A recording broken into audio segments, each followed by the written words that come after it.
The episode begins with the main character of our series, Saw Kim, who finds himself in a new world. In this world, he now goes by the name Leon Frontera. Along with him is his bodyguard Javier and 4 small monsters. Leon holds a shovel in his hand, slams it into the ground, and declares, "This is my story, the story of a civil engineer." The moment his shovel touches the ground, a blue light spreads across the area, covering everything. Then Leon continues, "I am Leon Frontera, a civil engineer, and I'm about to change this world forever. Things are going to happen here that no one could have ever imagined. I will transform this world permanently." As he says this, the vast empty land in front of him starts to shift. The structures of buildings begin to appear. Within seconds, an entire city is formed. But it's not a real city, it's actually a 3D model. Seeing this, Leon is overwhelmed with joy. He turns to Javier and says, "Javier, can you see this?"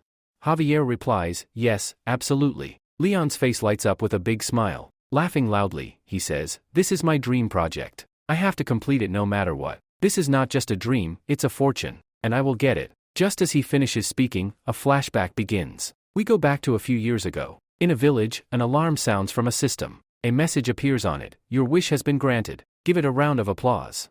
Then we return to the present, and once again we see Saw Kim, though he still doesn't know that his name has changed to Leon Frontera. As he opens his eyes, a system window appears in front of him. The content on it changes and says, "You have become a character from Night of Blood." Hearing this, Saw Kim starts yelling, "Night of Blood? I know this. It's the novel I was reading last time. I must have fallen asleep while reading it." The system responds, "Well done. Since you recognized it, your journey here will be even more exciting." Hearing this, Leon starts to think, "What's going on? Am I dreaming? I didn't make any wish. Maybe I ate something weird while reading that novel and now I'm hallucinating. Or hungover. This has to be a dream." He waits for a few seconds, hoping to wake up, but nothing changes. Shocked, he gets up and says, "No. This isn't a dream. That means I've really entered another world. But why am I still lying on the ground? And why is my head buried in the sand?" As he stands up, he realizes he's on a road. His body isn't responding properly. His limbs are weak, and his whole body is trembling. His lips dry up, and his mouth stiffens. He says, "What's happening? My face.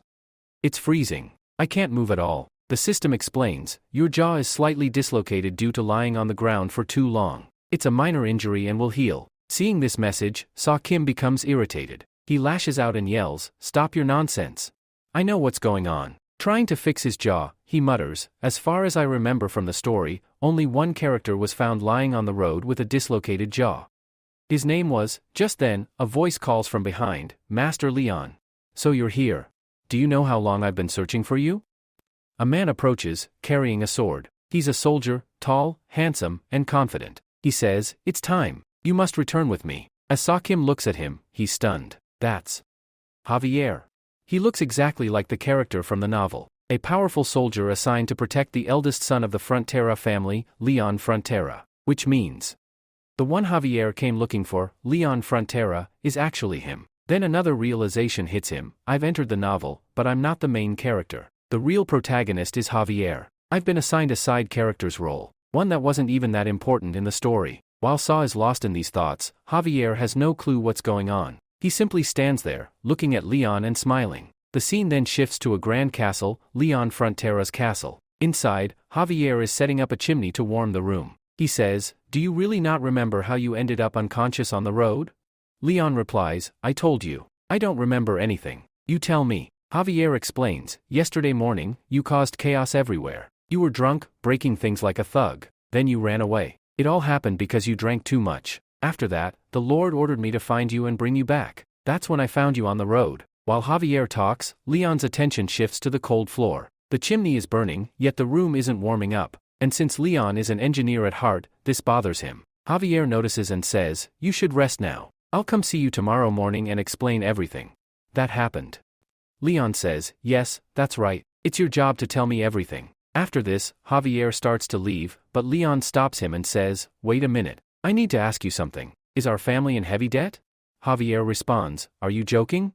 After saying this, Javier gets angry and walks away. Leon starts thinking, "I remember clearly reading the story of this exact place last night. After that, I read the entire novel till the end. I know exactly what happens with Leon Frontera at the end of this novel. By the time this story reaches its conclusion, Leon Frontera will have immense debt. They will lose all their land, and countless unjust conditions will be forced upon them. They will become slaves, and in the end, they will have no choice but to commit suicide. First, Leon Frontera's parents will commit suicide. And then, Leon will decide that he still wants to live, but not a good life, a life as a beggar, living in misery. He'll be addicted to alcohol, drowning his sorrows in it. Eventually, after drinking his life away, Leon Frontera will die alone, with no one around to care for him. As these memories flood his mind, Leon quickly stands up and says, "No, this can't happen. I won't let my life turn into that. I won't live like a beast, aimlessly, with no beginning or end. I don't want a stray death." At that moment, a screen appears, displaying, "Your wish has been accepted. You now possess the skill Absolute." Leon recalls seeing this skill before when he was unconscious. He mutters, "What kind of useless skill is this? Which wish did I make? Was this the wish that turned me into a side character in this novel?" Frustrated and confused, Leon becomes disheartened. The next day, we see two people entering his palace, his bodyguard and his mother. They both stand before him. His mother says, "What you did last night was completely unacceptable. We found out you caused a lot of damage at the pub, and that's not okay." Leon, looking completely exhausted and unaware of what happened, wonders, "I didn't do anything last night. I was reading that book, and then I ended up here." His mother insists, "This is your last chance. Please go to the pub and apologize to them." Leon, thinking, "Now I have to apologize for something I didn't even do," decides to comply. "Fine, I'll go and apologize," he says. Both the lady and Javier are shocked, as they didn't expect Leon to agree. Outside the castle, we see a village scene. It's daytime, and many people are working. As Leon and Javier approach, one villager notices them and quickly hides, trembling. For Javier, this is normal, but Leon doesn't understand. As they move forward, more people react the same way, running away as soon as they see Leon. Leon's gaze falls on a house where a child is peeking through the window. As soon as the child locks eyes with him, the mother quickly pulls the child inside and warns, "Don't look at that man again." She shuts the window, and a screen appears saying, "All the villagers fear you." Leon says, "Thanks, but I have no idea what I'm supposed to do now." He turns to Javier and asks, "Why are you following me?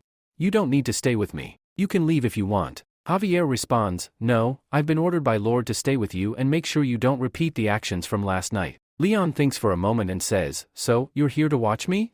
Not to protect me, but to keep an eye on me?" Javier replies, "Yes, exactly. I'm here to protect the villagers from you. They may be in danger because of you." Leon reflects, "So, everyone here is afraid of me. They see me as a thug." He thinks to himself, "Well, I'll first have to change their perception. I need to show them that I've changed, that I'm not a bad person. But that's not the most important thing. What matters most is getting rid of my family's debts. If they still think of me as a gangster, it won't matter. Once I clear my debts, my life will be like heaven. I'll be able to live a good life here." Turning to the system, Leon asks, "Can you help me? Do I have any cheat skills like in a novel or game?" A screen appears with the following message: "You have 2 skills, Human Escape. When used, the opponent's body shrinks, and Rowdy Junkyard. When used, your brain stops functioning, making you a complete fool." Leon looks at the screen and says, "What kind of nonsense skills are these?" He waves his hand around as the screen fades away. Looking at this, Javier says, "Master Leon, what happened to you? What kind of behavior is this? There is no pub here, we need to go in this direction. Could it be that everything you said about going inside the pub and asking for forgiveness was a lie?" Leon replies, "No, absolutely not.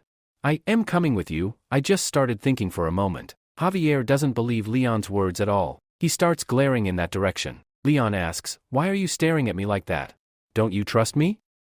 Javier quickly responds, No, that's not it. Let's move ahead." They reach a shop and ask if it's the same pub. As soon as Leon enters the pub, Javier gets suspicious. Until now, he had thought Leon would do something to avoid asking for forgiveness, but now that Leon has entered the pub, it seems he really came here to apologize. But this doesn't feel like Leon's behavior. He never apologizes after making a mistake. Inside the pub, there's chaos. Everything is broken. Seeing this, Leon quickly bows his head in front of the pub owner and says, "Please forgive me, I did all of this. I remember coming here last night, and I was completely out of control. That's why everything went wrong." Upon hearing this, the pub owner gets scared and doesn't feel good. He's now afraid that Leon might be up to something, and something bigger might be coming. He says, "Master Leon, there's no need to apologize like this." But Leon, realizing that the owner thinks he's being overly polite, decides to change his tone. He says with a bit more arrogance, "I came here to apologize. Will you forgive me, or should I just leave? Honestly, your forgiveness doesn't matter much to me." The pub owner doesn't like Leon's way of apologizing, but his fear has subsided. He now feels that he can speak his mind, and says, "All right, there's no need to apologize like this." With that, he makes a nasty face, and Leon realizes that the owner is done with him. It's clear, there's no point in staying here anymore, and it's time to leave. Later, Leon and Javier are walking down the street, and Leon is still puzzled. He says to Javier, "What happened? I went to apologize to the owner, but even then, he wasn't happy. He was talking to me with an attitude." Javier replies, "Yeah, that was bound to happen. Last night, you ruined his furniture and wrecked his shop. You know, he had expensive furniture in there, and now he'll have to work hard to collect everything. Just your apology isn't going to satisfy him. If you really want to make up for it, you'll have to give him something in return." Hearing this, Leon's face falls. He thinks to himself, "Give him something? I already have a world of debt on my head, and now I'm supposed to take on another? No, I don't have the capacity for this. Let him believe what he wants. If he doesn't accept my apology, it doesn't matter much." Javier continues, "And by the way, the owner's mother has been very sick for a long time. He's been struggling to figure out how to treat her. But because of the destruction you caused in his shop, he won't be able to prepare for her treatment. I don't think he'll be able to afford her medical care anymore." But Leon isn't focused on this. Instead, he's thinking, "I remember the table I woke up on this morning. The floor of my room was still cold. There's not even a proper chimney in the room to warm it up. The key is the Ondan stones I use at home to trap heat. The people here don't know that these stones can store heat and warm up quickly." With that idea in mind, Leon pauses, and a strange structure forms in his mind. He continues thinking, "The technology from the world I came from is far ahead of this one. I know a lot about that technology. What if I tell people here about it? Once I invent it, I'll get all the credit and money, solving both my problems. I'll gain respect, and along with that, money. The image of me being a thug here will disappear, and everyone will think I'm intelligent. I'll make everyone believe that the previous master, Leon, was a fool, and that Saw Kim is the true hero." Leon continues, "Back in my world, I was an army engineer, and my main job was to build houses on my own. I knew many methods for creating houses, and I believe my engineering knowledge will definitely come in handy here. This way, I can pay off all the debts I have." After this, Leon tells Javier, "Javier, hurry up and come with me. We need to go back to the pub." Javier asks, "Why? What's left now?" Leon replies, "Just come, and I'll explain everything on the way." At this moment, Leon sees a screen window pop up with a message, "Your journey truly begins now. For every relationship you build with people, you will earn relationship points. Right now, you have 0 relationship points, as you don't have a good relationship with any villagers." Leon looks at the window and thinks, "These relationship points are like experience points. I don't think they'll have any major use. From what I understand, I need to make the best possible relationships with everyone here to gather these points." Suddenly, another screen window appears, showing the following message, "These are the RP points for your character. Based on these, your character's traits will be defined." After seeing this, Leon looks toward Javier. Behind Javier, another screen shows, "Your approval, -30. This means Javier has absolutely no respect for Leon. He's merely working with Leon, just like everyone else, and thinks of him as a worthless person. Seeing this, Leon's face falls. He starts to think, "What is happening? My bodyguard, who has been with me for so long, thinks this badly of me? I can't believe this, it can't get worse than this." Then Javier says, "Yes, Mr. Leon." Hearing this, Leon tries to impress Javier a bit. He praises him, saying, "You are very handsome, and we've been with me for a long time. Thank you for that." In response, Javier just says, "Yeah, I know," and leaves it at that. His expression doesn't change, and Leon notices that his RP points have dropped by another point, from -1 to -2. Leon starts thinking, "What's going on? I complimented him, and my points are still decreasing. I guess I should stop trying so hard. It doesn't matter what anyone thinks of me. If I keep rushing things here, everything will just get worse." Next, we return to the scene in the pub where Leon caused havoc the previous night. Leon is holding a contract that says he will handle the construction in exchange for the damage he caused. He shows it to the owner and says, "Hurry up and sign this, and I'll start the construction work." Leon says this with a big smile, but the pub owner has doubts. He doesn't trust Leon, thinking that the little bit left of the pub will be ruined by Leon as well. While the owner is thinking this, an odd light starts emanating from his body, visible to Leon. Leon wonders, "What's going on? I am trying to talk to him, but his points are still decreasing." Then another screen window shows up, revealing, the owner is using a skill called Stone Will Heart, which makes it impossible for you to soften his heart no matter what you do. Hearing this, Leon thinks, "No, this can't be happening. I can't give up so easily. I just started my plan, and I can't back down before it even begins. I'll have to use my skills. With that, Leon makes a strange face and glares at the owner, saying, I'm trying to talk to you. I'm trusting you. I want to construct this place with my own money. You just need to sign. Trust me, it will be good for you. Leon's tone shifts, and now he's almost demanding, sign it, now. The owner had the option to sign or not, but now, under pressure, he signs the contract with trembling hands. As he does, Leon's face lights up with a victorious smile, and he quickly leaves with the contract, saying, I've got my first target. Later, Leon tells the owner, you did well by trusting me. You won't regret it. At that moment, Javier looks at Leon suspiciously. A little later, we see the two of them behind the pub in an empty space, where Leon is holding a large shovel. He looks around and thinks, I don't need to overthink the measurements here. I'm sure what I've planned will work out just fine. Suddenly, Javier speaks up, Master Leon, I need to talk to you. Leon replies, yeah, go ahead. Javier asks, what is all this? What are you trying to do here? You forced the pub owner to sign the contract. Is this some new way of ruining the reputation of the Frontera family? Are you planning to harass the people living here in some new way? Leon responds, have you ever heard of cognitive dissonance? Javier asks, what's cognitive dissonance? Leon explains, you could think of it as a kind of sickness. The people here have all developed a specific perspective of me, where they either think everything I do is wrong or right. I'm trying to fix this, and I'm using whatever means I can. Javier replies, you think it's that easy?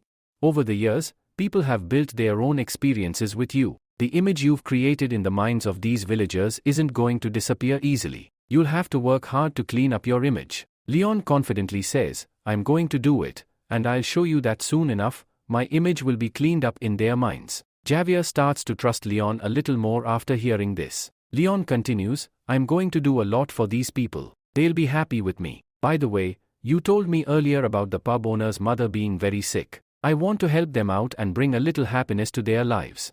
With these big words, Leon starts working. He drives his shovel into the ground, but then his expression changes completely. He thinks to himself, I don't care if these people are happy or not. This is just a way for me to make money. In the beginning, I'll make them happy, but later, I'll take all their money. Once I've got enough, I'll live a good life, and I won't have to do what happened to the characters in those novels. After a few hours, Leon had cleared a large area of land with much effort. He then started constructing the framework for the house. Despite all his hard work, he had earned quite a lot from this project. The walls surrounding the area were up, and only the roof remained. However, Leon was completely exhausted. He laid down at one spot, saying to himself, I'm an engineer, so I know how to do things the right way. But I'm no laborer. Doing all this is harder than I thought. When I was in the military, I could do it all with ease, but now, my body is just too weak. It's only been a few hours of work, and I already feel like I'm half dead. At that moment, Javier's voice interrupted, this house is very weak. It won't last long if you keep it like this.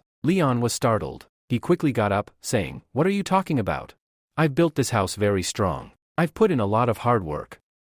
Javier thought for a moment, realizing Leon had truly put in effort. He thought, he's serious about improving his image in front of the villagers. Everything he says must be true. Leon got up again, his legs shaking from fatigue. Still, he declared, I can't rest for much longer. I need to finish this work as soon as possible. He grabbed an axe and swung it at a piece of wood, but his body was so drained that he missed the target and began to fall backward. Just then, a hand reached out to catch him. It was Javier, who steadied him. He then took the axe from Leon's hand, saying, let me know what to do with this piece of wood. Leon, despite his exhaustion, pointed to the wood and said, I just want you to cut these pieces into even, flat sizes. He gestured with his hands, indicating the size he wanted. Javier quickly went to work, swinging his axe with incredible speed. Before the pieces of wood even hit the ground, they were chopped into smaller pieces, all perfectly sized as Leon had requested. Seeing this, Leon stood there, amazed. He thought, this is incredible. Just like the novel described, Javier really is a master swordsman. He has all the qualities of a true swordsman. Leon walked over to Javier and said, Javier, you helped me a lot. I was wondering, since you're already helping me, would you mind helping with one more task? I need to do some digging. Javier, not pleased by the request, thought to himself, what a horrible person. I'm just trying to help, and now he wants me to do even more for him. I can't trust this guy anymore. Leon continued, I know you've been watching me work for a while now. You must know I'm serious about all of this. I want the villagers to be happy with me, and I think you want the same. So help me finish this job quickly, and together we can get it done. Javier, though frustrated, knew he had no choice. He thought, this guy has changed. But some things never change. He used to ask for my help with bad things, and now it's for good. Maybe I'll help him finish this quickly, so I can find out if what he's doing is right or wrong. Leon and Javier continued working together. They dug a strong foundation for the house to ensure it would be as sturdy as possible. After some time, the house was finally ready. Leon looked at it, satisfied, and said, finally, the construction is complete. Javier asked, what's the meaning of those symbols you've written on it?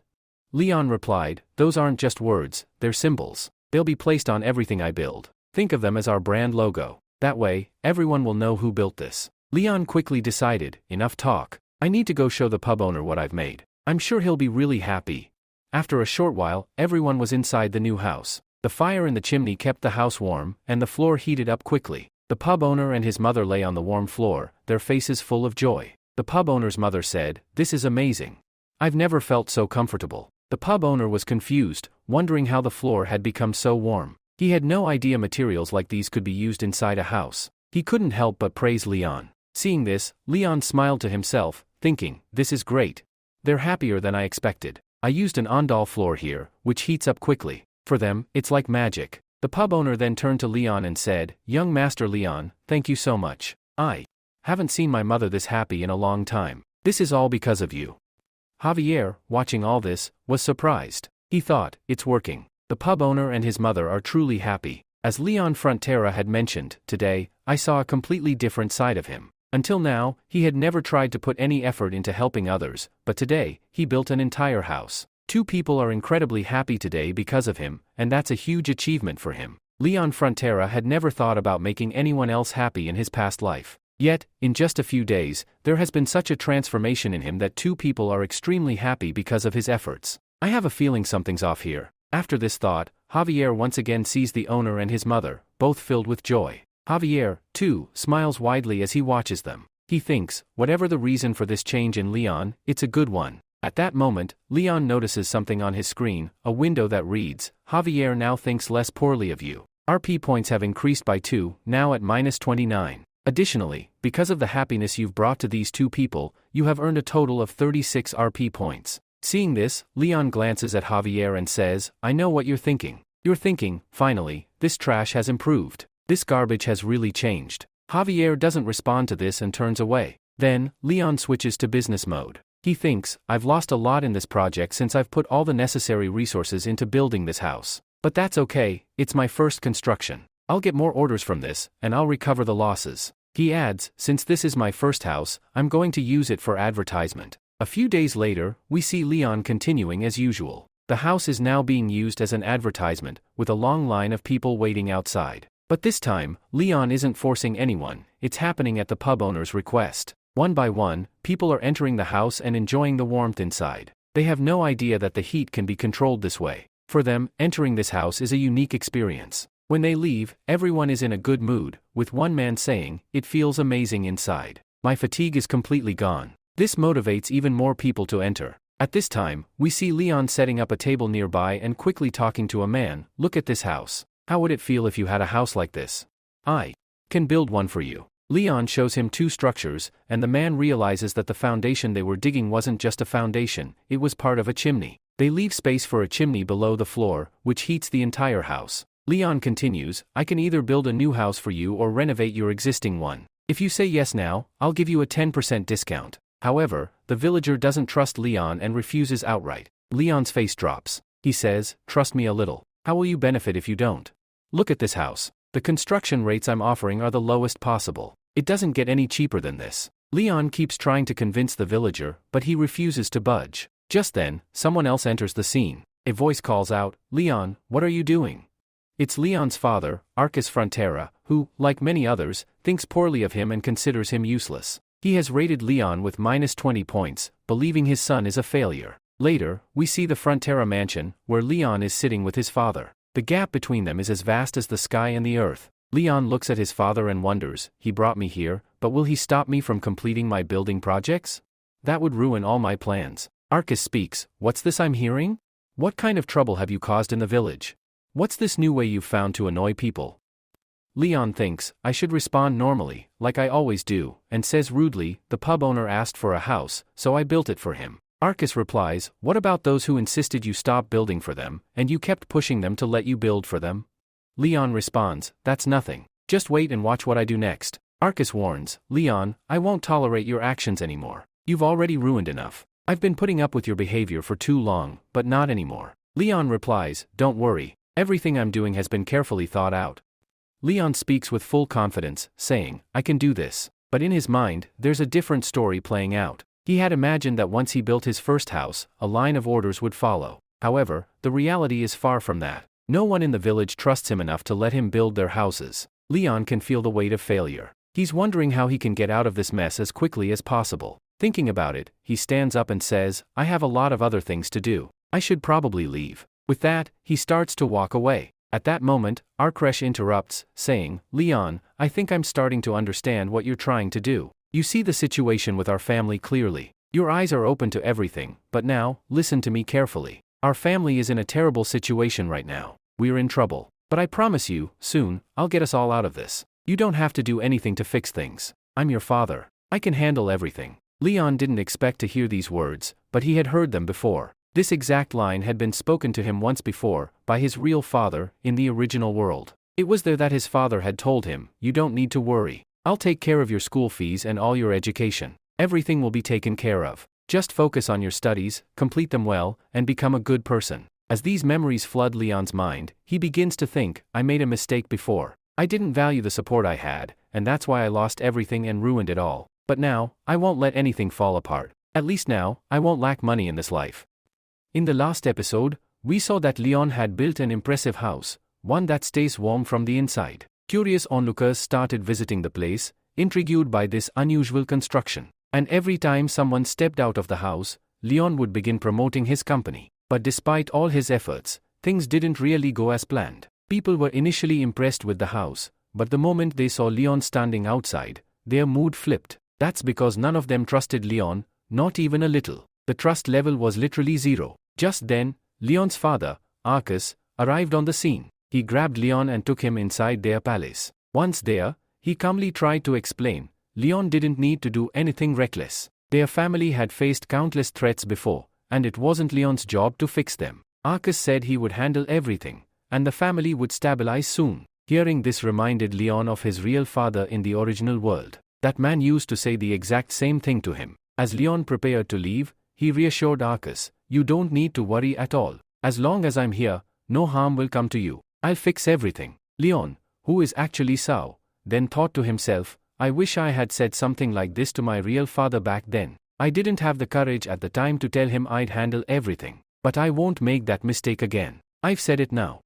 And I'll follow through. He walked out of the palace, feeling that things were finally on track. He remembered how he had received several orders when people saw his prototype house. He had offered to build similar houses for those people, and he managed to secure 32 orders for Style A homes, fully constructed from scratch. Along with that, he got 57 orders for Style B, homes that required renovation to make them warmer. Leon had already collected partial payments as token money, which was enough to start the construction process smoothly. The required resources were also expected to come in from those clients. As he walked along, thinking all this through, two well-dressed men appeared in front of him. From the look of them, they were landowners, and quite wealthy too. They walked right past Leon without so much as acknowledging his presence. Leon found it odd. They are in my territory. I'm the prince of the Frontra family, he thought. And still, they didn't greet me? That's insulting. He glanced at them again, narrowing his eyes. Wait a minute, are they who I think they are?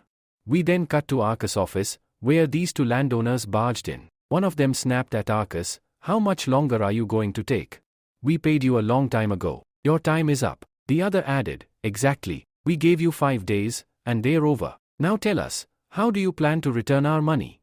Their tone grew aggressive. Don't try to keep quiet again. If you do, we'll be forced to take action. Arcus had no response. He sat silently, listening. The first landowner mocked him. What happened to you, Arcus? Where's that bold talk from before? Staying quiet won't help now. One way or another, you'll have to return our money. He pointed at the Grand Palace, saying, you've got this massive place. Sell a few things if you have to. You'll easily make enough to pay us back. Outside, Leon was watching everything through the gate. But he wasn't upset. A small smile formed on his face. Perfect timing, he thought. That smile turned into something darker, an evil smirk. Now that both of them are here, I can finally get to work. A few minutes later, Leon was calmly sitting in his room. In front of him, a screen appeared. You currently have 36 RP points. Leon thought to himself, that's a pretty good number. Most of it came thanks to Javier. His negative feelings toward me have softened. I even got some RP points from that Barbona and his mother. But now he faced a new question. What should I do with these points? How do I use them? Just then, another screen appeared. You can use these points to learn a skill. Leon sighed. System, you were really just waiting for me to ask, weren't you? You should have told me this earlier. Suddenly, another window popped up. Don't try to tell me how to do my job. I know exactly when to give you information. If you are not happy, do it all yourself. Leon panicked. No, don't say that. I'm sorry. Sometimes I talk too much in the heat of the moment. Please, forgive me. Fortunately, the system calmed down. A glowing orb formed around Leon, scanning his body. During the scan, it turned out that Leon already had a few skills, ones that came from his engineering knowledge back in the original world. But Leon wasn't impressed. These are all basic. I don't need a system to learn them. I already know this stuff, he said. Irritated, he told the system, stop showing me skills I already have. Show me something useful. The system prompts Leon, based on your current knowledge, you have two skill options available. The first is basic surveying, which requires 15 RP points, and the second is basic design, which requires 20 RP points. Seeing this, Leon starts thinking, I've got two skill options, but I have no idea what they'll do for me. Well, whatever, let's just learn both. Without overthinking, Leon clicks on both skill options. As soon as the skill learning process begins, intense pain shoots through his eyes. A green light emerges from them. He quickly runs to the window and looks outside. To his surprise, the entire area appears to be scanning itself in real time. This is Leon's basic surveying skill, which allows him to scan and analyze a block of land in detail. After witnessing its effect, he returns to his room to check out the second skill, basic design. This ability lets him create architectural designs in the air using just his hands. With this skill, designing any building becomes a breeze. Leon can now create full 3D structures mid-air with ease. These two skills bring a wide smile to his face. He thinks to himself, both of them are incredible. With these, I can get so many tasks done faster. Normally, it would take a long time to create such designs. Now, it'll take me far less. But just a few minutes later, Leon starts feeling anxious again. Sitting down, he ponders, sure, I've learned these new skills, but what exactly am I going to do with them? For now, I only have Xavier helping me, and he doesn't even think that highly of me. With just his help, how much construction can I really do? Leon realizes he needs some sort of construction vehicle or machinery to speed up the process. He wishes he could use one of his skills to summon a construction machine. Right at that moment, the system beeps. Would you like to summon someone to help you? It asks. Shocked, Leon turns toward the system. Wait, is that really possible? Yes, the system replies. You just need to spend RP points. If you spend the correct amount, you can summon a partner who will assist you. Leon frowns, annoyed. This is ridiculous. Everything with you is about buying things. This feels like an ad. Now you are trying to sell me a partner? The system interface changes, and a new message appears. You will receive a random item or partner. Each scroll costs 50 RP points. Hearing this, Leon's face falls flat. Are you serious? He mumbles. I only have 50 RP points left, just one shot. He starts imagining what kind of summon he might get. What if it's a powerful dragon, a beast, or even a flying unicorn-type monster? If that happens, he could use them like machines to help with construction. They could even be useful in other areas. Fired up by the thought, Leon's eyes light up. A new goal takes shape in his mind. I need to gather as many RP points as I can. And to do that, I have to improve my reputation in front of everyone. Cut to the next scene. We return to the office, where two arrogant nobles are pestering Arcus. One of them sneers, Arcus, I know you are broke. Your silence said it all. So let me offer a suggestion, and you will accept it. He smirks, I've heard you have several maids, and your wife too. Why don't you send them to my estate? You clearly don't have the money to take care of them. I promise, I'll treat them well. Hearing this, Arcus's rage boils over. How dare you talk about the women in my house like that? Just because I owe you some money doesn't give you the right to insult my family. At that moment, Leon enters the room with a small bag in hand. Without hesitation, he walks up and places his hand on the sleazy noble's shoulder. Disgusted, the noble shoves him away. Hey! Who the hell are you? Don't try to get touchy with me. Arcas quickly responds, Leon, why are you here? Hearing the name, the noble is surprised. So you're Leon Frontera, huh? I've heard all about you, the useless son of Arcas. He continues arrogantly, do you even know who we are? You are not even worthy to touch us. This is an important discussion. You shouldn't be here. Leave now, or you might be punished. Leon calmly replies, hold on a second. I'll be punished? For being in my own house? This is my office. You are the ones who barged in uninvited. So tell me, do you have an appointment letter? The moment they heard that, both of the landlords' faces fell within a second. They immediately asked for the appointment letter. Leon replied bluntly, you clearly don't know anything. You are such fools. This is the Frontera family's house. We are the noblemen of this village. No one has the right to enter Frontera house without our permission. He continued, and yet you dared to walk in. Article 6 clearly states that no one is allowed to enter a nobleman's home in this village without an invitation. Not just that, you can't speak to a nobleman in the tone you've used with us. The way you've spoken to us is more than enough to land you in serious trouble. One of the landlords protested, what are you talking about? There's no such law. We never heard of this anywhere. Leon replied coldly, oh really? So you've never seen the rule, and now that means it doesn't exist? Wait right here, I'll show you. He called out, Javier, come in. Javier entered the office, carrying his sword. At that very moment, Leon's iconic evil smile crept onto his face. He said, Javier, step forward. And cut off their hands. Without a second's hesitation, Javier began to approach the two men. He didn't care what was right or wrong. Leon had ordered an attack, so he followed. Seeing this, the landlord started panicking. Wait, what are you doing? You can't attack us just because he told you to. One of them pleaded, we are just here to talk, and now you want to cut off our hands? This is completely unjust. This is wrong. Leon replied coldly, right or wrong? We'll figure that out soon. Javier, don't stop. Cut off both their hands. We'll deal with the consequences later. At that, Javier fully drew his sword. His face stayed expressionless, which only terrified the landlords even more. Within seconds, their fear overwhelmed them, and they bolted for the door. While running away, one of them yelled back, don't think you've won today, Leon. You insulted us, and we will take revenge. You will pay for this. The second landlord chimed in, yes. He will regret this. Today's actions will come back to haunt him. The door slammed shut behind them. The landlords had run off. That was exactly what Leon wanted, to scare them off. He then turned to Javier and said, well done. Leon hoped his father would now be impressed by him, but what happened next was the opposite. Arcas, his father, started scolding them. Leon. Javier. Do you two even realize what you've done?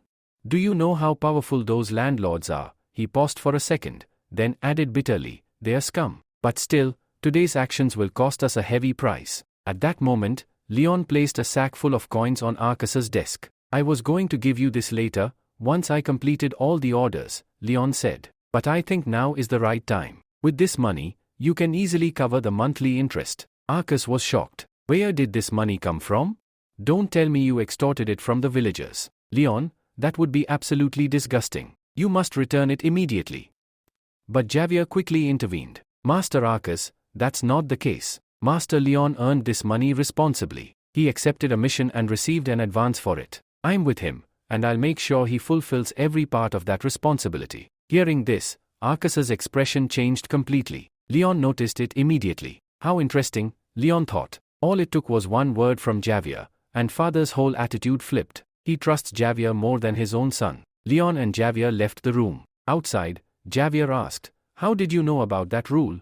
Article 6 is hidden at the very end of the rulebook. That means you must have read the whole thing. But I've never seen you read a book in your life. Leon smirked. You don't need to think too much. I just happened to hear about it somewhere. But in truth, Leon hadn't just heard about it. He had read it, in the original novel. If the story had followed the novel perfectly, that rule would have played a major role later on, when Leon's parents commit suicide. After that, Javier would be standing over their lifeless bodies when the two landlords returned again. They would try to take the bodies away, so they could sell the organs to pay off their debts. That would have been the most vile act these landlords had ever committed in the entire series. Javier would be enraged and remind them of Article 6. He would say, Article 6 exists, which means scumbags like you can't accuse noblemen or disrespect them. You dared to talk about selling their organs, that's a crime. And then, with one swift strike, Javier would cut off both of their heads. Of course, a long court case would follow, but Javier would be acquitted,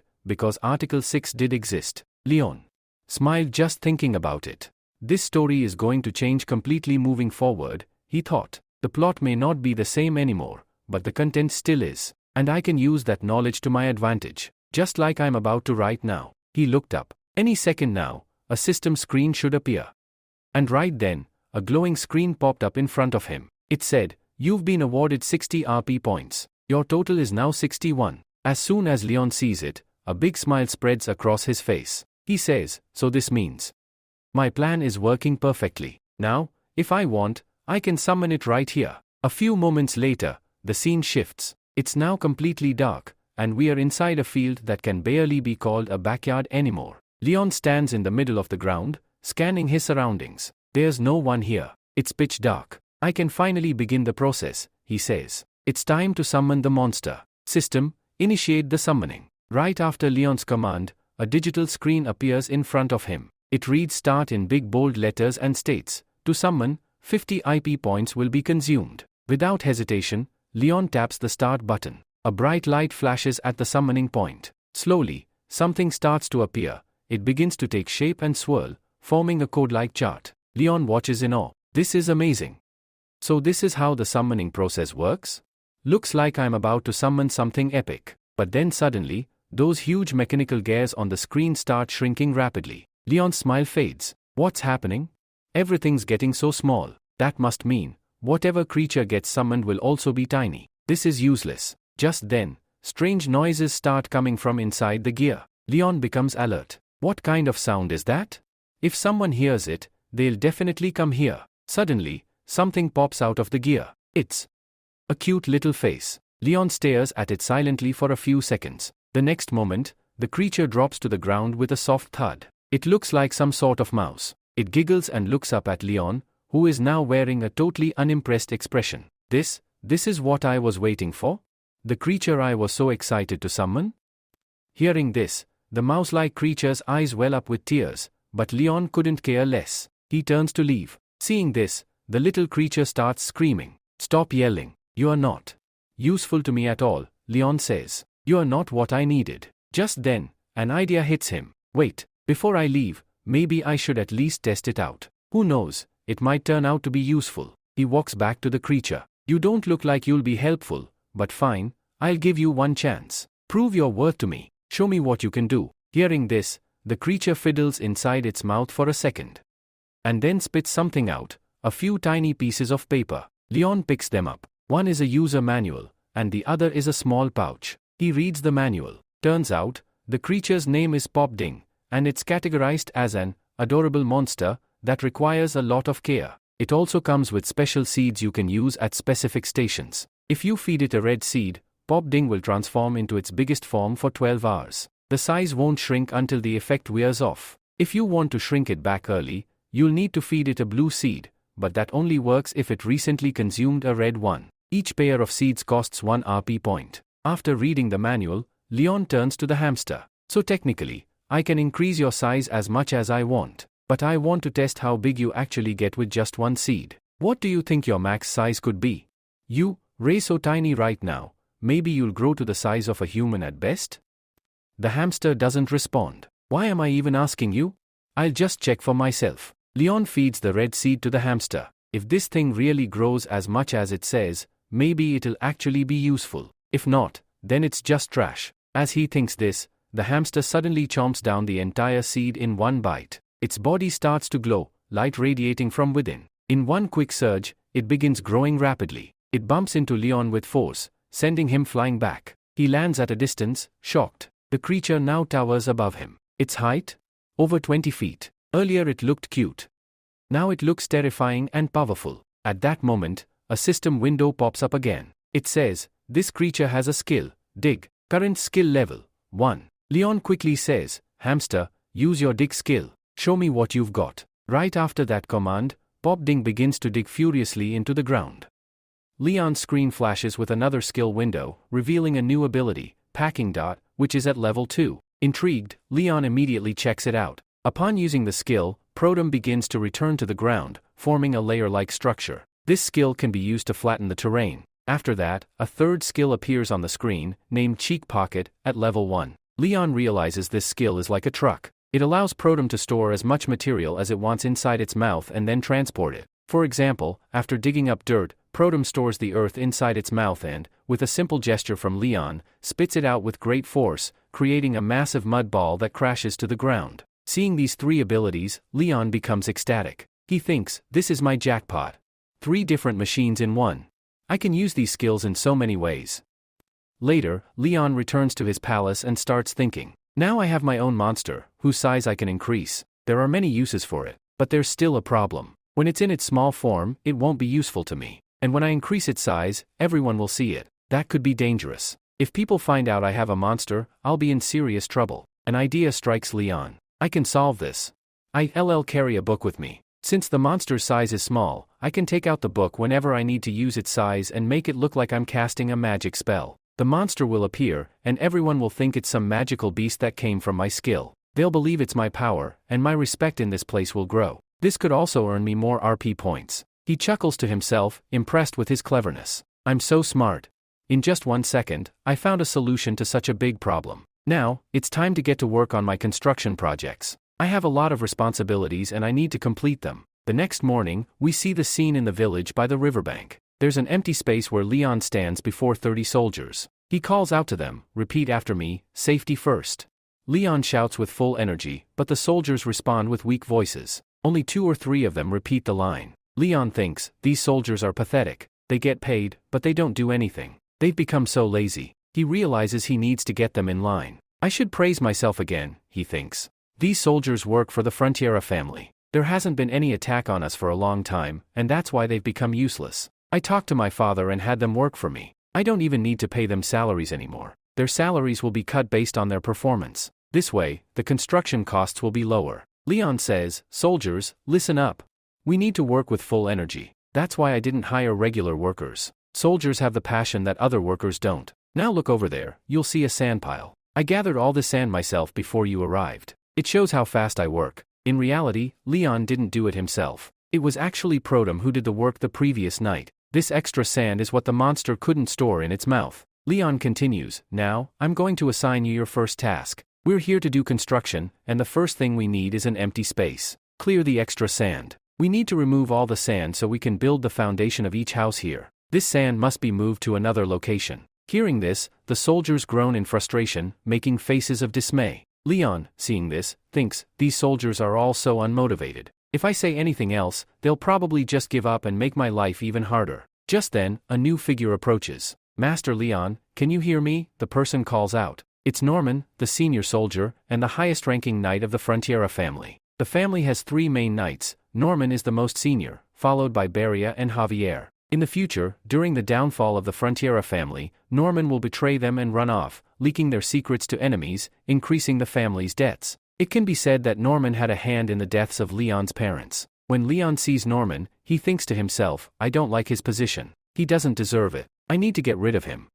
Norman speaks up, Master Leon, you summoned both my army and me here, so what exactly do you need? Leon responds, Sir Norman, what do you think I'm here to do? Tell me what you expect of me, and I'll decide what to do next. Norman replies, I think I understand. You want us to do some labor, like workers in the mud. I want to make this clear, we are soldiers, not laborers. Giving us this kind of work is an insult to us. Hearing this, Leon pauses, thinking, insult? This guy doesn't remember when he was taking the Frontiera family's money all this time, without lifting a finger?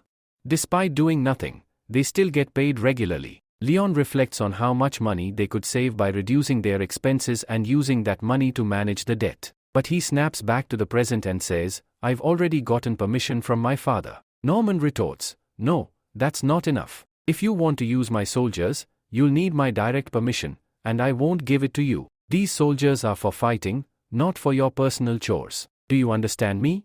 Leon responds, yes, you're right, but I don't like the way you're saying this. It seems like I need to teach you a lesson. With those words, Norman's anger flares up. A young boy is trying to teach me a lesson? Suddenly, Leon attacks. He swiftly swings his shovel and says, let's see how well I can teach you a lesson now. Get ready. The attack lands, but Norman blocks it effortlessly with his hand. The soldiers watch, realizing that Leon's attack had no effect, just some dirt falling on Norman. Leon wasn't really attacking Norman, he was insulting him, and Norman's anger grows stronger. Norman is furious. You have no idea what you've done. I am a respected knight, and for you to throw dirt at me like this could bring you a punishment you can't imagine. Your life could be ruined by this. But inside his mind, Norman is also thinking, the Frontera family is doomed anyway. Their downfall is inevitable, and this foolish son is attacking everyone. If this continues, there will be no friends left. Leon, seemingly unfazed, says, well, you're a knight, right? How about we settle this the way knights do? Forget ranks, let's fight like normal people. Leon challenges, I, Leon Frontera, challenge you to a fight. Norman, caught off guard, had no idea Leon was going to make such a move. Meanwhile, at Norman's castle, Leon discusses his plans with Javier. He tells Javier that the fight will happen in a month. Javier, with a tone of disbelief, asks, you are challenging Norman? Do you think you can beat him? Are you really confident? Leon scoffs, what nonsense are you talking? Do you know who he is? Norman is a low-level sword expert, and he's ridiculously powerful. He could wipe me out in seconds. I wouldn't even be able to dodge a single attack. In front of him, I'm nothing. If I want to win, I need to figure out something else. Leon pauses for a moment, then turns to Javier, saying, I need your help. Can you teach me how to use a sword in the next month?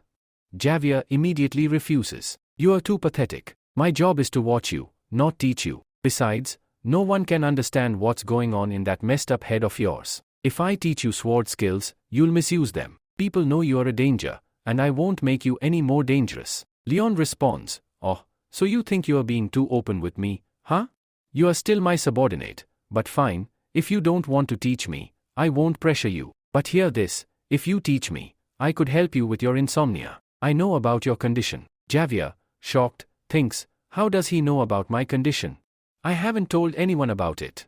Leon, with a knowing smile, continues, you've got insomnia, right? I can help you with it. Don't worry about how I know, it's obvious from the way you look. Javier, unable to hide his surprise, knows that Leon isn't just some ordinary person. He must know everything, about the past, present, and future. Leon has read the entire novel, and he knows it all. In this world, sword experts are ranked in 4 levels, sword master at the top, high-level sword expert, mid-level sword expert, and low-level sword expert. Javier, a high-level sword expert, is incredibly powerful, but his senses are so heightened that he can't even sleep properly. This condition is tied to his power, and it has no known cure, unless he gives up his strength. Leon, however, decides not to reveal this truth to him. Leon, ever the strategist, says, so, how about it? We make a deal. I'll help you with your insomnia, and in return, you teach me how to fight. Javier, still unsure, knows that Leon's challenge is far from over. Upon hearing this, Javier pauses for a few seconds, thinking, and then says, all right, then, we'll give it a try. Upon hearing these words, Leon feels a surge of happiness and says, are you really ready for this? Javier responds, you don't need to be too excited. I'm pretty sure this won't last long, and you're going to fail. Hearing this, Leon gets even more pumped up and says, trust me, I'm not the type to lose. Whatever skills you have, I'm going to master them all. You'll teach me everything, one by one. The scene shifts to the next day. We see Leon's training has begun. Javier tells him, your first task is to run 50 laps around this entire ground. At this, Leon, still half asleep, reluctantly agrees and starts running. However, as Leon runs, his pace is very slow. Javier notices this and thinks, his speed is already so slow. Running 50 laps is going to take him the whole day. And I'm pretty sure he'll give up right here, and the training will end today. Despite this, Leon keeps going. After completing 1 lap, he approaches Javier and says, why are you making me run laps? Why not teach me some amazing skill that could be useful in a fight? Javier doesn't respond and just signals Leon to keep running. Leon completes another lap, comes back, and says, I know what you're up to. You want me to give up. You want me to quit so you don't have to train me. But I'm not going to fall for it. No matter what, I'm learning from you. Leon continues running. After finishing 50 laps, he approaches Javier and says, "See, I'm still not tired. After these 50 laps, I'll be ready for more training. No matter what, you can't shake me off." As he says this, Leon laughs loudly, but it's clear from his expression that he's exhausted and could collapse at any moment. Yet, Leon's determination remains unshaken. Javier, deep down, truly hopes that Leon will quit the training, but Leon proves to be smarter than Javier anticipated. Leon speeds up and says, "Watch me finish this training quickly. See how fast I complete these 50 laps now." Leon starts increasing his speed, thinking, this isn't so bad. Mentally, I can handle this. My body may be weak, but I've been through worse. Leon then starts recalling his memories of the normal world. In the past, Leon had lived in a tiny room, all alone. He was an orphan, and there was no one to welcome him or take care of him. His father, who had worked in the military, had passed away. Leon's father had been a construction worker, carrying bricks to the top of buildings for many years. Leon's life back then had been far worse, filled with constant labor and no hope for a break. Leon had worked tirelessly, unloading and loading materials for years, hoping that one day, he would find some relief. But that never came, and his life remained the same until he entered this novel world. The flashback ends, and we return to Leon, still running tirelessly. As he runs, he thinks, physically, I'm exhausted, but mentally, I'm stronger than ever. No matter how much pain I feel, I won't stop. This pain is nothing compared to the hardships I faced before. Javier watches from a distance, thinking, this guy is incredibly determined. I wanted to see how hungry he is for power, and now I know. Power is everything to him. Now, I'll teach him my sword fighting technique. At that moment, as Leon continues running, a system window suddenly appears, displaying the message, your approval rating has increased by 1 point. It is now at -28. Additionally, you've earned 18 RP points, bringing your total to 29 RP points. After this, we move to the Leahy Castle. Inside one of the offices, Norman has gone straight to Arcus, Leon's father, and tattled about everything. Hearing this, Arcus says, I never expected Leon to behave like this. He insulted you badly. Your family has worked with us for generations. Your father, his father before him, everyone has always been loyal to the Frontera family. Despite that, treating you like this is absolutely unacceptable. I will definitely talk to him. The last time I spoke to Leon, I thought he had matured and become responsible. But maybe I was completely wrong. He still acts the same way, he doesn't think before doing anything, and he doesn't respect anyone. I know what you are hoping for, you don't want to fight Leon. But I have no right to stop it now. Since Leon challenged you and you accepted it in front of everyone, you must fight. However, because Leon is my son, I ask you to go easy on him. During the fight, you can attack him however you want, but promise me one thing, do not kill him. Beat him enough so that he comes back to his senses, understands that he cannot go around fighting everyone, and learns to respect those stronger than him. Hearing this, Norman nods and says, all right, Master. I will do exactly as you wish. A faint smile appears on Norman's face as he turns away. But deep inside, he thinks, Arcus, things won't go the way you imagine. When the fight begins, that day will be Leon's last. He is the last heir of the Frontera family. First, I'll eliminate him. After that, I will target you and your wife.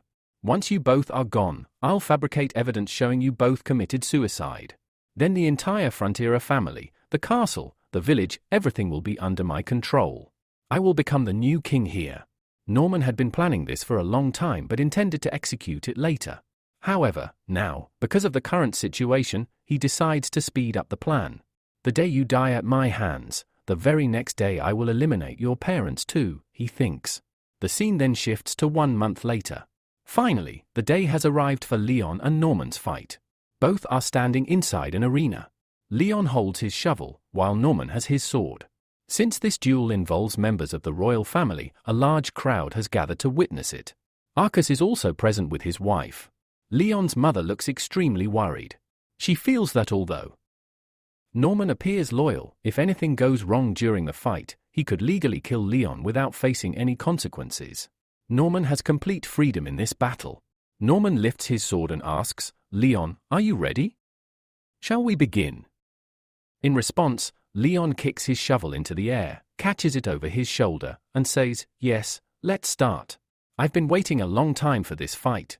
After defeating you, I will prove my strength to everyone here. Seeing Leon's attitude, people in the crowd start murmuring. One man says, what is happening? Is Leon seriously planning to fight using a shovel? Does he actually think he can defeat a sword with that? Another comments, he can use any weapon he wants, but he won't be able to defeat Norman. Norman is just too powerful. A third person adds, I think Leon is just preparing excuses in advance. Later, he'll probably say he lost because he didn't have a proper weapon. Meanwhile, Norman feels mocked, but smiles slightly. This boy is overly confident. Does he really believe he can beat me with a shovel?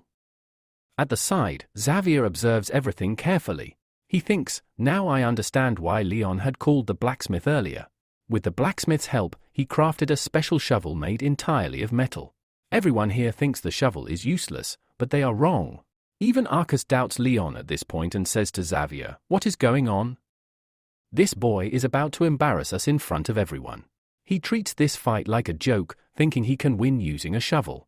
But Xavier remains calm and thinks, no, this is not a joke. Leon has prepared for this fight. During the past month, while training with me, I saw his performance. His stamina is incredible. Despite having a weaker body, he completed every tough task I gave him. Normally, anyone else in his condition would have collapsed, but not Leon. Even after finishing construction work, when he was completely exhausted, he continued his sword training instead of resting. This has been his daily routine. So no, he isn't taking this fight lightly. In fact, today he is more serious than he has ever been. Arcus then announces, it is time to begin the fight. On one side, we have Leon Frontera, and on the other, Norman. Let the fight begin. With those words, the battle officially starts. Both of them get into their fighting stances. Norman points his sword straight ahead, and Leon does the same with his shovel. This is actually a very special way of holding a weapon, something that only true warriors recognize. Javier starts thinking, how does Leon even know about this? This stance is called the luck star pose. By using it, Leon can significantly boost his luck, giving him an edge in the fight. At that moment, Norman charges toward Leon with his sword and says, so, you want to play the luck game here? Let's see how long you can survive. In response, Leon doesn't make any flashy moves. Norman spins his sword and strikes, but Leon instinctively blocks the attack. Norman's sword only collides with Leon's shovel. Leon successfully survives Norman's first attack, which shocks his father greatly. Norman growls, your luck won't hold for long. You blocked one attack, but the next one will be your defeat. At that moment, Leon finally spins his shovel with force, causing Norman's sword to recoil backward. Leon is using fighting techniques so strange and unfamiliar that no one has ever seen anything like them before. Fighting against him becomes extremely difficult. Even Javier is stunned, thinking, I don't understand. What kind of technique is Leon using? I never taught him anything like this. Heck, I've never seen such techniques myself. These kinds of moves aren't used in normal fights. The focus shifts back to the fighters. Leon is gripping his shovel like a gun. Looking at Norman's face, it's clear, fear has crept into his mind. The overconfidence Norman had is now shattered in just a second. Seeing this, Leon thinks, no one here knows about my techniques because they haven't even been invented yet. These are future techniques I learned during my military career. In Korea, every citizen undergoes at least 2 years of military training. Leon had received excellent training there. They were taught to hold guns this exact way and use hand-to-hand combat techniques just like this. Since Leon mastered that training, he knows many more moves, which is why he chose to fight with a shovel, a weapon he is extremely familiar with.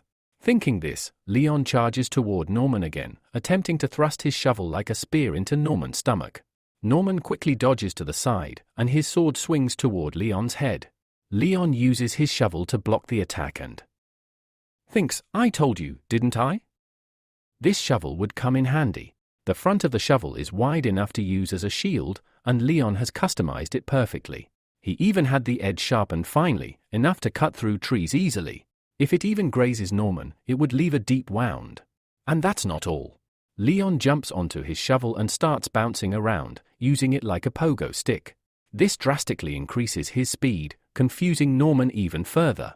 Leon laughs and says, you didn't expect attacks like this, did you? This isn't just any shovel. It's magic. You tell be amazed by its powers. Leon deliberately tries to intimidate Norman, and it works. Norman grows even more terrified.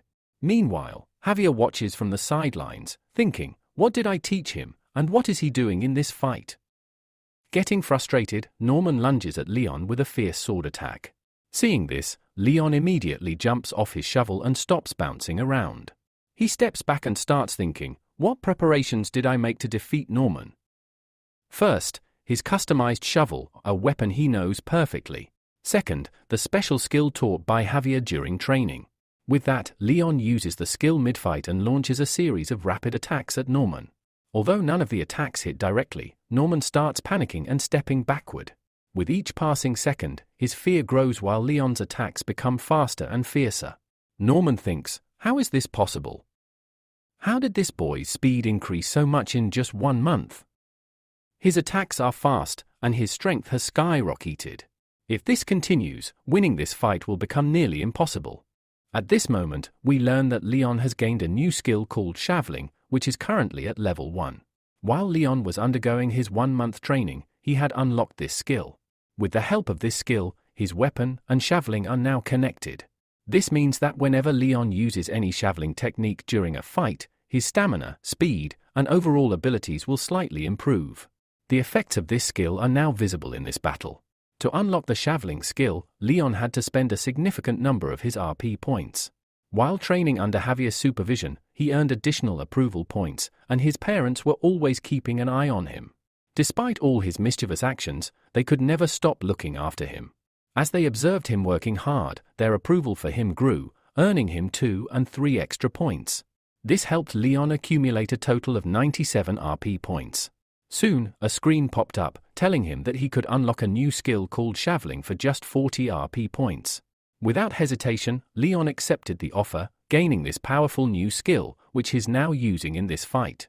The flashback ends, and the fight resumes. Leon and Norman continue to battle. By now, Norman is getting frustrated. He thinks to himself, I never expected this kid to last so long in this fight. I usually don't use such powerful skills against civilians, but this kid has left me no choice. I'll have to use my full strength. Norman begins to unleash his powers, his body glowing with energy. Javier watches from afar and remarks, finally, Norman is using his special move in this fight. The energy within Norman's body gathers in his heart, and Leon realizes what's happening. So this is the skill everyone fears. It's called Sunmin. I've heard Norman can summon his heart's energy using this skill. As Norman completes the process, he looks at Leon and says, this fight is just beginning. Now that I've activated this skill, I'll finish it. Leon's expression shows concern, and his face tightens as Norman rushes toward him, moving faster than ever. Javier continues to watch, thinking, this has become a dangerous fight. Norman has unleashed the power of his heart, which took him 5 years to master. This skill is incredibly powerful. For Leon to block it, he would need training that could take years, but he's only had 1 month. There's no way he can block it. Then, Norman attacks Leon, aiming directly for his neck. Leon reacts quickly and raises his Shaveling to defend. Norman smirks, saying, "You're a fool if you think this Shaveling can stop my attack. I'll destroy your weapon." As Norman strikes, Leon's parents, watching anxiously, are horrified. Suddenly, something unexpected happens. Norman's powerful attack is blocked by Leon's Shaveling. Norman is in disbelief. No. This can't be happening. There's no way you have the power to block my attack. Leon smiles, replying, "This is the 4th method I prepared to defeat you." He goes on, "In the past month, I've focused not just on training, but on preparing for this exact moment. I have another powerful skill, Mana Conjuring, which Javier is also quite proficient at. With this skill, Javier has become so strong that no one can defeat him. When a swordsman learns this skill, they can absorb their opponent's mana into their body. That's exactly what I did with your energy. I absorbed it into my Shaveling and used it to block your attack." Upon hearing this, Norman quickly pulls his sword away from Leon. "You're a thief! You stole my mana power!" Leon, unfazed, retorts, "Stop talking nonsense, and take this." He strikes Norman with his Shaveling, landing a direct hit to Norman's face. The sound of the slap echoes through the arena. For a moment, everything is silent. A tooth falls from Norman's mouth, hitting the ground. With this single attack, Leon has left Norman badly shaken. He watches the tooth fall, confused. "Is that my tooth?" Just then, Leon spins his Shaveling again, this time striking Norman with the back of the weapon. The impact worsens Norman's condition as his mana energy begins to deplete. He can no longer defend himself. As Norman stumbles, Leon prepares his final move. He charges towards him, mercilessly aiming his javelin at the back of Norman's head. The strike causes Norman to lose his sword, and he collapses to the ground with a loud crash. After a few seconds, everything falls into silence. No one blinks, all eyes are on the fight, and everyone is stunned. No one expected Leon to win this fight. Leon's father, Arcas, begins to wonder how this could have happened. Just then, a voice breaks the silence, saying, "Look, Master Leon has won the fight. Our new winner is Master Leon Frontierer, who defeated Norman in this fight." Another person, still in disbelief, speaks up. "No, this can't be. How could this kid defeat Norman in a fight?" At that moment, Arcas declares loudly, "I hereby declare that this fight is over, and Leon Frontierer is the winner." Norman, still stunned, wonders to himself, how is this possible? How did I lose? I'm a sword expert, and this kid. He has nothing. He defeated me with a shovel. This is embarrassing. Leon approaches Norman and says, "Did you see that? I've won, and you've lost. The duel is over, but there's still one thing left that I can finish." Leon readies his shovel again, prepared to attack. Norman, still dazed, can barely process what's happening. He watches helplessly, unable to move his body, relying on others for help. Arcas, witnessing this, shouts, "Leon, stop! The fight is over, there's no need for more action." But Leon isn't stopping. He launches several attacks at Norman, his face filled with a monstrous expression, attacking without mercy. Norman, lying on the ground, can do nothing but try to protect his head with his hands. Every attack from Leon lands on Norman's back, causing further damage. Meanwhile, Arcas continues shouting at Leon to stop. After a few moments, some soldiers step forward and grab Leon, trying to halt his attacks. Javier, a senior knight, watches this unfold and comments, "This boy has lost control. He's completely gone mad." But another knight, who's observing closely, says, "No, this doesn't seem like a loss of control. He's very much in control. I think he's doing this purposefully." Leon, hearing this, tells the soldiers, "I'm in control now. You can let me go."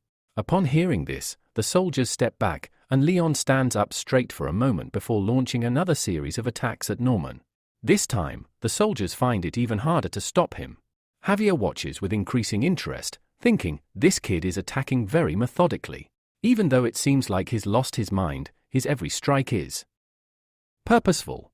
He's targeting every part of Norman's body, hitting where it hurts the most. It's as if he's been trained for this. His calm face shows he's not acting out of rage, he just wants to defeat Norman. As Leon attacks, Javier notices something about his eyes. There's a certain knowing look in them, as if Leon has some secret knowledge. This sends Javier's mind racing back to 15 days ago, when Leon had been training with him. Leon had asked to learn a skill called Ashra. Javier was surprised by his request, but Leon explained that he knew Javier could teach him, having observed him for days. Javier, unsure of how Leon knew about Ashra, was taken aback. Leon, however, quickly covered up, telling Javier that he had overheard him mumbling about it in his sleep. Javier, though suspicious, didn't press the matter. He agreed to teach Leon the skill if Leon helped him complete it. Later, Leon explained the technique. This is how the Ashra skill works. You absorb energy from another person's body and combine it with your own energy. The problem, however, is that your heart rejects it. But there's a solution. Instead of combining the two energies immediately, store the energy separately. Over time, the energies will merge naturally. Javier was impressed but also confused. How did you know about this? This skill is new to me too. Leon, ever so calm, gave a half smile. I guess I just figured it out after watching you. Hearing this, Javier starts thinking, right now, asking them any questions won't help. They tell just keep lying, and it'll never end. I should use my technique for now. If I try the way they taught me, it might work. I believe I'll be able to get a job this way. Javier immediately tries the technique as he was instructed, and almost instantly, he begins to feel the work coming to him. He realizes he has absorbed energy into his mana heart. As he uses this skill for the first time, 3 mana strings start floating around his mana heart.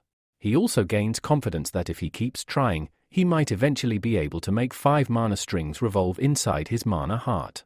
Right at this moment, a notification appears on the screen in front of Leon, which reads, Xavier's approval rating has increased by 5 points. Moments later, we shift back to a flashback. Xavier has told Leon everything, and Leon isn't happy about it. Xavier informs him that he can't teach Leon the exact same skill he just learned. Instead, he'll teach him a lighter version of it, one where Leon can extract mana energy from a body that's in contact with the air, rather than absorbing it directly from the air. Leon doesn't like this at all because the power is much weaker. Absorbing mana energy from the air into one's body is a bigger achievement than pulling it out from someone else's body. But, with few options left, Leon reluctantly agrees to learn the skill. The flashback ends here. Xavier watches Leon and thinks to himself, Master Leon has learned the skill I created very well and used it effectively in this fight. Thanks to him, he was able to defeat Norman. If they hadn't had this skill, the outcome of the fight would have been very different. We then see soldiers still trying to stop Leon, but they are unable to. Leon continues to attack Norman relentlessly, perhaps only stopping once he defeats him. At this point, Arcus suddenly loses his temper and shouts, Leon, what are you doing? I've been telling you to stop. Can't you hear me? If you try attacking Norman again, you'll face severe punishment. This fight is over. Norman is highly respected by us. You cannot attack him like this. Hearing this, Leon pauses, waiting for Arcus to speak to him. With Arcus' words, Leon starts his response. You trust Norman a lot, don't you? Well, why don't you take a look under that table? If you lift the cloth, you'll find something that will completely shatter all your trust in Norman. Arcus quickly lifts the cloth and finds a pile of letters underneath. He opens one of them. These letters are agreements between respected Norman and the Gis family. As Leon exposes Norman, Arcus begins to shake, realizing that the man he trusted so much has been deceiving them all along, causing harm to their family. This revelation shocks him deeply.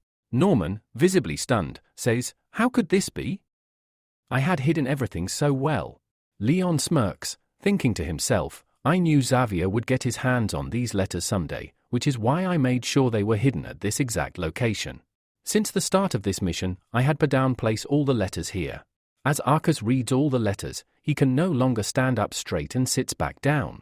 Leon reflects, when I read this novel, I thought the soldier was really good and had control over his entire army.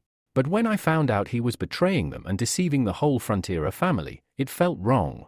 It made me realize that being a kind leader is far better than just being a good leader. There's a huge difference. Just because your leader is nice doesn't mean he's good. There might be another bigger reason behind his actions. After a few moments of silence, Leon speaks again. I know this must be difficult for you, but if you want, I can suggest a punishment. Arcus, what do you think? Arcus responds, yes, please, tell me. This makes it clear that Arcus is now listening to Leon more attentively. Until now, he had seen Leon as insignificant, but his image of him is starting to change. Leon says, I think we should place a rat on Norman's head. If the rat stays there and Norman survives, we'll keep him in the army but demote him to a regular soldier. He won't receive any more energy. This will give him a chance to redeem himself. However, if any side effects occur because of the rat, it will be Norman's responsibility. At first, no one around understands this strange punishment. Some soldiers whisper, what kind of punishment is this? How can a rat cause harm by sitting on Norman's head? Another says, maybe Leon is being too merciful and just wants to give him a chance to apologize. That's why he's suggesting such a punishment. A third person says, yes, it's probably all just a show. How can a rat be a real punishment? Arcus, too, is puzzled, but because he's starting to trust his son a little, he doesn't stop him from carrying out his decision. But from now on, he doesn't say anything. Seeing this, the second senior knight realizes that Leon has been granted permission in the same way as before. He tells Leon, all right, Leon, you can do whatever you want. We accept your way of punishing. Arcus says, Leon, very well done, go ahead.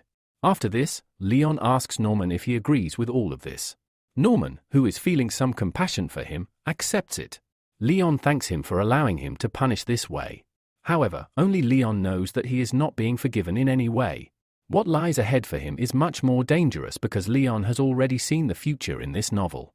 It was going to happen that Norman's mistake would come to light. After that, Arcus would forgive him, but even then, Norman's nature would not change. he would continue betraying the Frontera family, and his consistency in this would only increase. While Leon is thinking about all this regarding the future, Norman's face wears a strange smile. It seems as though while Leon is thinking about Norman, Norman is also thinking about him. He must be thinking, how foolish these people are to forgive me. I am like a snake, I'll bite them when the time comes. They may leave me alive now, but later, they will regret it when I strike again. At this moment, Leon also has a slight smile on his face. Leon says, you won't be able to do anything to anyone. You're trying to hide your smile, but I saw it. Now, let's see what happens to you. Hearing this, Norman gets scared and says, what are you talking about? What are you going to do? Leon replies, what do you think? What do my words mean? Saying this, he takes out a red-colored seed and plants it. As soon as he eats the seed, Leon immediately grabs him and throws him high into the air. Norman looks terrified, as he's like a bug that should be squashed immediately. He knows he won't be forgiven, no matter what. With that, Leon lets the seed grow rapidly in the air. As it grows, its effects become visible almost immediately. The size of the bug increases massively. People below watch in shock, not expecting this to happen. They are witnessing the bug grow from a tiny size into a huge one right in front of their eyes. The crowd, who had thought that Norman was being forgiven, now realizes in an instant that Norman wasn't being forgiven. Instead, he was being given the most dangerous punishment of the Frontera family. As the bug grows, Leon starts running away. Norman is still up, his body swollen with lumps, unable to move, though he can scream. But screaming does him no good now. The bug grows larger and lands on him with the force of a massive meter. The ground shakes as the bug crashes down. It's clear now, Norman's body has been completely crushed into a paste. There's no chance of survival. Afterward, Leon, laughing, says, this is my way of delivering justice. This is how all traitors will learn their lesson and change, and all the honest ones will have assurance that they are in a safe place. He lets it roam freely within the city, where it digs out trench-like structures. Over time, these trenches have spread throughout the entire city. Watching this, Xavier approaches Leon and asks, what exactly are you doing? What is the point of all this? Leon calmly responds, I am building roads inside the city. You already know that I now have full authority over the soldiers. I can command them however I want. The weak and lazy ones have become strong and hard-working. It is clear they now resemble professional construction workers. I intend to use their strength to rebuild the city. Slowly but surely, my construction force is growing stronger. Leon continues, and this is just the beginning. I will completely transform the city into something so magnificent that people will be left speechless. I know of a city called Rome, a grand, beautiful place, and I plan to make our city just like it. The road I am building will stretch from the Frontera mansion directly to the eastern mountains. Xavier listens but still doubts the plan. I understand you want to improve the infrastructure, but will building roads really make such a big difference? He asks. Leon confidently replies, of course it will. A city's strength largely depends on its roads and how efficiently goods and people can move. However, as he watches Leon, a suspicion creeps into Xavier's mind. He questions, Master Leon, there is something I do not understand. You never showed interest in such things before. You barely cared about infrastructure or magic. But now, suddenly, you know so much. You have built a new heating system for houses, and you possess a magical mouse capable of growing at will. How did you gain all this knowledge? Sometimes I wonder. Are you really Master Leon Frontera? Just as Xavier says this, a screen window pops up in front of Leon, reading, Xavier is beginning to doubt you. Leon immediately starts sweating. He realizes that Xavier is extremely powerful. If Xavier even suspects for a moment that Leon is an imposter, he would not hesitate to attack and eliminate him. Leon must be very careful now. He needs to convince Xavier that he truly is Leon Frontera.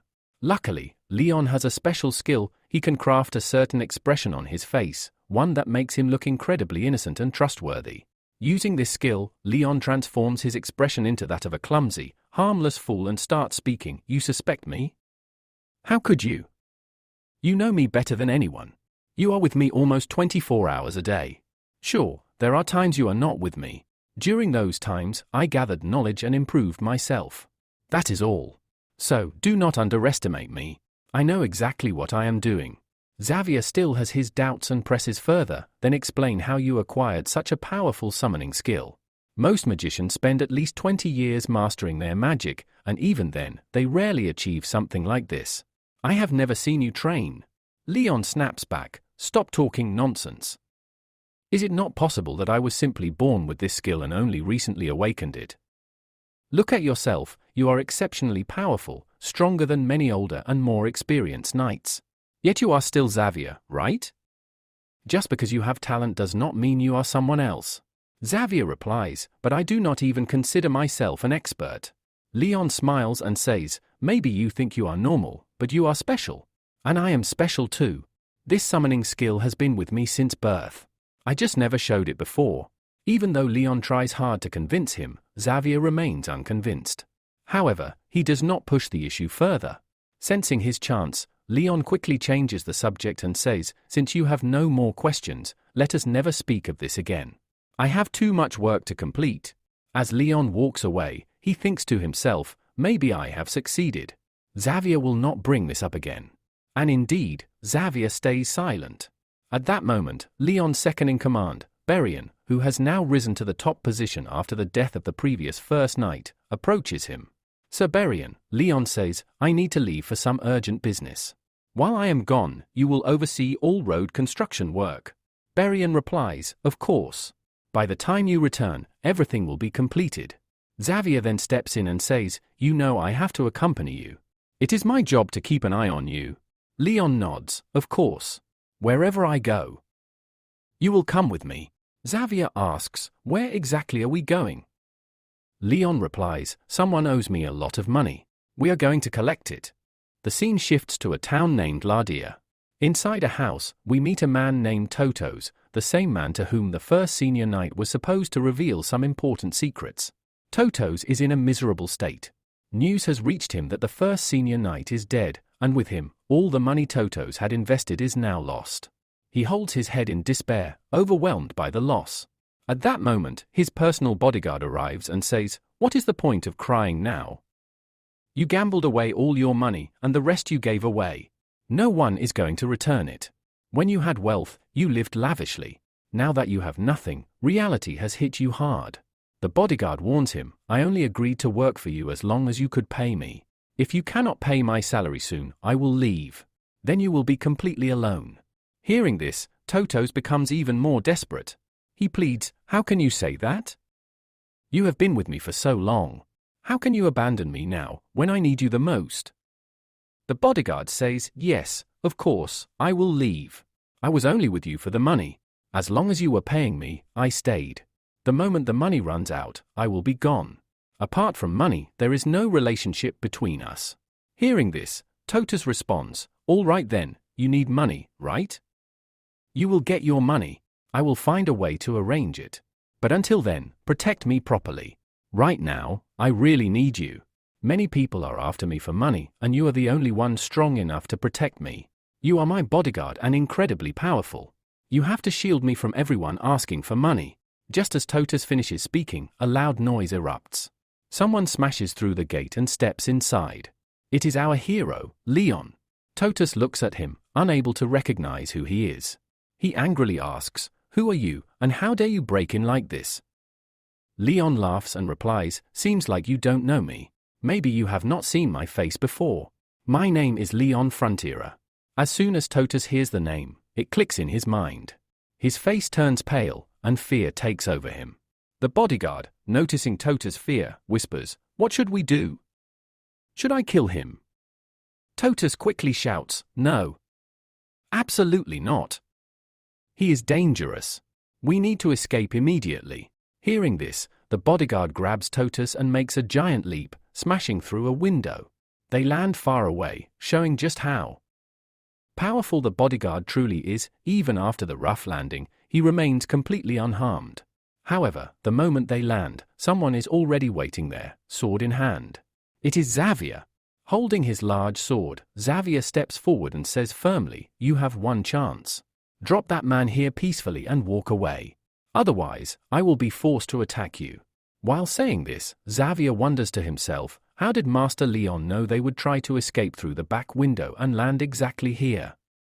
This cannot just be a coincidence.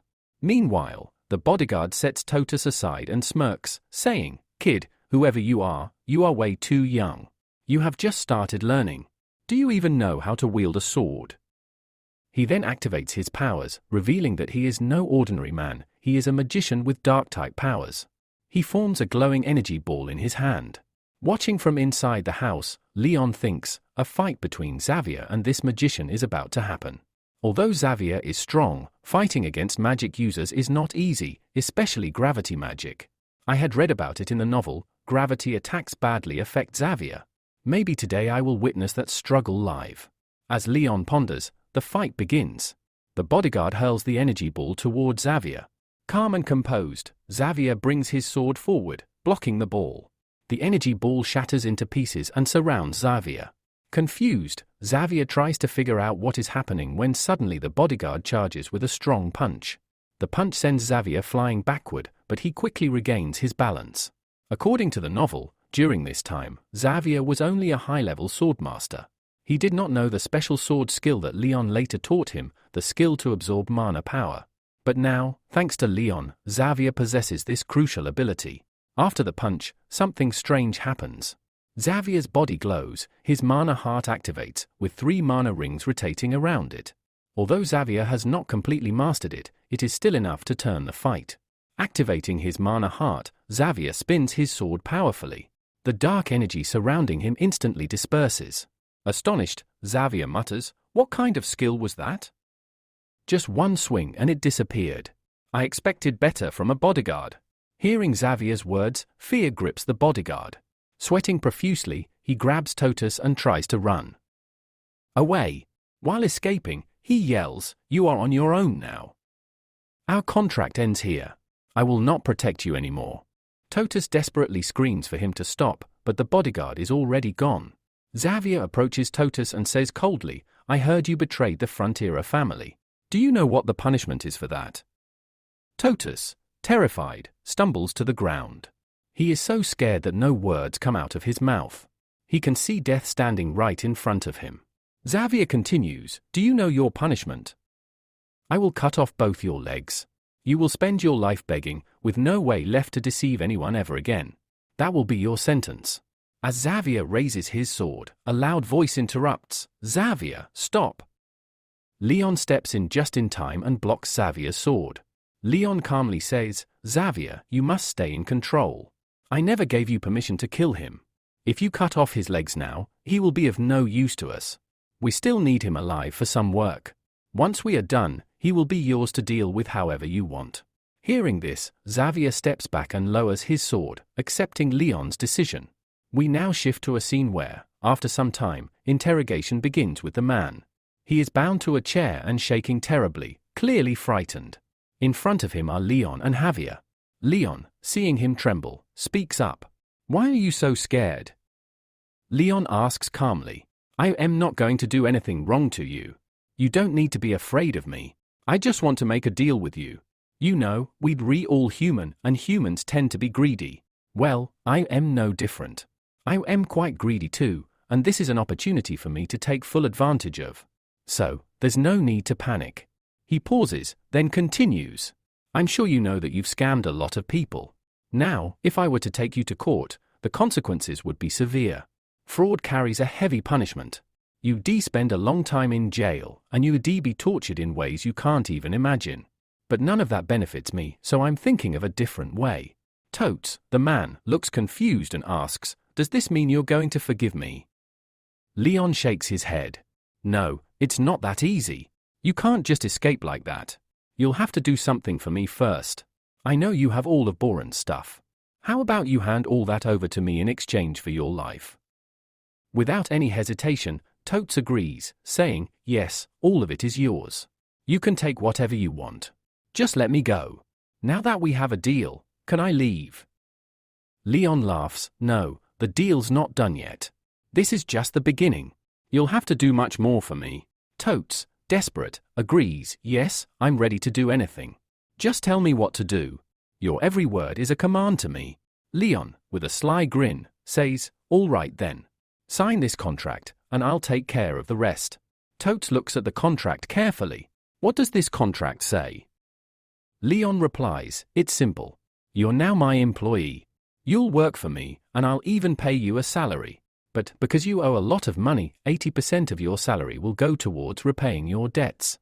The remaining 20% will be yours to keep. You'll work for me for 520 years, and once that period ends, you'll be free. No more debts. See how generous I'm being? You'll be out of this mess in no time. Totes is shocked. 520 years? That's longer than my entire life. He thinks to himself, if I sign this, I'll be a slave to him forever. Javier, meanwhile, is thinking the same thing. Leon was supposed to hand over Totes to me after this, but now it's going to take 520 years. This man is far from kind. He's manipulative, clever, and now I see how far he's willing to go. Leon, with a slight smile, thinks, I'm not letting you die until you've paid every last penny of what you owe me. Your whole life will be my slave. Totes begins to understand the gravity of the situation. He realizes he's sold his life by signing the contract and immediately regrets it. But there's no turning back now. The next morning, we find Totes, Leon, and Javier traveling in a cart. Leon still doesn't trust Totes. He's tightly bound, ensuring that he doesn't escape. Javier says, we've already made a lot of money off him. We won't need to take interest from him for at least 3 or 4 months. Leon, always thinking ahead, responds, what do you think we should do with this money? I was thinking of hiring more people. We already have 30 soldiers, but they're weak. We need more people who will work the way we want. The work needs to pick up speed. I have an idea, Leon continues. Let's put up a board in the village saying that we're hiring. The villagers need to be offered a job with a salary, so they'll join us. Javier looks skeptical. But people in the village already hate you. They won't trust that you'll actually pay them. Leon agrees, but insists, even if they don't trust me, I have to. Try. Maybe things will change. A few days later, they return to the village. They put up a board announcing that the Frontera family is hiring workers, with a salary of 20 gold per week. They also offer inquiries with Master Leon. To their surprise, a long line of villagers forms, all wanting to take up the offer. Leon is shocked. I didn't expect this. How did so many people come, despite hating me? Javier explains, yes, they do hate you. But they saw the homes you've been building with a new technology called Londol. It's made their homes much warmer, and they've started to respect you for it. They feel they can trust you now. Leon starts to think to himself, is it true? The village where I was once disrespected, where people didn't even like to look at me, and now, they all believe I can be trusted. As Leon contemplates this, a man approaches him and says, my lord, I want to work with you. I've read the contract thoroughly and I'm ready to proceed. Leon replies, very well, we'll start the work soon. But the man continues, before that, please accept my gratitude. Because of you, we've gained so much. I have a son who used to struggle in the cold, but now, thanks to your efforts, we have a home that stays warm inside. It's such a comfort, and for that, I want to thank you. The man bows his head in front of Leon, who begins to reflect, I haven't done anything for these people. Everything I did was for my own selfish gain, yet they're praising me and thanking me. The man goes on, I have a relative living in a nearby town, and he also wants a house like this. Can you build one for him as well? Hearing this, a wide smile spreads across Leon's face. He thinks to himself, finally, it's working. I've built these houses at such a low cost for these people, and now I'm going to benefit. They're starting to refer me to others, and soon, my name and brand will be everywhere. I'll be so successful that money will come pouring in from all directions. Leon smiles wickedly as he says, of course, I'll build a similar house for him. We'll get started soon. At this moment, Javier, who has been observing Leon, begins to understand his thoughts. Javier thinks, I see now why Leon has been building these houses at such low prices. Everyone thinks it's out of kindness, but it's actually part of his business plan. I must have been a fool not to see it sooner. However, Javier is still puzzled about something. He wonders, but why is he building this road from the frontier mansion all the way to the mountain? What's the reason behind it? Hours later, Javier and Leon are standing atop a mountain, and Leon is finally about to reveal why he's building the road. Leon says, you've been wondering why I'm building this road, right? Let me explain. As you know, All the homes have original floors, which means there's a huge demand for firewood to keep the chimneys burning and heat the houses. Javier nods. Yes, I understand. What happens next? Leon continues. Soon, there will be a shortage of trees in our city because people will have cut them all down to burn in their chimneys. Once the wood runs out, they'll have no other option but to come to us. That's when our real plan will begin. With this revelation, Javier's face suddenly changes. The cheerful expression fades, and he looks at Leon in shock. He asks, "Wait, your master plan is?" Leon answers, "Do you see over there? Those mountains have black rocks that we can use as fuel. It's basically coal that burns well in chimneys. That's why I'm building the road, to easily transport the coal from the mountain into the village." Leon grins as he explains, "Right now, there are plenty of trees, but once they're gone, the villagers will have no choice but to buy coal from us. They're already used to using chimneys, so they'll buy it in large quantities. That's when I'll secure my hold over the entire village. The cheap homes I built will now pay off." Javier listens, and though initially angry, he finally understands. Leon adds, "I know you're probably thinking I'm greedy or manipulative, but understand that this is business. If we don't think about profit, we'll never succeed. We've already suffered losses by building homes at such low prices. If I don't start charging more, how will we pay off the debt?" Javier, after hearing this, agrees, "I see your point. This is the only way out. But there's still one issue. How will you execute this plan?" Everyone knows about the black rocks in the mountains, but many have tried mining them and failed. Some early miners succeeded, but since then, no one has managed to extract the coal. Leon responds, "Yes, I know. Every time someone tries mining here, the cave collapses, trapping everyone inside. No one wants to mine anymore, but that's where we'll benefit. We'll mine the coal and take it out before anyone else can. I have a new mining technology that no one knows about. I call it the shield turning method." Javier, intrigued, says, "Shield turning method? I've never heard of it, but I trust you. I believe you'll make it work, just like you've done with everything else." The entrance is blocked by large rocks, indicating that the cave has already collapsed. Inside, they see a large empty space, but it's not completely empty. Monsters with large tentacles lurk in the shadows, and glowing eyes can be seen. Leon knows that these aren't ordinary monsters, they're waiting for someone to enter. Soon, Leon will find a way to navigate into the cave and begin his mining operation. The adventure is just beginning. From here, we see Leon standing at a spot. It's already dark, and he begins to use his powers, saying, "I use the power of summoning, summon quickly." As he says this, a green light emerges from his body, reaching up to the sky before it descends to the ground. Upon landing, a massive building materializes. However, it is soon revealed that Leon doesn't actually possess such a power. It was merely an illusion he created. In fact, he isn't even using his summoning power at this moment. He's comfortably sitting at a table, using his powers to sketch out a map, planning how to build his next house. Thinking about this dream, he says, "I wish I had summoning powers like that. I'd design an entire house in one go. If only that were the case, I wouldn't have to do all these little things. First, I have to build the structure, then one by one, place the bricks and create the house. This is such a tiring job, and I'm so bored of it. Plus, I have a bunch of workers. I have to pay all these soldiers, but so far, I've made very little profit from all the work I've done. I don't have any money to pay them." Leon sighs and continues, "I wish I had summoning powers, where I could just summon slaves to do all the work and not have to pay them." Hearing this, the system responds, "If you're not satisfied with this skill, you can choose to draw everything by hand. You don't have to use the skill." Leon quickly replies, No, drawing by hand is far worse than this." We then learn that when Leon had met Totus, he had requested something from Baron, his father. Baron is a title, and in this context, Baron means king, while Leon's mother and father are referred to as queen and king respectively. Leon then sees several screens pop up in front of him, displaying his skills. Over the last few months, he has accumulated a lot of RP points for all the work he's done, especially since his village has started to favor him. Currently, Leon has a total of 640 RP points. Without hesitation, he decides to upgrade 2 of his skills, Basic Planning and Basic Surveying, both of which are now upgraded to level 10, and their names changed to Intermediate Planning and Intermediate Surveying. These upgrades allow him to use these skills even better. Using these skills, Leon heads toward a cave he had encountered earlier. When he arrives, the area that was once rough terrain has now been transformed into a road.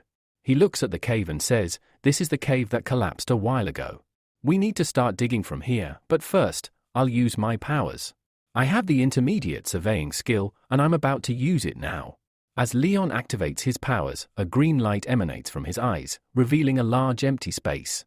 But upon closer inspection, it isn't an empty space, it's the collapsed cave. This is an optical power which allows Leon to see through a 5-meter radius and visualize everything within it, essentially giving him X-ray vision.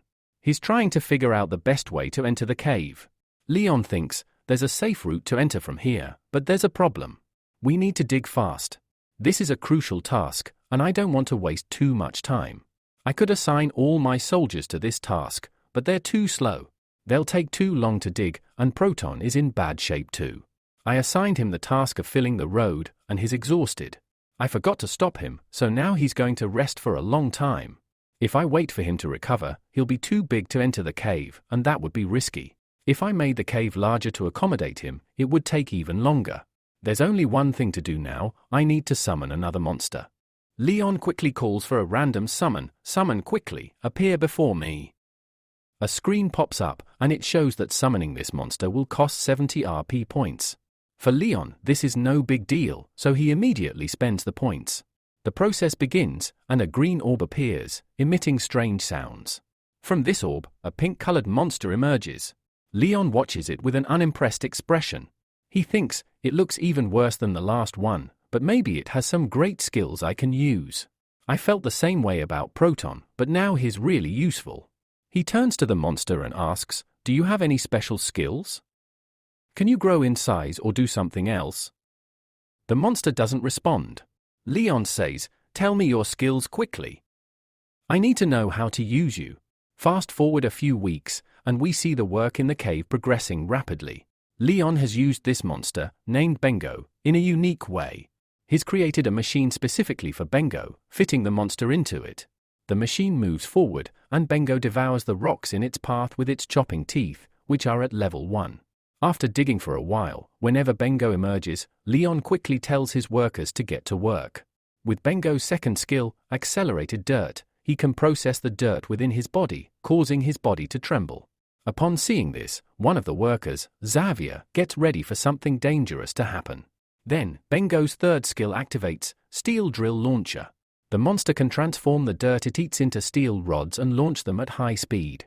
Xavier reacts quickly, using his sword to cut the steel rods before they can cause any harm. The workers begin processing the cut steel rods, using them to create weapons for the next phase of their work. Xavier was in the middle of his work, and he thought to himself, "I'm a knight, and this is not something a knight should be doing. What am I doing here, cutting a monster's poop? This really doesn't suit me." Yet, despite his hesitation, he knew this job was something only he could do, so he continued. Just then, Leon's voice echoed across the area, "Everyone, keep going. We're moving forward from here." At Leon's signal, one of the workers, who was close to the monster, began moving the machine forward. This process continued in a cycle, stretching the cave further. Leon had taken every safety measure into account. A pipe had been laid out to ensure constant oxygen flow, vital because they were deep underground where oxygen levels were low. Without it, the air would deplete, causing everyone inside to pass out. At this moment, Xavier approached Leon, urging him to take a break. "Master Leon, you have been working for hours without stopping. If you keep pushing yourself, you'll collapse like the others. The rest of us have shifts to rotate, but you're not letting anyone take over for you." Leon responded firmly, "The work I'm doing, no one else can. I'm in charge here, and all the commands must come from me. If I leave, everything will stop." He then began to think back to his time in Korea, recalling how many people there only cared about resting. They believed workers should always be doing the work. But I don't think like that. I want all the workers here to believe I'm working harder than they are, so they respect me and keep working faster for me. If I start resting, they'll think it's fine to slack off and only do the minimum. With that, Leon activated his X-ray vision and checked the progress ahead. He received some good news. Within a 5-meter radius, there were plenty of coal chunks. He quickly called out to the soldiers, "We're close. Keep up the good work, the coal is near." Hearing this, the soldiers and workers became energized. Suddenly, Leon's monster companion appeared beside him. Leon spoke to it. "Good work, the process is moving 10 times faster. Now, we'll take over from here, we don't want you eating the coal." Leon turned to the workers, instructing them that once they secured the coal, they would need to start a process immediately to prevent any layering from forming on it. "This is not difficult, we'll handle it easily. You've all worked well, and I promise you, your hard work will be rewarded." As Leon spoke, it became apparent that this cave was unusual. The ceiling was covered in a special metal, the very metal that had come from the monster's body. The workers immediately began their task of covering the area to seal it completely and prevent cave collapses. Just as Leon's briefing concluded, he felt some movement ahead. The rocks began to stir on their own, something impossible to happen naturally. Leon thought to himself, "How can this be? We're so deep underground, and there's no water source nearby. What's causing this noise?" He activated his X-ray vision again, revealing a small hole about 5 meters ahead, which was gradually growing larger. Leon focused more on the hole, and suddenly, a monster emerged from it, attacking him the moment it surfaced. After that, Leon starts thinking, "I had a feeling that we were going to encounter these creatures soon. When I was reading the novel, I had seen monsters like this." Right after thinking this, Leon recalls something else. He remembers that such ants never stay alone. If there's an ant here, then it must be surrounded by others. As he thinks this, he notices something in front of him. The small hole that was there earlier is now much larger, and there are a lot of glowing eyes. The entire army of these ants starts entering through the hole. As soon as he sees this, Leon shouts to his soldiers, "Get out of here quickly. This is getting very dangerous." Hearing this, everyone starts running, except for Xavier. Xavier attacks the ants without hesitation, not caring about who he's fighting. He immediately starts slashing at them. Seeing this, Leon wonders, how many of these will Xavier be able to defeat? There are thousands of them. Is it even possible for him to defeat each one? But no, that can't happen. As this fight continues, Xavier will get exhausted, and these monsters will soon reach here too. They'll even try to heal using oxygen, meaning the oxygen here is already running low. I don't know what we should do. All our people are running outside, and the cave is collapsing quickly. The ceiling is completely covered, and now there's an area below where the ground might start to crumble, sealing off the entire area. If that happens, all our efforts will be in vain. What should I do? I need to think of something fast. Saying this, Leon keeps looking around, visibly panicked. Xavier notices and slaps him on the cheek, saying, "Master Leon, pay attention to what's happening. The fight has already begun. You can't panic like this. You're not the only one whose life is in danger. Everyone here is at risk. You have to think of something." After hearing this, Xavier rushes back into the fight. Leon responds, "I am not panicking, I am just trying to figure out what we should do." "Xavier, think quickly. We can't hold them off much longer." Leon thinks to himself, "There's an ant nest, plenty of black coal, and we are deep underground. What can we do with all this?" As he ponders, a light bulb moment hits him, and an idea flashes through his mind. He grabs a torch from nearby and tells Xavier, "Xavier, there's only one way left. We have to fight our way through and reach the ant nest directly." Xavier doesn't understand Leon's plan and says, "This is a terrible plan, but if you thought it through, I guess you have a reason for it." With that, both of them charge forward, attacking more ants. Meanwhile, a scene unfolds at the Frontiera mansion, where a man runs toward Arcus and says, "There's a huge problem." Arcus replies, "What happened? Did Leon do something again? I knew it. He must have fought someone." The man responds, "This time, it's a much bigger problem than before. You know, they were in a cave, and inside, there were many monsters, big ants. They attacked all the workers inside. The workers have escaped, but Master Leon is still in the cave. It's possible his life might be in danger. We've already sent news to Cerberian. He should be near the cave soon. He might have already locked it so no monsters can escape." Arcus says, "Then I should go too." He quickly puts on his armor and adds, "I must save my son."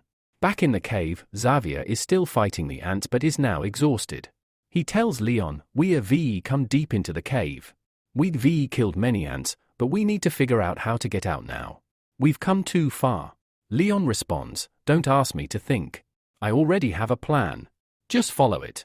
We need to keep moving forward. After hearing this, Xavier intensifies his attacks on the ants.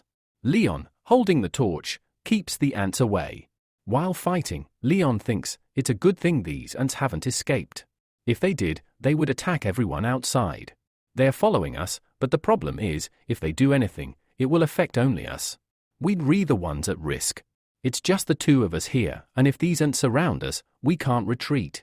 We need to finish the task we came here for. Xavier is in bad shape from fighting non-stop and protecting Leon. The air is running out, and survival for even one more second is becoming more difficult. Leon realizes they need to act fast. He thinks to himself, there's coal here, which means there could be methane gas. Finding that methane gas is our first task. We need to set it on fire, and the explosion will kill all the ants. I'm confident we can survive.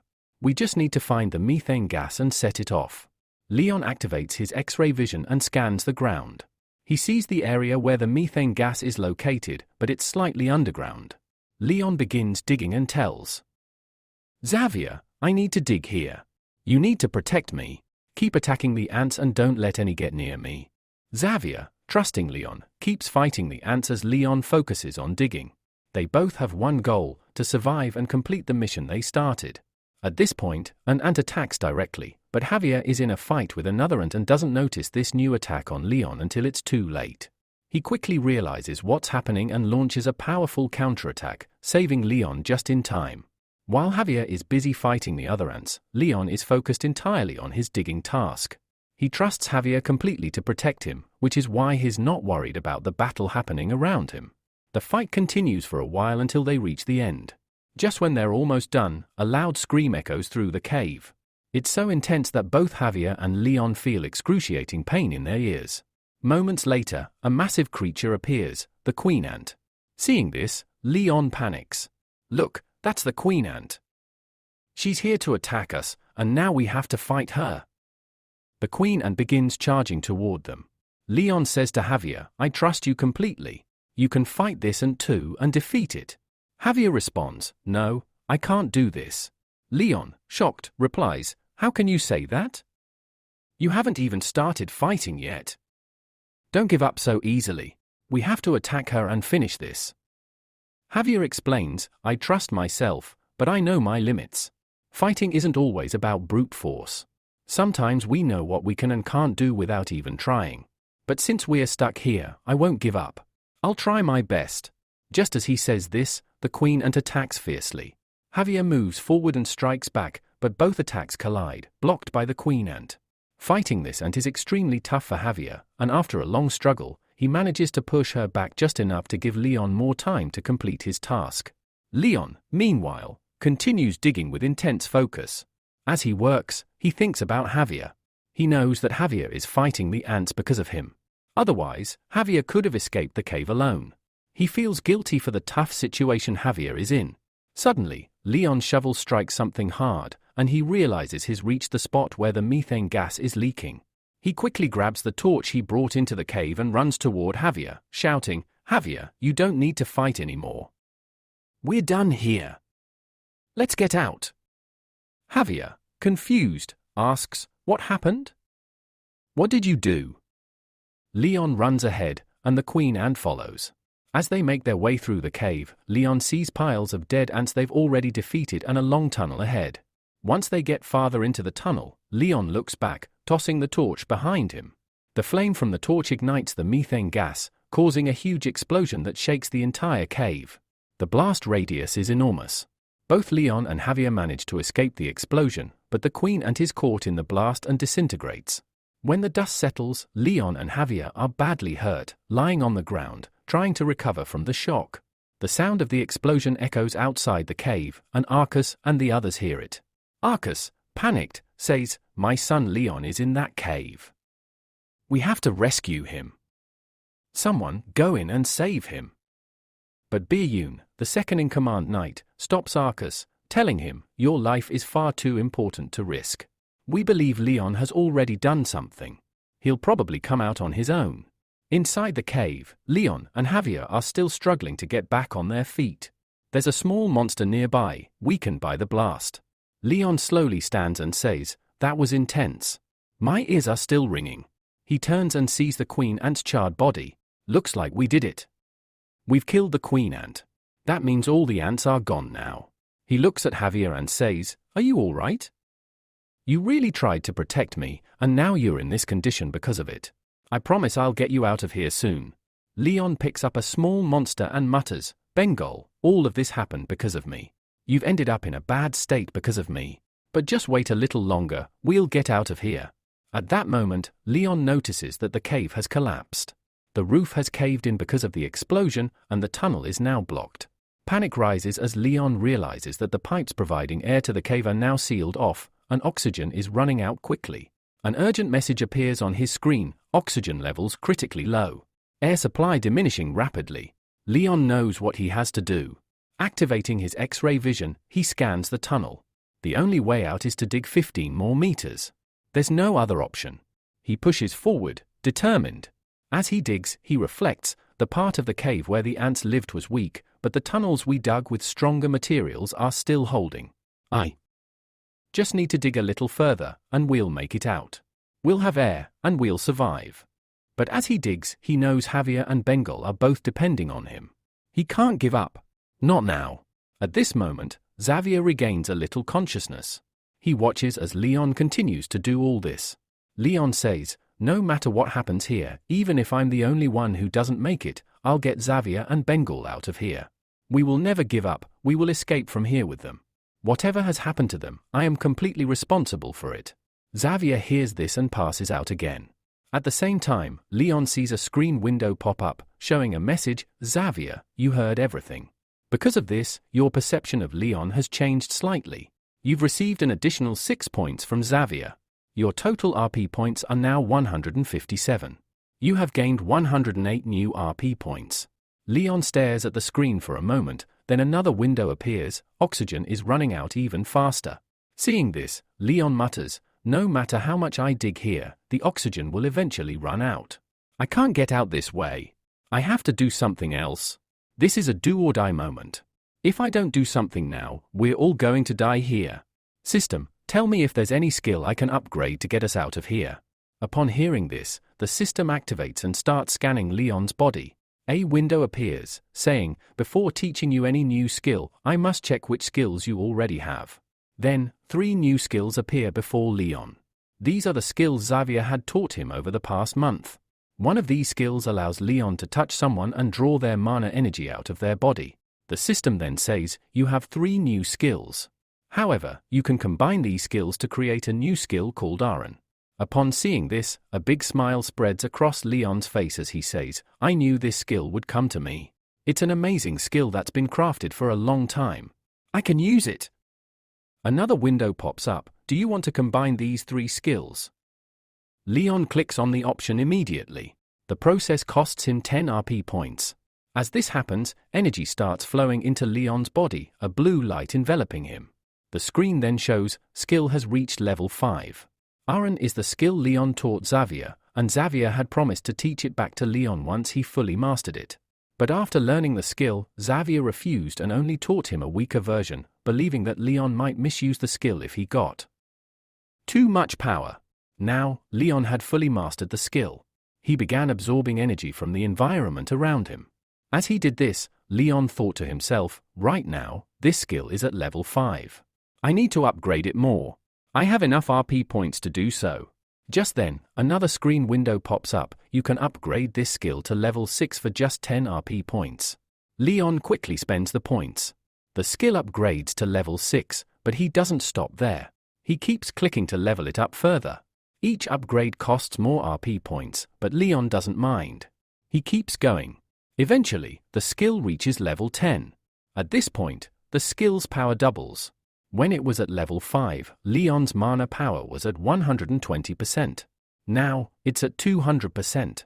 To level it up further would require 100 RP points, but Leon only has 7 left. Looking at the situation, Leon says, "I've upgraded this skill, but it's still not enough to get me out of here. I need to learn something else. System, is there anything else you can teach me?" The system presents 2 more skills. Energizer. This skill allows Leon to use his body for 10 minutes without feeling any fatigue. Power Surge. This skill makes his body 3 times faster for 20 seconds, but it can only be used once a day. Both skills have their limitations, one lasts 10 minutes, and the other lasts 20 seconds. Leon must choose which one to learn. Without hesitation, Leon picks the Energizer skill. His body glows as all fatigue disappears. He starts attacking the walls of the cave, digging at a much faster pace. As he digs, the oxygen meter shows it's dropping rapidly. Leon activates his X-ray vision, thinking, just a few more minutes. If the oxygen holds out, we'll be able to get out of here. I just need to find a small hole to make sure I'm digging in the right direction. Once I find a hole, oxygen will start flowing back in, and we'll be saved. With renewed hope, Leon continues digging. However, despite all his efforts, he hasn't reached the end of the cave. Another screen window shows oxygen is critically low. Then, Leon spots a hole ahead. He realizes he's digging in the right direction. Energized, he yells and increases his digging speed. Xavier and Bengal remain unconscious, with no hope of survival. Leon, however, holds on to the hope that he can save them. As the oxygen continues to deplete, Leon keeps digging. The oxygen meter is nearly empty. Just 3 minutes remain before they reach an area with air. But suddenly, everything stops. Leon collapses to his knees as the screen shows the 10-minute duration has expired, and you no longer have the energy to lift the shovel. Desperate, Leon sits down, exhausted. But then, an idea strikes him. He remembers his second option, Power Surge. Without wasting any time, he activates it. He now has 20 seconds to finish the task. Leon immediately starts digging again, his speed dramatically increasing. After a while, he's just 30 centimeters away from the end. But the 20 seconds run out and the oxygen meter empties completely. Xavier is lying unconscious, a stone pinning his leg. Bengal lies motionless as well. And Leon, filled with despair, thinks, I was so close. But I couldn't make it. I've always wanted a better life, but it looks like I'll die here in this cave, alone and helpless. As he says this, his eyes slowly close. But suddenly, he hears a sound. He opens his eyes and sees movement in the stones ahead. A cute face emerges from the rocks, it's Prodong. Seeing this, a big smile forms on Leon's face. Prodong breaks the rocks, allowing oxygen to flow in. Leon takes a deep breath, stands up, and says to himself, you can't give up like this. There's a life waiting for you outside. You've dreamed of a better life, and it's right in front of you. My father always told me, even if you can't sleep, make sure your dreams come true. Now is the time to make that happen. I've worked too hard to die in this cave. My life is far from over. There's still time, and I'm going to live it to the fullest. After this, the scene shifts to the other side of the cave. A few people are seen entering. They are Arcus, Bian, and the other soldiers, carrying torches in their hands. Bian, moving ahead, says, entering further into this cave could be extremely dangerous. The cave could collapse at any moment. We should leave. Arcus calmly replies, if you want to go back, then fine. You can leave. I never forced any of you to come with me, but I will keep moving forward until I find my son. As Arcus continues moving ahead, he notices something approaching from the front. On a closer look, it's a man carrying another man on his back. As the figures become clearer, it is revealed it's Leon carrying Xavier. For the first time in the entire series, Leon's full appearance is properly shown. Despite being completely exhausted, Leon still has the strength to carry Xavier and keep moving. Seeing this, even the system comments, you have pushed your physical body to its limits today. This is the first time your true strength has been revealed. This will reflect in your skills. Your recently acquired skill, Arhan, is about to improve significantly. Also, you have now unlocked a new special skill, Power Swimming Mode. You can only activate this skill in extreme or dangerous situations. It will give you an extra burst of strength. At the same time, Arcus watches his son stumbling toward him. In slow motion, he runs toward Leon. Leon, unable to hold on any longer, collapses into his father's arms. Seeing his son's condition, Arcus immediately understands everything and says, Leon, you did well. I am proud of you. The scene directly shifts from night to morning. By now, the news about what happened inside the cave has spread like wildfire across the village. Those who earlier thought poorly of Leon have started changing their opinions. Throughout the village, people are talking about Leon. One man, carrying his belongings, says to his companion, we always thought Master Leon was just a drunken thug, but he has changed a lot. The other replies, "You absolutely right. My nephew works with him in the mines. He told me how hard Leon works all day." When the monsters attacked the mine, Leon stayed back and made sure all the workers were evacuated first. Only after ensuring everyone was safe, he carried Xavier out himself. Another man adds, "I even heard that inside the cave, it was only Master Leon and Xavier who fought the ants. They attacked the entire ant colony, defeated the queen, and came out of the cave like heroes. Even though Xavier was severely injured, Master Leon carried him out on his shoulders, despite being badly injured himself. If he were really the irresponsible man we thought he was, he would have left Xavier behind and saved himself first. But he didn't. He is a true hero." A fourth person concludes, "Yes, you are right. We clearly misunderstood him." The scene now shifts to the Frontiera mansion. Leon is lying on a bed, recovering. Xavier, who has mostly healed due to being a knight and fighting bravely in the cave, sits beside him, waiting for him to wake up. Suddenly, Leon opens his eyes. Xavier immediately leans in, relieved. At that moment, Leon sees a system window appear in front of him. It reads, "Everyone in the village now sees you as a hero. The image they had of you has significantly improved. As a result, you are awarded 500 RP points." Leon, who initially had only 7 RP points, now has 507. Leon stares at the window for a few seconds and thinks, "I don't care about being a hero. I never wanted to be one anyway. But gaining 500 RP points, that's important." He smiles slightly, realizing it's good that the villagers now respect him. However, he also thinks, soon enough, they'll realize that I'm not the kind of person who pulls off heroic deeds every day. These kinds of things only happen once in a while. The story then shifts back to the mine, which has been reactivated. All the workers have resumed their work, focusing heavily on safety. Some workers are reinforcing the tunnels, while others are mining coal. While working, they spot Leon and Xavier approaching. All the workers immediately stop and bow their heads to greet them. Leon smiles and praises them, "You all have done excellent work. Keep it up. Soon, we'll extract a lot of coal from here." Hearing this, the workers' eyes light up with hope. They think to themselves, "Our boss is truly amazing. He respects us, he praises us, and during danger, he puts himself in harm's way to protect us. We must work hard for him." Leon notices the respect in their eyes. Though a little uncomfortable with so much admiration, he feels good knowing that the work is progressing well. Since the ant attack 2 weeks ago, the mine has improved drastically. Every day, they mine a considerable amount of coal while prioritizing safety. Leon personally inspects all areas to ensure there is no risk of another ant attack. As Leon and Xavier walk toward an unexplored part of the cave where no workers are allowed yet, Xavier speaks up, "Leon, why do you always do this? You could send someone else here instead of risking yourself." Leon replies, "Sure, but let's keep the talking to a minimum. Oxygen is low here." Leon tries to avoid the conversation, but Xavier insists, "Tell me, why don't you allow others here? You could easily order me to scout alone. Why put yourself in danger?" Xavier expects Leon to give a noble answer, something like caring for the workers' safety. But Leon sharply responds, "You are such a fool. You don't understand anything. You think I am putting myself in danger unnecessarily? No. Taking risks is part of being a leader. A true leader must always stand at the front and bear the risks himself. At that moment, all the workers will always feel that they are doing the most work here. They'll think that the highest profits should belong to them as well. But the truth is, I know very well that as long as you agree with me, nothing will happen to me. So, in a way, I'm not putting my life at risk. The workers believe I'm doing the most work, and in this way, I will make a lot of money. Just wait and see how much money we make. We will have so much money that when the workers see it, they'll start burning with jealousy. But since we did the most work, they'll appreciate it." Upon hearing this, Xavier's thoughts about Leon start to completely change. He wonders to himself whether this is a good thing or a bad thing.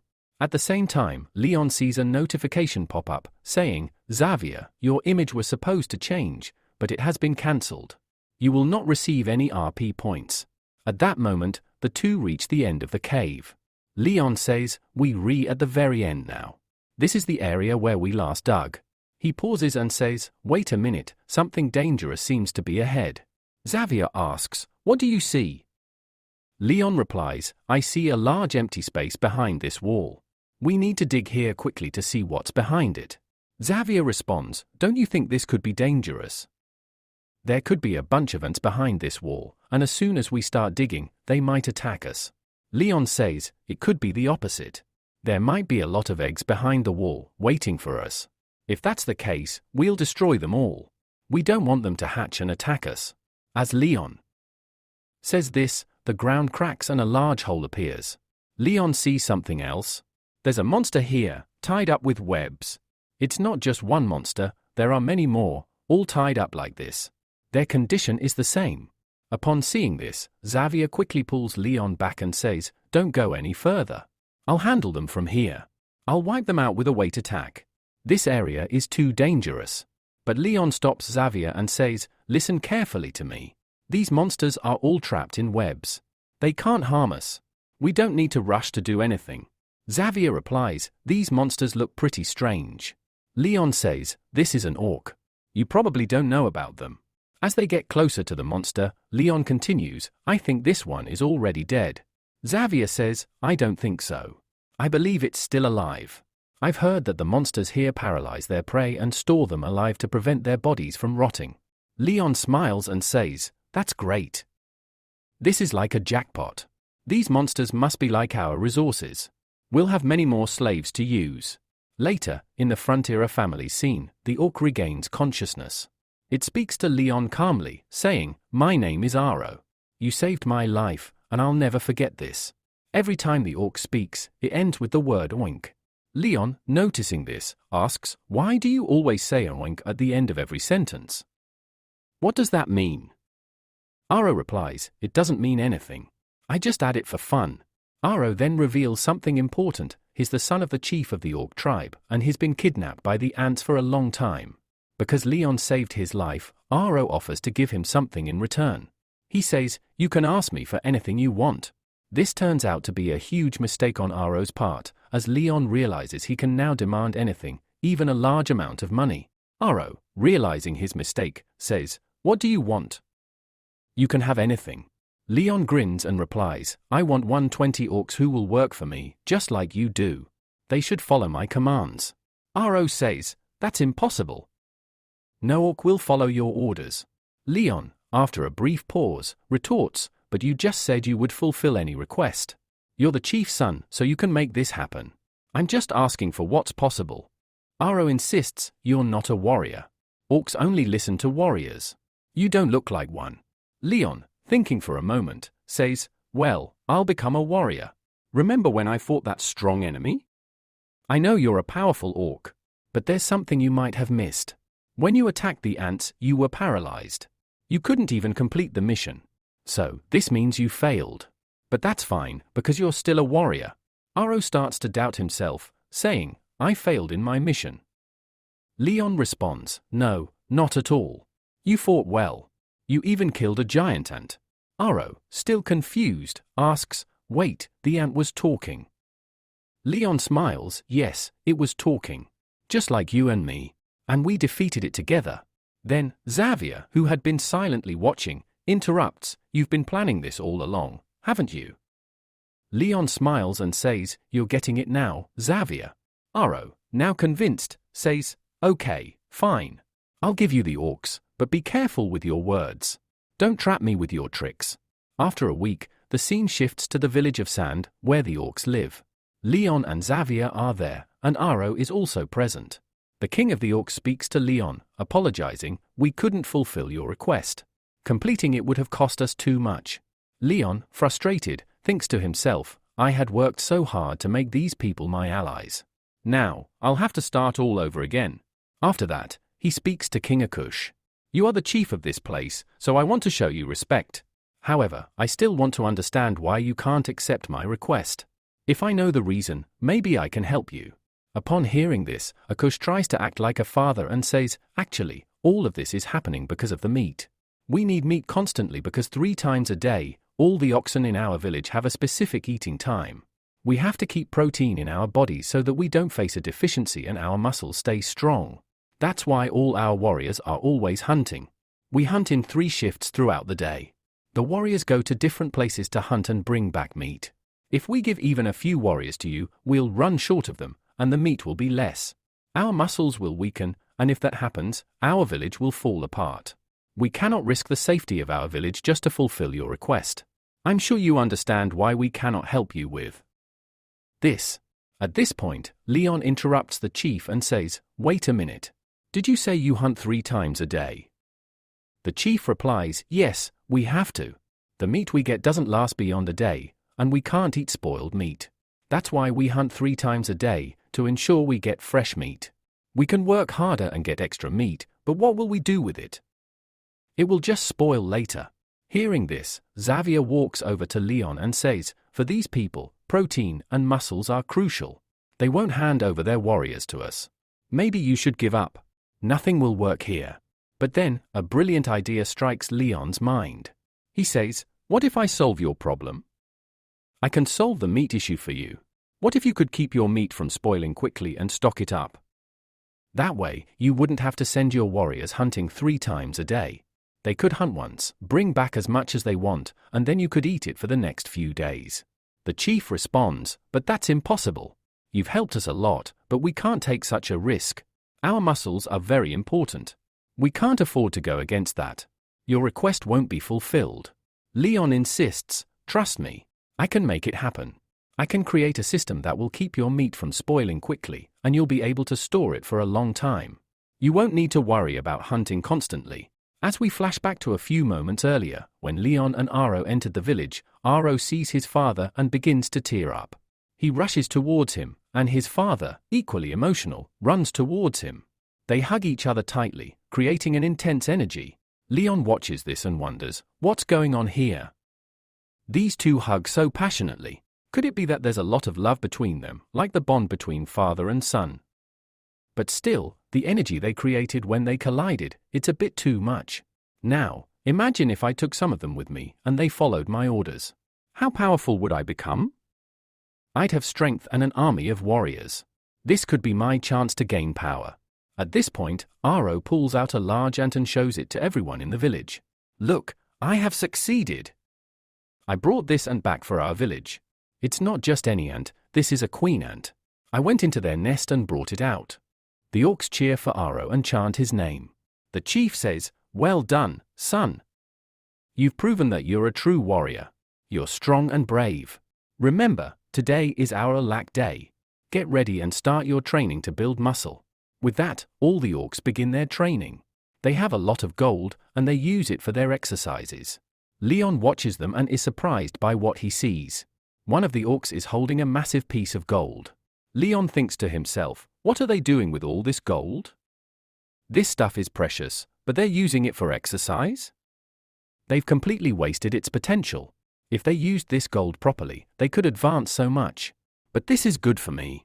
Gold doesn't matter to them, it's just a fitness tool. I could easily take it from them and sell it for a high price.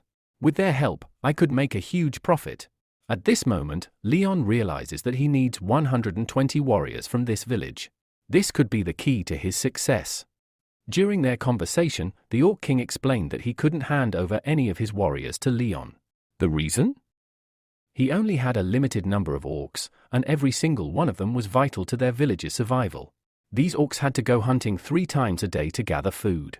If there was even a slight delay in their routine, it would lead to a severe lack of protein in their bodies, something that could endanger the entire village. After hearing this, Leon calmly tried to reason with the king. He explained that the orcs didn't necessarily need to hunt 3 times a day. Instead, if they hunted once effectively and brought back enough meat in one go, it would be sufficient. Leon then proposed that he could create a special technique, something like a storage system, that would preserve the meat for a long time. This would drastically reduce the frequency of hunting and ease the strain on the orc population. At first, the Orc King laughed off the idea. He believed it was impossible for Leon to create such a machine. But after listening to Leon's plan in more detail, the king was convinced. He made a deal. If Leon managed to build this meat-preserving machine, the king would offer him a few orcs from his tribe. Moreover, if Leon had any other demands, those too would be fulfilled. Shortly afterward, we see Leon standing with Xavier at a specific location. Leon begins explaining his real motive. He says that he wants to bring all the orcs under his command because they possess a lot of treasure. If Leon could win them over, their treasure would become his too. While speaking, Leon hands a paper to Xavier. As Xavier reads it, he notices a new term, Sheo Nego. He admits he has no idea what this word means. Leon speculates that it might be the name of the machine they are planning to build. Besides that, the paper seems to include a contract. The deal is simple: once the machine is completed, it will be handed over to the Orc King. In return, the king will provide rare orcs and their golden equipment. Leon's plan is to convert these gold items into stone replicas and return those to the orcs. Leon feels confident that this plan will work. The orcs wouldn't care if they had stone versions of their equipment instead of the original gold. But if Leon could acquire the real gold, he could use it in powerful and strategic ways. However, before activating this vision, Xavier asks Leon, "What is this school bingo mentioned in the text? What exactly is it?" In response, Leon begins to explain everything. School bingo is the name of the machine, a device designed to create cold storage. Leon reveals that even in his own castle, they face the challenge of preserving food for long periods.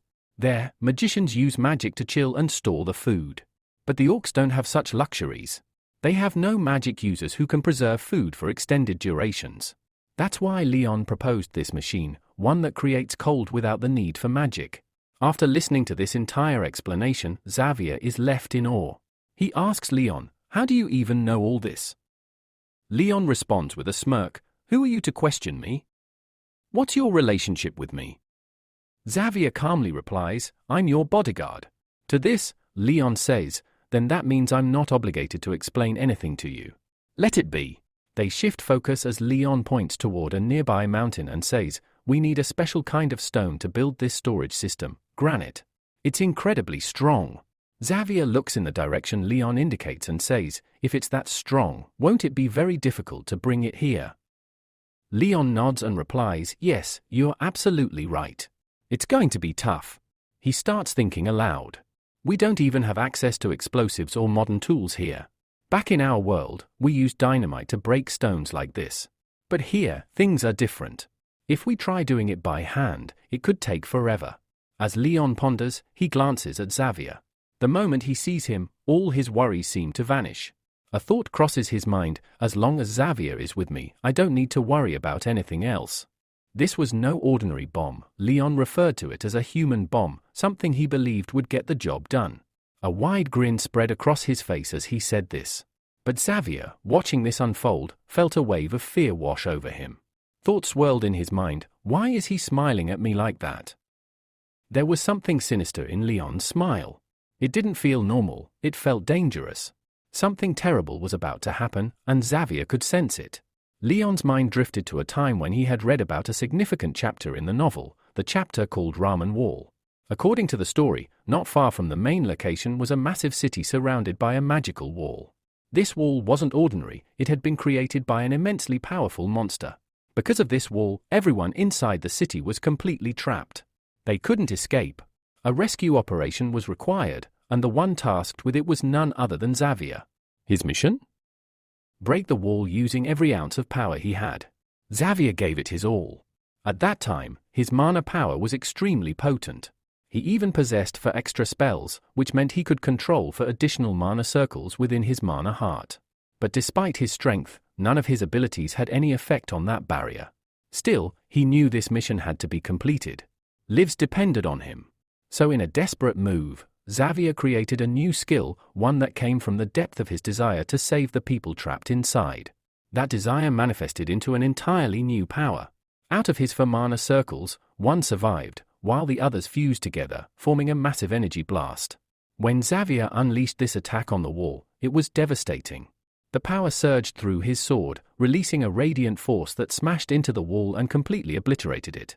This was the birth of a new technique, the Mana Blast. It became Xavier's signature skill, a move only he had invented. Recalling this, Leon turned to Xavier and said, "I want to help you.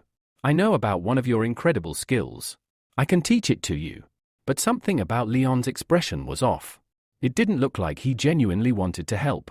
Xavier noticed this and immediately replied, "Your face says it all. It seems like you're not here to help me. It feels more like you want something from me. And whatever skill you're offering to teach, it's for your benefit, not mine." Before Leon could respond, a voice interjected mockingly, "Oh? So you think I'm only helping you because it benefits me? That I'm lying to you." Xavier stood firm. "Yes. One look into your eyes and I can tell your mind is running a completely different agenda. You're planning something, and I can feel that you're going to use it on me. Even if you claim to help, it's only because you gain something in return. I have known you for a long time, Leon. I know how your mind works." Leon realized then that he couldn't fool Xavier. With a resigned smile, he admitted, "Fine. You're right. This situation benefits both of us. So why make a big deal out of it? Just accept that I'm teaching you a powerful skill. You'll gain from it. I'll gain from it. Isn't that enough?" Xavier smirked. "See? I told you. You do want something from me. That's the real reason you're offering to help." Leon gave a half-hearted laugh and replied, "Yes, yes, you're always right. You're the wise one. Now, if I have your permission, shall we begin?" And with that, Leon started teaching Xavier the new skill. He explained everything, how it worked, what Xavier would need to do to master it, and how to use it in the field. The lesson had begun, and so had the next chapter in Xavier's journey. After hearing all this, Javier steps forward and says, "Not bad. This skill seems decent to me. And this sound, he seems a bit like me. Can this really work?" Just then, Leon's expression changes. He seems to be deep in thought, and says, "Once you master this skill properly, just wait and see what I'll make you do with it. I'll have you working like a full-time laborer here. You'll break this entire mountain, piece by piece."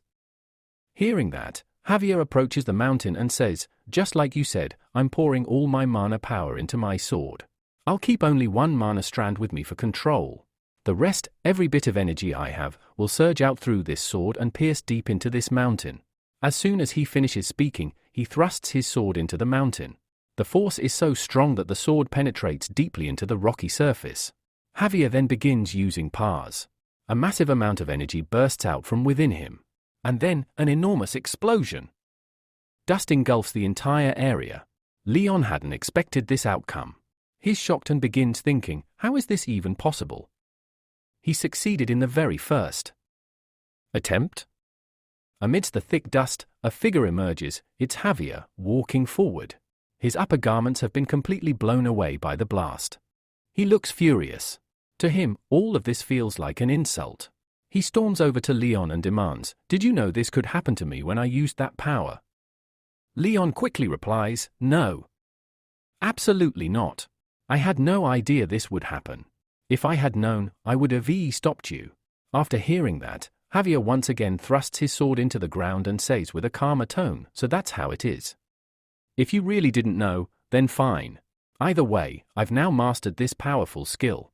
I've realized just how strong it is, and I know it's going to help me a lot in the future. And since you helped me out here, I suppose I'll help you in return. Tell me, what do you need me to do?" Just as Javier says this, a screen appears in front of Leon. It reads, "Your rating with Javier has increased by +3. It is now at -11. Since Javier is a key character and extremely important to this place, even a slight improvement earns Leon 54 RP points, bringing his total to 561 RP. At this moment, Javier speaks again, his tone serious. "Let me make one thing clear, I am not some construction worker here to follow your every command. I have my own dignity in this place, and I will protect it. I am a swordsman, not a builder. So don't expect too much from me." Hearing this, a small smile appears on Leon's face. He thinks to himself, "Just wait and see how I make use of your powers. From start to finish, you'll end up helping me with everything." As Leon looks at him with this thought in mind, Javier says, "I can hear what you're rethinking. So maybe tone it down a little." A little while later, we see that Pudong was gathering the extracted rocks and transporting them from one place to another like a mobile storage unit. His primary responsibility was to shift all the materials to where they were needed. The stones were immensely heavy, making the job strenuous for everyone involved. Just then, a group of orcs arrived at the scene. Observing the humans, they remarked, "You're working for us, but there's no need to hide anything. It's obvious you're all humans, and weak ones at that." The orcs immediately took over the task. For them, it wasn't hard at all. This was no different from their usual physical workouts. As they got to work, an odd but unified chant came from their mouths. Ong. Ong. It was a sound they made naturally, whether working or even yawning. Leon, who was supervising the operation, sat on the side, observing everything. A quiet satisfaction filled him. Things were running smoothly, so much so that he began calculating that, if this pace continued, the entire task could be completed 5 times faster than expected. Leon turned to Javier and said, "I had sent a few people to fetch insulation, but they haven't returned yet. It's been days since they left. I've been so busy I didn't realize how much time had passed. Do you know how long it's been?"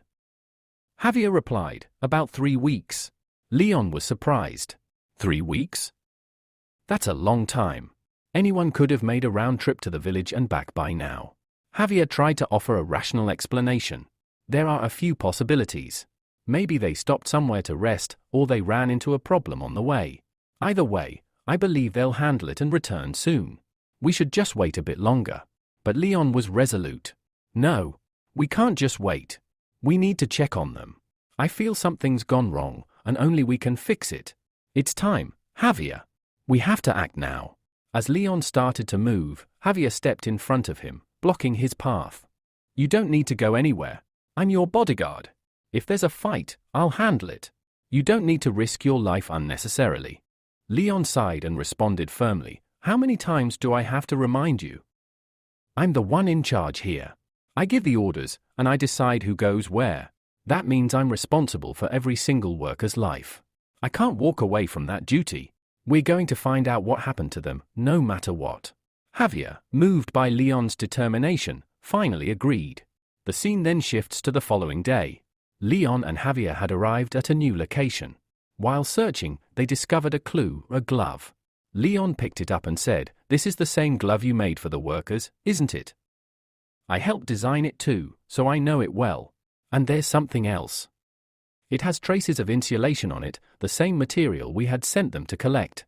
That means they found the insulation, but something went wrong along the way." Just then, Javier noticed something in the distance. "Master Leon, look over there."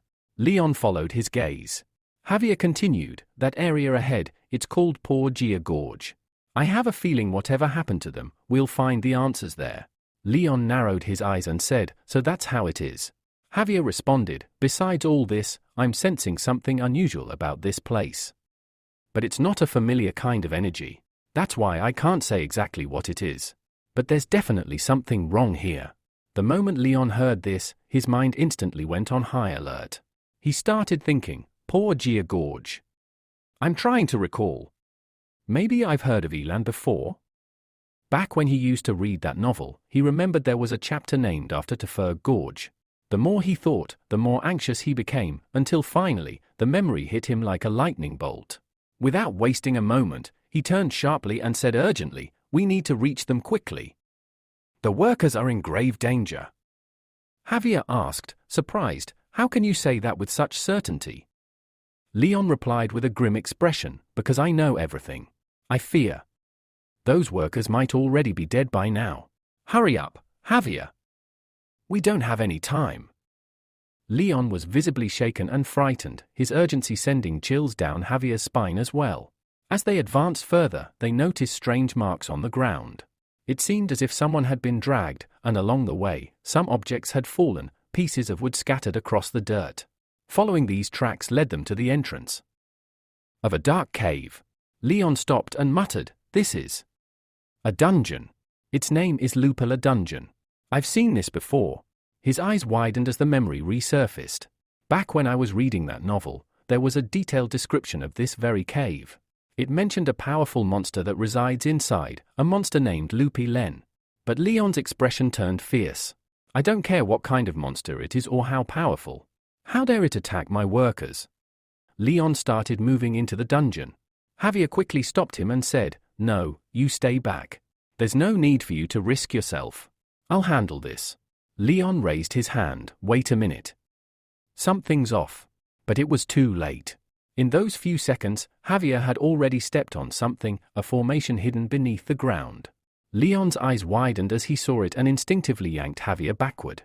Boom! An explosion erupted where Javier had just stood. It was a trap, landmine-like mechanisms laid to keep intruders out. Had Javier moved another inch forward, he would have been blown to pieces. Javier stared in shock. That was dangerous. These are called bobby traps. They are lethal traps designed to kill anyone who steps on them. Leon nodded. You're a knight, Javier. You should always be prepared for danger. Did you really think entering a dungeon would be this easy? Leon's thoughts drifted back to the past.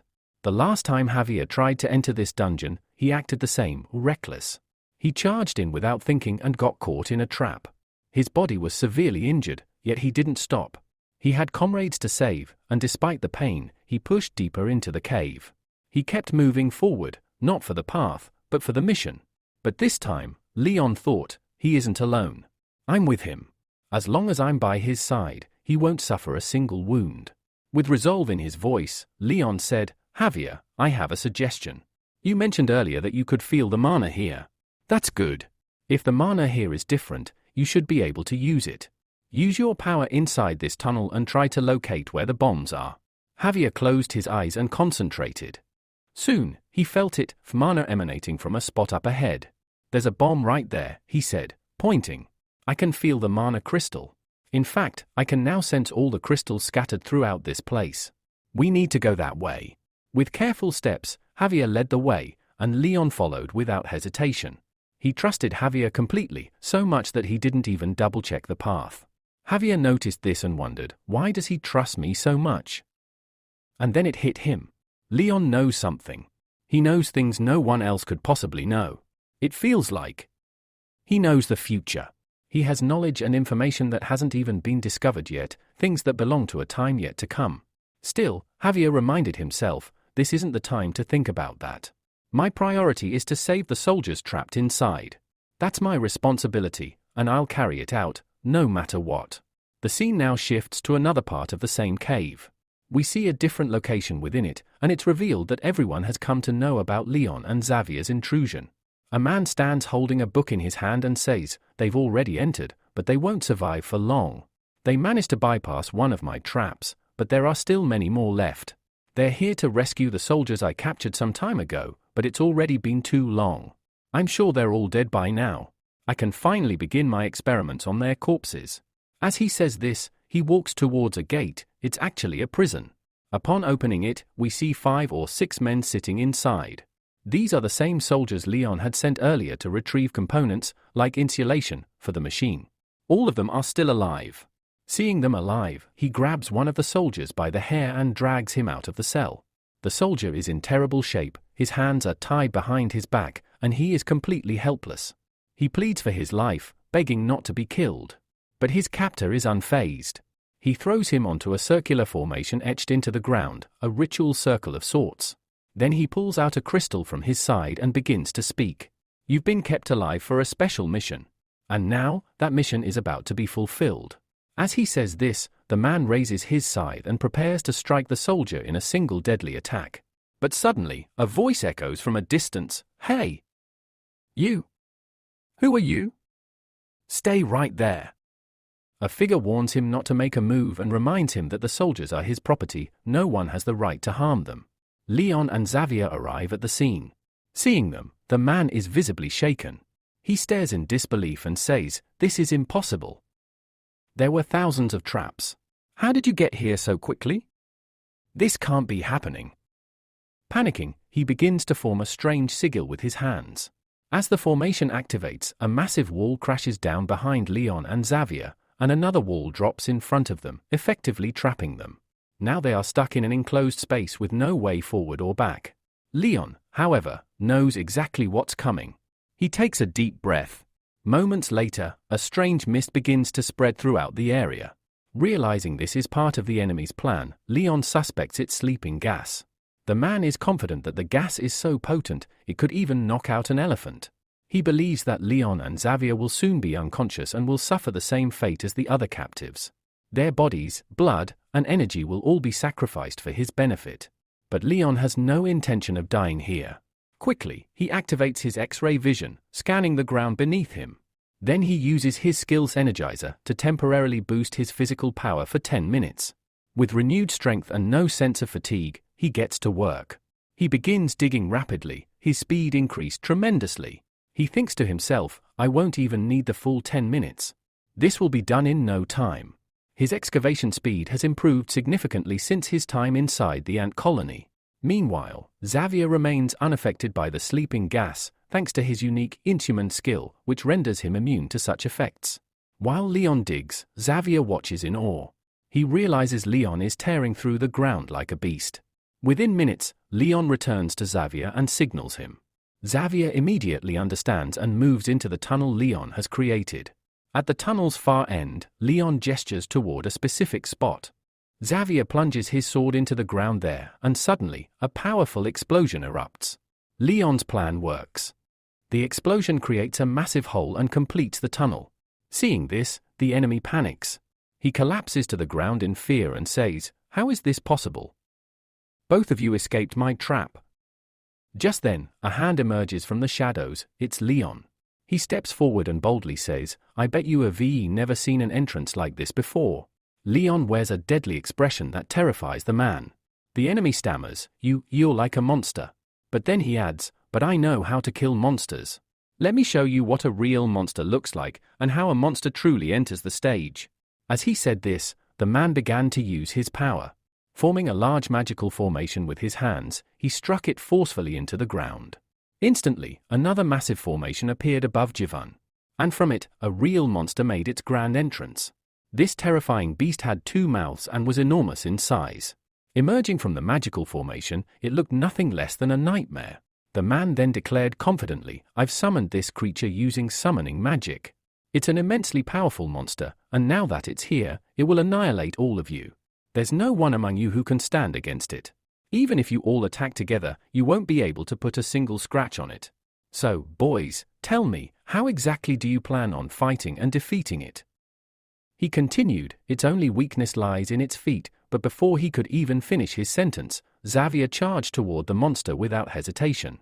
He didn't care about what the man was saying. Launching a fierce attack, he unleashed his mana blast, channeling immense energy through his sword. The energy surged with such intensity that the blade sliced through the beast cleanly, cutting the seemingly indestructible monster into 2 pieces. The very creature that was said to be invulnerable was now lying dead, split in half. Seeing this, the summoner was visibly shaken. How is this possible?" he stammered. "How did you defeat it with just 1 attack?" Even Leon was stunned. His expression mirrored the disbelief. He thought to himself, this shouldn't have happened. Even in the book, it didn't happen this way. In the book, Xavier had to attack the monster's feet for it to fall. Defeating it so easily, it's simply impossible. With the monster defeated, Leon and Xavier began approaching the man like true heroes. Terrified, the man started backing away and pleaded, "Please don't kill me. Let me live. I surrender. You two are too powerful. I can't stand against you." Leon looked at him and said coldly, "Do you really think that just by surrendering, I'll forgive you? That's not going to happen. You kidnapped many of my people, tortured them, and because of you, I've suffered major losses. The people who were supposed to bring me resources were delayed because of your interference. Do you have any idea how valuable those resources were? I had to come here myself just to save them. I had to endure so much pain. You will pay the price. Every single thing will be accounted for." Hearing this, the man began to think frantically. "I must save myself, no matter what I have to do, I must survive." With that thought, he fell to his knees in front of Leon, bowed his head, and begged, "I'm sorry. Whatever you want, I'll give it to you. I'll pay the full price." Leon replied sternly, "I don't want your apology.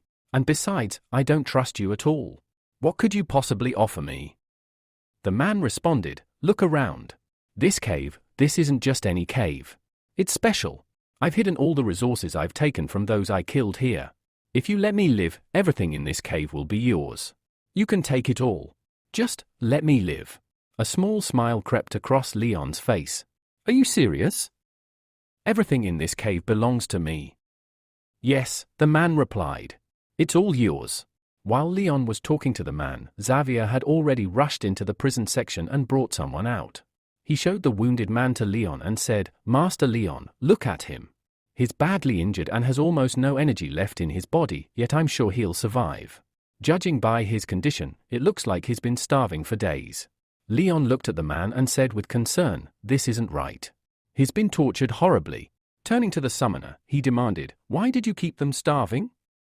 If they had stayed like this a bit longer, they would have died. What exactly were you planning? The man finally confessed, "I'm a black magician. I was conducting an experiment. I was trying to bring the dead back to life. I want to learn how to resurrect the dead." Leon raised an eyebrow. "And what would you do if the experiment worked?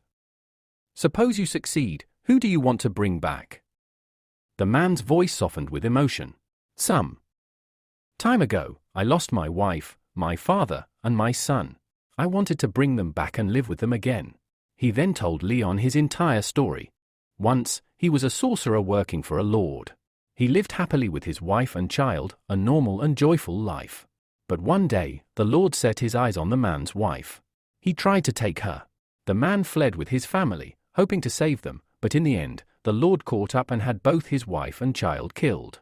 That loss shattered him. As the man continued pouring out his story, Leon abruptly interrupted, "Enough. I'm not interested in hearing your tragic tale.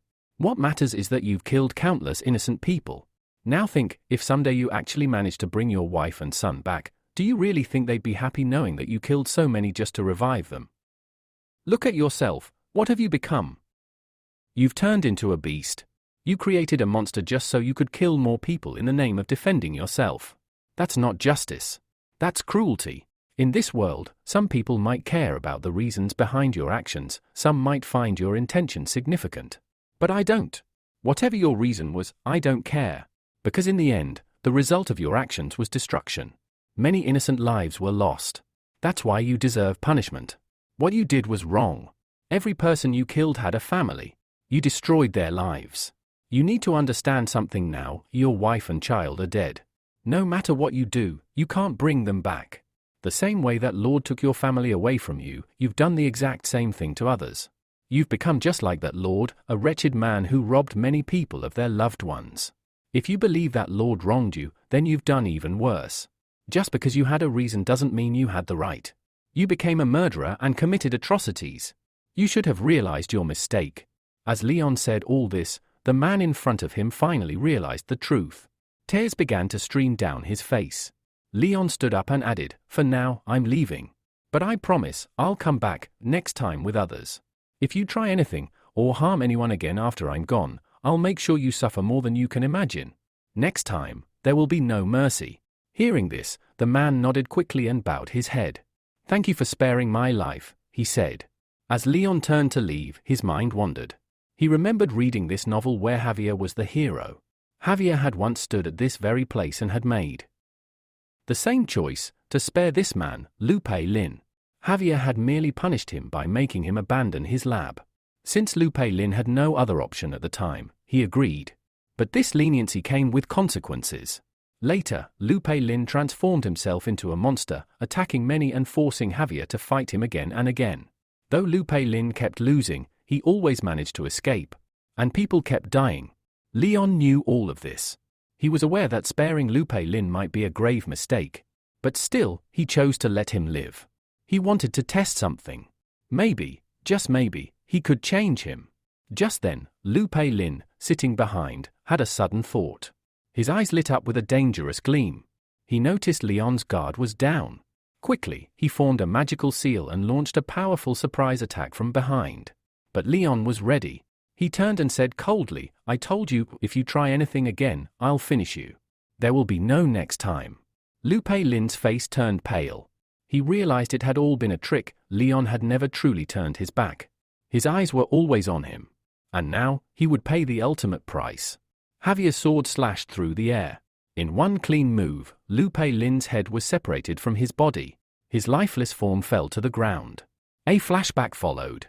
Back when Leon used to work in Korea, he was just another struggling worker. His life wasn't easy. His supervisor constantly insulted him, yelled at him, belittled him. Still, Leon believed in the values of a novel protagonist. He thought if he stayed respectful, apologized, and explained himself sincerely, the supervisor would realize his own mistakes and change. So, every time he was scolded, Leon would apologize. But instead of improving, the supervisor's behavior worsened. He even began mocking Leon for always saying sorry. One day, when Leon politely greeted him, the supervisor responded with insults. Your shouting hurts my ears. Just shut up, he said. That's when Leon finally snapped. He approached the man, placed a hand on his shoulder, and said, "Just a minute." As the supervisor turned, Leon punched him hard in the face. The supervisor screamed. Other staff quickly turned to see what was going on. Leon had crossed a line, but he knew deep down that line had been crossed long ago. So, he kept hitting, second punch, third, then a kick. The supervisor collapsed in pain. 2 other officers rushed in and stopped Leon. At that moment, Leon felt a mix of regret and fear. He'd hit a superior. What if he lost his job? What would happen next? But the next day, something unexpected happened. As Leon carried steel rods at work, the same supervisor passed by. Upon seeing Leon, he panicked and walked away without a word. That's when Leon realized something. His kindness had never earned him respect, but one act of defiance changed everything. From that moment on, Leon understood kindness must be reserved for those who deserve it. Those who only understand violence must be dealt with in kind.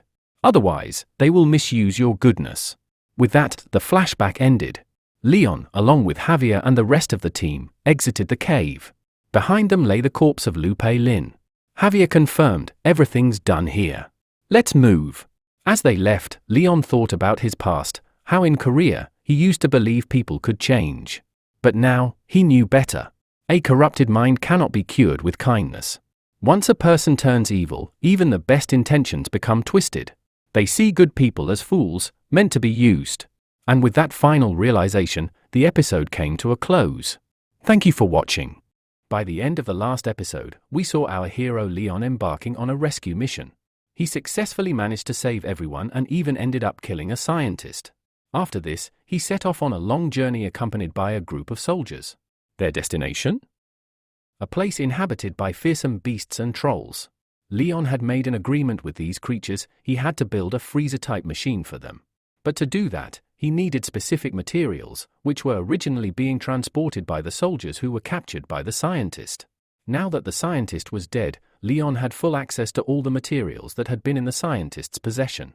Carrying these supplies, Leon began the long trek alongside his soldiers. Some of the soldiers were gravely injured, being tended to by Javier. The rest, though able to walk, were utterly exhausted. They hadn't eaten for a long time, and their bodies were in a terrible state.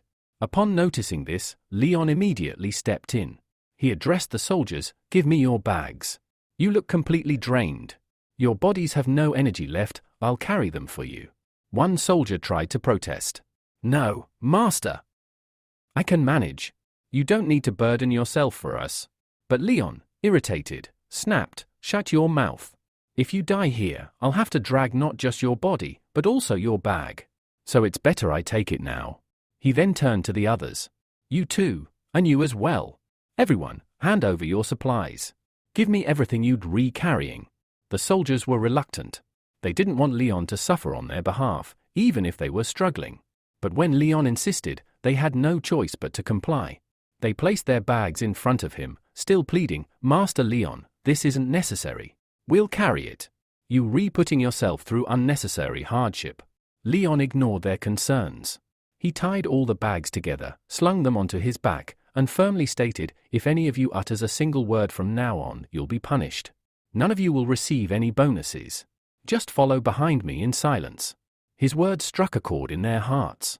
The soldiers were deeply moved, realizing just how much Leon was willing to suffer for them. Their leader didn't want any of them to feel pain, so he chose to bear it all himself. Seeing him walk with all the supplies while they walked empty-handed brought tears to their eyes. Meanwhile, Javier, who was carrying another injured man, watched everything unfold. He thought to himself, "Leon is building quite the image for himself. I don't know why he's doing all this, but the soldiers now admire him deeply. Whatever the reason, even if it's selfish, it's a smart move. Their loyalty will grow, and they'll trust him more than ever." As Javier pondered, a screen appeared before Leon, displaying a message, "Your image has changed. These soldiers are now beginning to think well of you. You have earned RP points. Keep doing good deeds like this." Leon looked at the message and scoffed, "What nonsense. I don't want to do good deeds. I'm only doing this because I get RP points. The day those stop, I'll make everyone carry their own weight. I have no interest in being a good guy." Scene shift, Troll territory. The story now transitions to the Troll area, where the construction of the freezer machine has been completed. A large facility, named Scope Bago, has been built, with a massive storage room designed to hold large quantities of meat. Aro, a character now visiting the place, looked around unimpressed. Is this really the machine you were talking about? Scope Bago doesn't look like anything special. And it's not even that cold here. It feels the same as it does outside, maybe just a bit cooler because of that pile of grass on the roof. But this place isn't nearly cold enough to store meat properly. It'll spoil quickly and be useless to us. Hearing this, Leon laughed. Good. At least you understand. But this machine isn't finished yet. There's still one very important ingredient left. Leon calmly tells Aro, you don't need to worry at all. We won't find the ice anywhere. Instead, we'll create it ourselves. Hearing this only confuses Aro further. He looks at Leon, puzzled, and says, you'll create it. Here? How is that even possible? To make this area cold, you need ice, and to make ice, you need an already cold environment. Leon laughs and responds, don't worry, I've got something in mind. His confident smile, however, reveals the truth, he has no concrete plan. Aro senses it. Though Leon tries to appear composed, it's obvious to Aro that he's clueless. Aro just stares at him, unsure of what to make of the situation. At that moment, a screen window appears in front of Leon. It says, you're underestimating Aro. He's not as foolish as you think. He knows you don't have a plan. The message hits hard, reminding Leon of an important fact, these beings around them aren't humans. They're beasts. Aro is thinking the same thing. He reflects, they've already made us work too hard. If we don't create this machine now, they won't take it kindly. They lied to us, and they'll face the consequences. But then, Aro's thoughts take a turn. He remembers how Leon had once helped him. No, he says to himself. I won't let anything happen to him. He saved my life once. Maybe, in return, I can try to spare his. He decides not to hold any grudge, because Leon's actions weren't evil. They trusted him for a reason. With that, Aro chooses to leave the place, but before walking away, he turns to Leon and says, for now, I'm leaving. But if you need any kind of help, don't hesitate to come to me. I'll help you with everything I've got. Leon nods with a confident smile. Don't worry. The next time you return, this machine will be ready. I promise the work will be completed soon, and once it's done, I'll send you the update. Just then, Xavier steps in and questions Leon, so. Do you actually have a plan? How are we going to create ice in this place? Leon goes silent. A moment of uncomfortable stillness passes. He looks at Xavier, sweat forming on his forehead. Finally, he admits, that's a great question. But I don't have the answer. Xavier, help me. Tell me, how can we create ice here? Xavier is stunned. What are you saying? You don't have a plan? You signed the contract. It clearly says we'll build this machine for them. And you had no idea how to do it when you signed it? He continues, anger rising, do you even know how dangerous these trolls are? If they catch even a hint that we've lied, they'll cook and eat us right here. We'll become part of their protein intake. Leon, trying to stay composed, says, Xavier, listen carefully. Try to understand something. There are two kinds of people in this world, successful people and normal people. Normal people? Give them any task and they'll come up with 1,000 excuses for why they couldn't do it. They always have a reason ready. But capable people, Leon continues, take the task first and then figure out how to complete it. We're capable people. We've taken on the task. Now it's our job to find the way. He firmly adds, if we're to create ice in this place or even cool it down, we'll have to invent something new. This is all a game of the mind. If we all put our heads together, maybe we'll come up with something. We'll create a new invention. Quoting a saying, he says, lift yourself so high that the world asks, what path are you walking, traveler? The line hits hard in the moment, but there's no one around to applaud. As always, Xavier stays quiet. Inside, however, he's cursing Leon. He thinks, what has this guy done? He gave an example of successful people, but only 1 in 1,000 actually succeeds. The rest? They're just crazy. People who start things without a plan usually end up in trouble. And that's exactly what's going to happen here, and not just to him, but to all the soldiers we brought with us. Night falls. Leon sits alone on a rock, lost in thought. He still doesn't have a solid idea. But he starts piecing something together. First, he thinks, we need a mold. A container where we can shape the ice. Once that's done, we'll pour water into it using my companions, Pradong and Bengal. They'll fill the molds with water from their mouths. But the challenge remains how to cool the water enough to turn it into ice. He considers using magic, but there's a problem, there's no magician around. So he needs another method.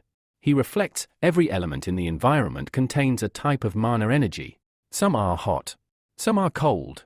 I have a hand skill. I can absorb mana. I just need to figure out how to use it. Suddenly, inspiration strikes. Yes, Leon says to himself, I can absorb the warm mana energy. And leave behind only the cold mana. That'll convert the water into ice. This could work. I must try it. A slight smile appears on his face as the idea takes shape. By the next morning, we see Leon at the machine. Pradong and Bengal have reached their positions. They've enlarged their bodies and are ready, with water stored in their mouths. At Leon's signal, they release the water into the molds. It's not much, but it's a start. Leon then dips his hand into the water, focusing. He senses two types of mana, hot and cold. As he begins to absorb all the hot mana, the only thing left behind is cold. In theory, that cold mana should now begin the transformation, turning the water into ice. And according to Leon's calculations, this just might work. Thinking this through, Leon begins his process. He starts absorbing all the thermal mana energy present in the environment into his hands. Xavier, who stands behind him, watches everything quietly. He starts to think, this technique is actually quite impressive, even his thought process is sharp. After a bit of reflection, Xavier realizes that Leon has come up with a method in just one day, a method that would be useful in maximum transformations. However, there's still one major issue. Leon doesn't know how to properly absorb mana energy yet. Absorbing mana is one thing, but filtering it and focusing on a specific type of energy is a completely different skill. For that, he'll have to train hard. As of now, the results of Leon's efforts aren't clearly visible. His body is pulling in both types of mana energy, but because he doesn't want to absorb the cold type mana, his absorption rate is slower. Yet, even this limited pace isn't enough to cool down the surroundings as much as needed. He must focus solely on absorbing the thermal mana energy, only then can he manage to freeze the water and form ice. Time passes as Xavier watches Leon continue to work tirelessly. Suddenly, a system window appears before Leon, stating, "You have used your Ascension skill extensively. It has leveled up to level 2. A few days later, we shift to another scene. Aro and his father, the king of the trolls, arrive at the location where Leon had invited them. As they reach, they immediately feel the biting cold. Looking ahead, they're stunned. In front of them stands a massive mountain of ice, with countless ice cubes scattered around. The king, amazed, says, "This is incredible. How did so much ice end up here?" Leon responds, "We created all this ice right here. Now, we just need to collect it and store it in insulation chambers. That will delay the melting process. Besides that, we'll also keep all the meat in this area so it doesn't spoil." Hearing this, the king is overjoyed. Truly remarkable. From now on, we won't need to throw away meat. No more wastage. Aro agrees, yes, and from now on, we won't need to hunt every single day. We'll do one big hunt, bring a large amount of meat here, and then enjoy it at our own pace. It's time to celebrate. The king laughs. "You're right. Invite everyone from the neighboring tribes. Tonight, we feast." As Aro and his father continue to talk, Xavier keeps looking at Leon, clearly amazed. Leon's face carries a faint smile. Then, he glances sideways at Xavier and gestures toward the ice mountain. "See? I told you I'd create it," Leon says. "I used my brain, and everything came together." Xavier nods, impressed. "Yes, truly. You're amazing." The scene then shifts to the village's main area, where Leon and Xavier are being praised. The troll leader approaches Leon and says, "You've done excellent work. You've given us something truly extraordinary. In return, everything you were promised will be granted." Behind Leon, we see a large group of trolls. All of them have now pledged loyalty to Leon. Bowing respectfully before the king, Leon replies, "You are very kind. You've fulfilled every single term mentioned in our contract. I now have a total of 120 trolls. Another system window appears. You have obtained 120 orcs. The king then speaks again. We are not like humans. If we make a promise, we honor it, whether it's in a contract or just in words. Our word holds value. We re-giving you these 120 trolls, and they will obey you. We do this because we are pleased with you. When we are pleased, we give our all. Ask for anything more, and we'll try to provide it. Since you have made me happy, and I am the leader of the Steel Tribe, I hereby promise you, on behalf of my entire tribe, that you and your family are now our allies. We now share a blood bond. With these words, the other trolls strike heroic poses and shout loudly, yes. From this day forth, we share a blood bond with you. You are our brothers. The king declares, from now on, the Frontiera family is our ally. Anyone who stands against you, stands against us. Before they attack you, they'll have to fight us, and we will destroy them. A system window pops up for Leon again, Orc. Tribe has been unlocked. You have formed a strong relationship with them. This is a major achievement. You are awarded 100 RP points. Now, Leon has a total of 611 RP points. Seeing this, he smiles. Our friendship will last a long time. I promise to honor it with all my strength. Days later, we see Leon returning to his village. No one had expected that when he came back, he would bring so much with him. All the villagers are shocked, and rightfully so. Behind Leon stand 120 orcs, each large, muscular, and incredibly powerful in appearance. As soon as the villagers lay eyes on the orcs, they are gripped with terror. None of them understand how these terrifying beings are associated with Leon. But Leon, upon seeing the fear in their eyes, is absolutely delighted. A victorious smile spreads across his face. He thinks to himself, when I reveal to them that all these orcs are actually my slaves, the respect they have for me will grow even more. His eyes then shift toward a window, behind which his mother and father are watching anxiously. They too are visibly frightened. At this point, right then, a screen appears in front of him. It reads, you have received 300 more RP points. Your respect has increased further. You now have a total of 911 RP points. Without wasting time, Leon heads straight to his room. His main task now is to examine all the items he had taken from the Black Magician, after killing him, of course. Leon wants to find out whether those items actually hold any value or if they are just useless junk. He begins inspecting them one by one. First, he notices a strange orb, then a mysterious book. Seeing all this, Xavier asks, do you think any of this stuff is actually useful? Or is it all just scrap material to be sold off? Leon replies, most of this stuff is scrap. We'll only make money by selling it. But before I do that, maybe I should try using some of it. Who knows, it might be useful. As he flips through the book, his eyes suddenly land on a specific spell, and it shocks him. He quickly stands up and tells Xavier, I have to get to the mine immediately. All the workers will be there. I'll be back soon. Without waiting, Leon rushes into the mine and begins shouting, Totas! Where are you? Come to me immediately. Soon his gaze lands on Totas, the very same individual who is destined to serve Leon for 520 years. Totas is working there like an ordinary laborer. He hurries over to Leon and says, My lord, you called for me. Leon responds, Yes, I was thinking about you. I have some very good news. Do you remember how worried you were about working for me for 520 years? I realize now that it's an incredibly unfair situation. Forcing you to serve me for such a long time, knowing full well that it's impossible, it wasn't right. I treated you poorly. Totas, with a flicker of hope, asks, Then, are you going to reduce my punishment? So that I'll serve only as long as I live, and then live the rest of my life freely. Leon shakes his head, No. I'm going to do something even better. I've decided to make your life truly magnificent. You'll get exactly what you always wanted. Totas looks confused and terrified. What do you mean? He asks. A strange smile appears on Leon's face, and Totas instantly senses something terrible is about to happen. Leon pulls out the spellbook and says, Take a look at this. There's a very special spell in here. With it, even if someone dies, they can be brought back to life, completely under my control. Totas's eyes widen in horror. Leon continues, Do you understand what I'm planning now? It means that even after you die while serving me, I'll use this spell on you and bring you back as a Ghoul. And once you become a Ghoul, you'll continue serving me. This way, your 520-year sentence will be completed one way or another. Don't be sad, rest assured, I will make sure you fulfill every second of it. Leon then laughs maniacally, but Totaza's face turns pale. He is paralyzed by fear, unsure how to react.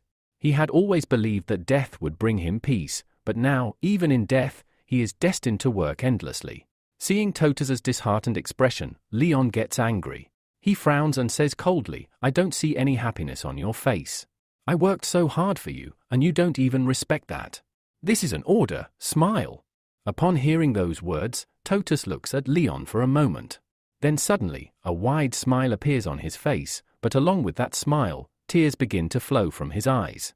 Leon begins to walk away, but before leaving, he turns and says, very good. Keep smiling like this. Live your whole life working here, and after you die, I'll make sure you keep working even then. All right, I'm leaving now. Complete your work properly. As Leon departs, a system screen appears before him. The message reads, the ruler of the underworld is highly impressed by you. He wants to offer you a place in hell. You may choose to accept this offer. Without hesitation, Leon laughs and rejects the offer immediately. As he walks out of the cave, he remarks, my actions are so remarkable that even hell is extending offers to me.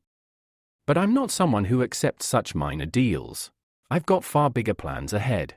After all of them, I'll turn my life here into a living heaven. Leon then makes his way directly to the Frontiera mansion. He needs to meet his father. For this, he hurries toward his father's office, but finds it empty. A housemaid working nearby notices him and informs him, at this time, your father is in the reception room. Some guests have arrived and he's speaking with them. Leon asks, guests? Who are they? The woman replies, they are the same two men who frequently visit here, a landowners Shiloh and Meatloaf. Upon hearing the names, Leon pauses for a second. Then, an unusual smile spreads across his face. So they're back again. This is going to be fun. The scene now shifts to the hall, where Leon's father is sitting with the two landowners. One of them begins to speak, you already know how our policy works. If we give out a loan, we expect full repayment, with interest. We don't show leniency toward anyone. Everything should have been paid by now. But you haven't made the payment. According to the contract, we now have the right over all your remaining possessions. He pauses briefly, then adds, still, we're offering you a bit of mercy. We've decided to waive 10% of your debt. But in return, you'll have to do something for us. The new mine you've been working on, the one where you're extracting small amounts of coal, we want you to hand it over to us. This is a good offer for you. Your debt will be reduced, your monthly interest will decrease, and overall, it's a beneficial deal. Leon's father falls into deep thought.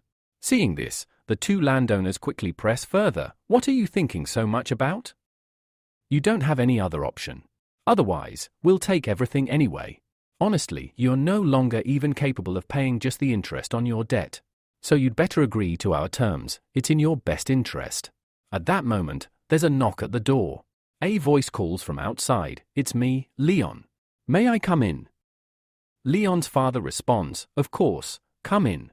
Leon enters the room and, spotting the two men, says with a smile, so you both are here as well. It's a pleasure to see you again. One of the landowners immediately pulls out a contract and declares, this time, we're not here without authority. We've come with full permission. So you can't scare us or trick us like before. Your previous tactics won't work on me anymore. Leon stepped forward calmly and said, Hey, why are you all so nervous? We're not here to cause any trouble. Last time, you acted unfairly, and we took action accordingly. As long as things remain legal, there's nothing to worry about. Actually, I'm here with an offer for you, just like you once made us one. Please consider it from our side as well. With your permission, may I begin explaining my offer? But before Leon could continue, the landlord cut him off, his voice sharp and dismissive. No, absolutely not. Leon, undeterred, smirked and replied, well, I'm going to say it anyway. Here's my offer, whatever debt our family owes, we'll divide it into installments. You'll receive a payment every month, or we can even adjust the schedule according to our convenience. The landlord snapped, what nonsense is this? I told you not to speak of any offer. I don't care what kind of deal you're proposing, I didn't hear it, and we're not accepting it. Leon's expression darkened. So that's how it is? You won't even listen to me? You're rejecting my words outright. He clenched his fists. Do you know what happens when I get angry? Suddenly, a thunderous noise echoed across the area. A heavy, stomping sound followed as a massive creature entered the scene. It was an orc, fierce, towering, and clearly enraged. The orc bellowed, "Who dares to infuriate Master Leon?" At the mere sight of the beast, the two landlords paled with fear, trembling where they stood. "Who are you calling a beast?" The orc roared. "How dare you come into the Frontiera mansion and try to intimidate members of the Frontiera family? These people are with us. You cannot harass any of them." Leon calmly raised a hand, signaling the orc to stand down. "It's okay. These people are technically our guests, so for now, you don't need to attack anyone." Then he turned to the landlords with a mocking smile. "Still, why do you think he's so angry?" "Because you tried yelling at me." The orc growled. "It was clear. I saw them raising their voices at you. That is unacceptable." Leon added, "So, if someone shouts at me, is that reason enough to eliminate them?" The orc answered without hesitation, "Absolutely. That alone is enough." The landlords were now so terrified that they clung to each other, shaking uncontrollably. Leon leaned closer and said coldly, "Now, there's no need to panic. You've heard my offer, so just accept it quickly. If you don't, well, you know what happens when I get angry." As he spoke, a wicked smile crept onto Leon's face. Behind him, the orc glared at them menacingly. "Accept the offer," the orc threatened. "If you even think of upsetting Master Leon, I'll rip you into pieces." That was the final straw. The landlords, utterly terrified, agreed to every condition Leon had mentioned. They were now desperate to get out of there alive. A clever move later, Leon met with his father, presenting the newly signed contract. "This is our new agreement. We'll pay the debt in installments." Honestly, I could have asked them to cancel the entire debt right there, and they would have agreed, out of fear. But that would have been legally risky. They could have filed a case against us. So I chose a safer path. His father looked at him proudly. "Thank you. That was a clever move." Leon nodded. "So far, things are going smoothly. I've assigned reliable workers to manage our house and the construction sites. We're making steady income from there. On top of that, our mining operations are doing well too. At this pace, we'll pay off the entire debt soon and become completely debt-free." He handed the contract over. "We only have this one copy, so keep it safe." His father assured him, "Of course. Don't worry." A new problem just as they were about to celebrate, Leon added with concern, "Actually, there's one more problem we need to address. And if we ignore it now, it could become a major issue later." "What is it?" his father asked. Leon pointed to the massive orc standing nearby. "It's him and others like him. These orcs are incredibly powerful, but they require 10 times the food of a normal human. Do you realize what that means? We don't have enough food to keep them fed, and if this continues, they'll soon be starving." Leon continued grimly, "If we want to feed them properly, we'll need to take on more loans. Right now, we simply can't afford to provide for them." His father's face turned pale.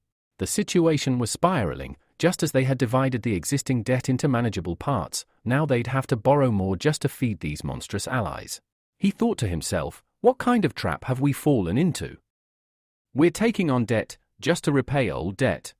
In the next scene, we shift to a cave where a troll is working furiously. With a giant axe in his hands, he smashes it onto a rock with full force, completely shattering it. The other miners standing nearby look on in fear. This particular mine is already in a fragile state, and such intense blows could bring the whole place down. Worried, one of the miners immediately rushes to call Leon. When Leon arrives, the miner informs him, "This orc has been working non-stop. He doesn't get tired at all. We have to stop him before he brings the mine down." Leon gives a clear order, "Stop him. I don't want any orc working in this mine from today. Not even a little bit." Hearing this, the other miners quickly gather around the orc and start dragging him out. But the orc starts yelling, "No! I want to work. If I stop working, my muscles will become useless. I have to keep my body energetic, I can't afford to rest." Hearing this strange outburst, Leon thinks to himself, "These orcs have crazy energy. If I don't find something for them to do, they'll end up causing destruction.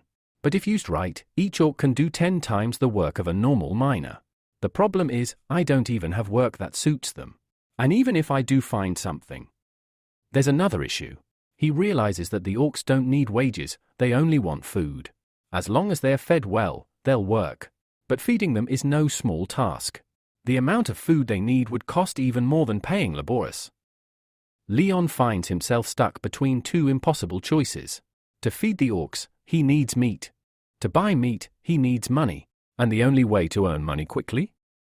Increase taxes. So he approaches his father again. There are plenty of villagers here, Leon says. And they've got money. We need to figure out how to raise taxes so we can get more revenue and use it for the village. But his father is hesitant. We've already put enough taxes on them, he replies.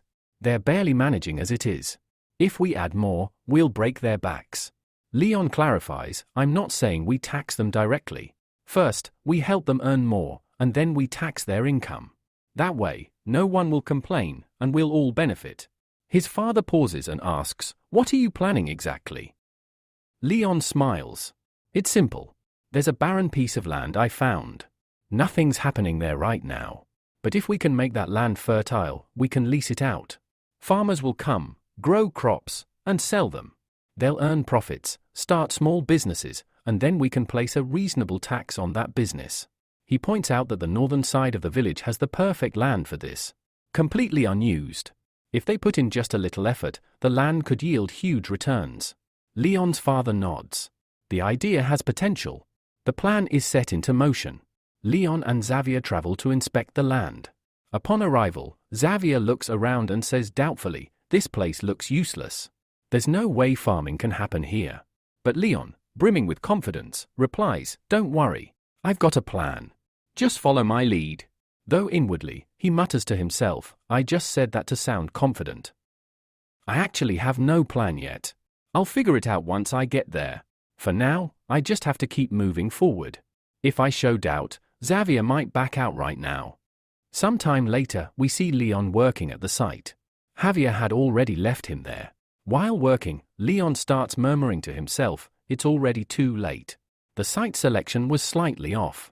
This area is prone to frequent flooding, and the soft soil keeps getting washed away. I need to find a solution. At the very least, I have to ensure the elevated land above stays intact during light floods.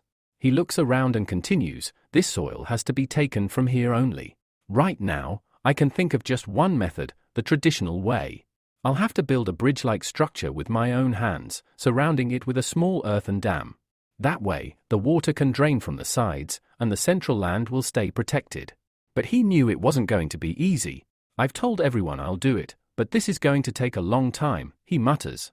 As time passes, Leon realizes it's even harder than he imagined. Days turn into weeks, and 21 days pass. Yet, Leon is still toiling away at the same task. That's when Javier and Leon's father arrive at the location.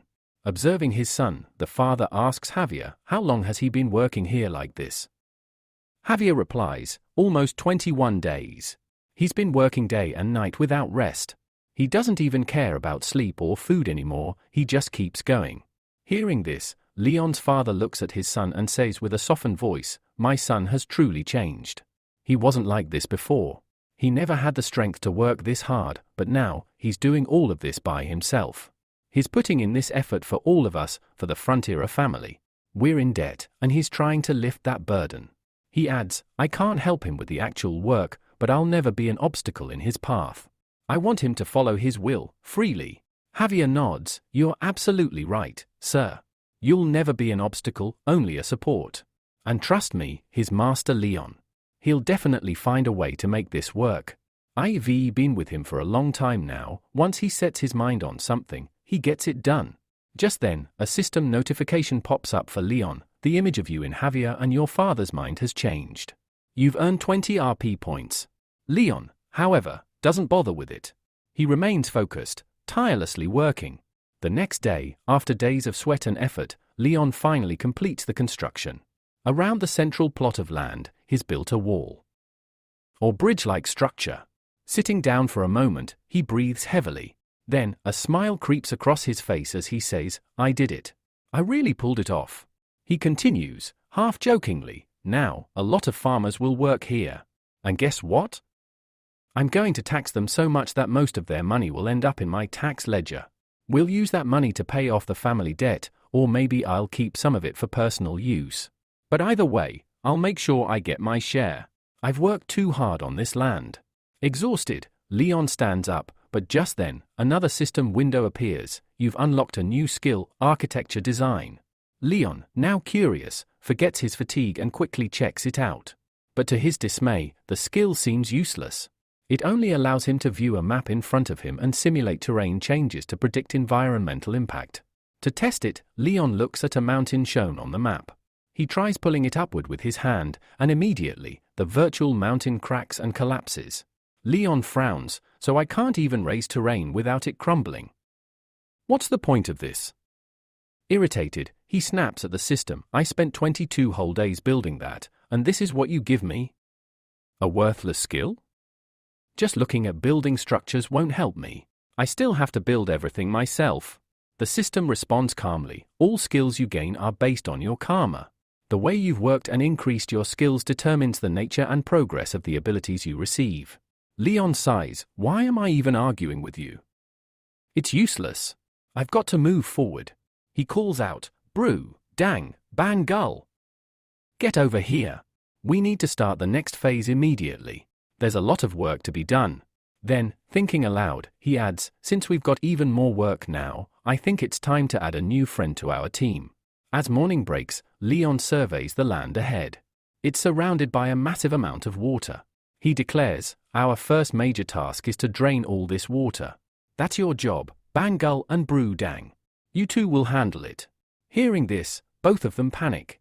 Seeing their frightened faces, Leon smirks and says, I know this job is way too big for you both to handle alone. That's why I'm about to bring in someone new. After the recent events, Leon sat down, deep in thought. I've got a good amount of RP points right now, he murmured to himself. I should spend some of them to summon new products, accessories, or maybe even some monsters that can help me with upcoming tasks.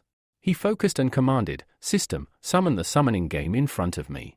As soon as Leon said that, a translucent screen appeared before him. On it, a message was displayed. To play the summoning game, you must now spend 100 RP points. Leon squinted at the screen and grumbled, inflation's hit everywhere, even in games.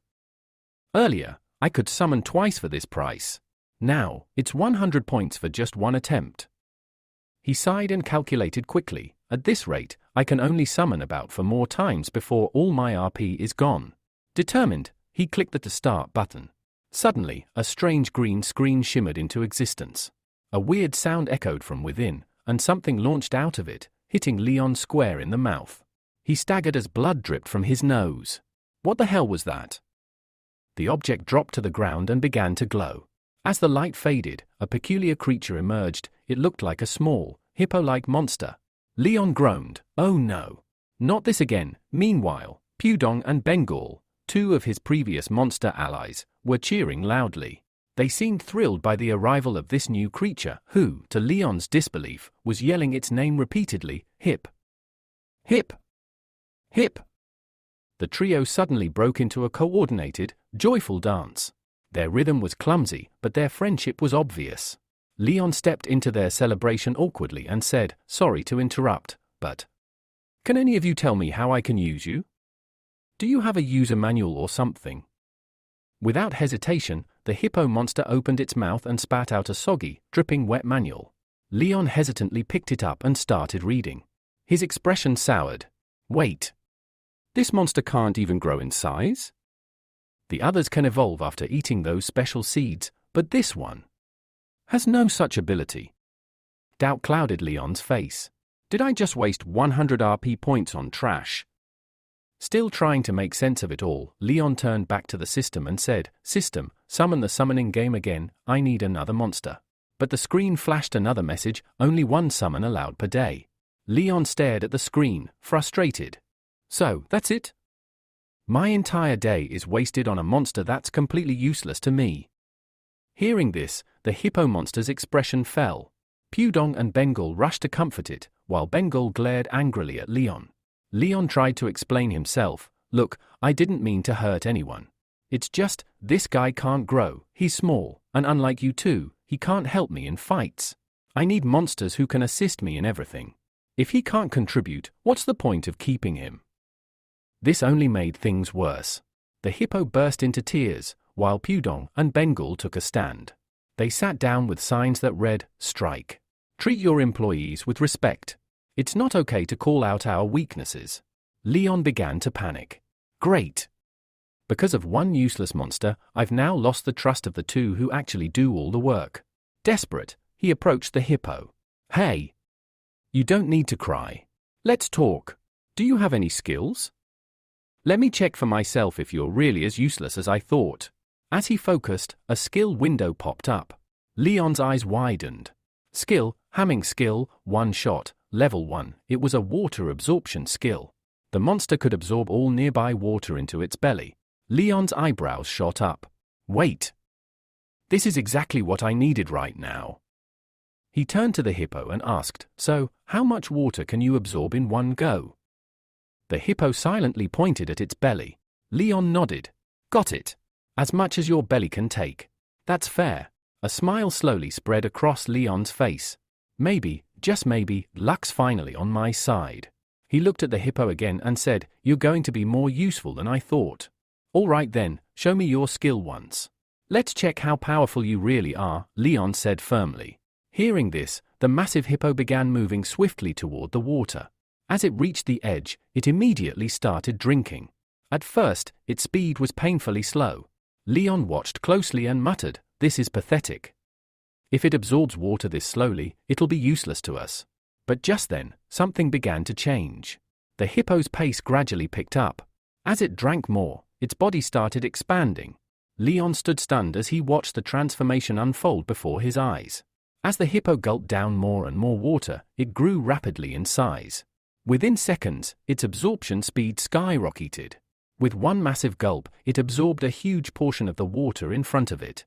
And then, shockingly, in just a few seconds, the entire pond that had been there moments ago was completely dry. Leon's mouth dropped open in disbelief.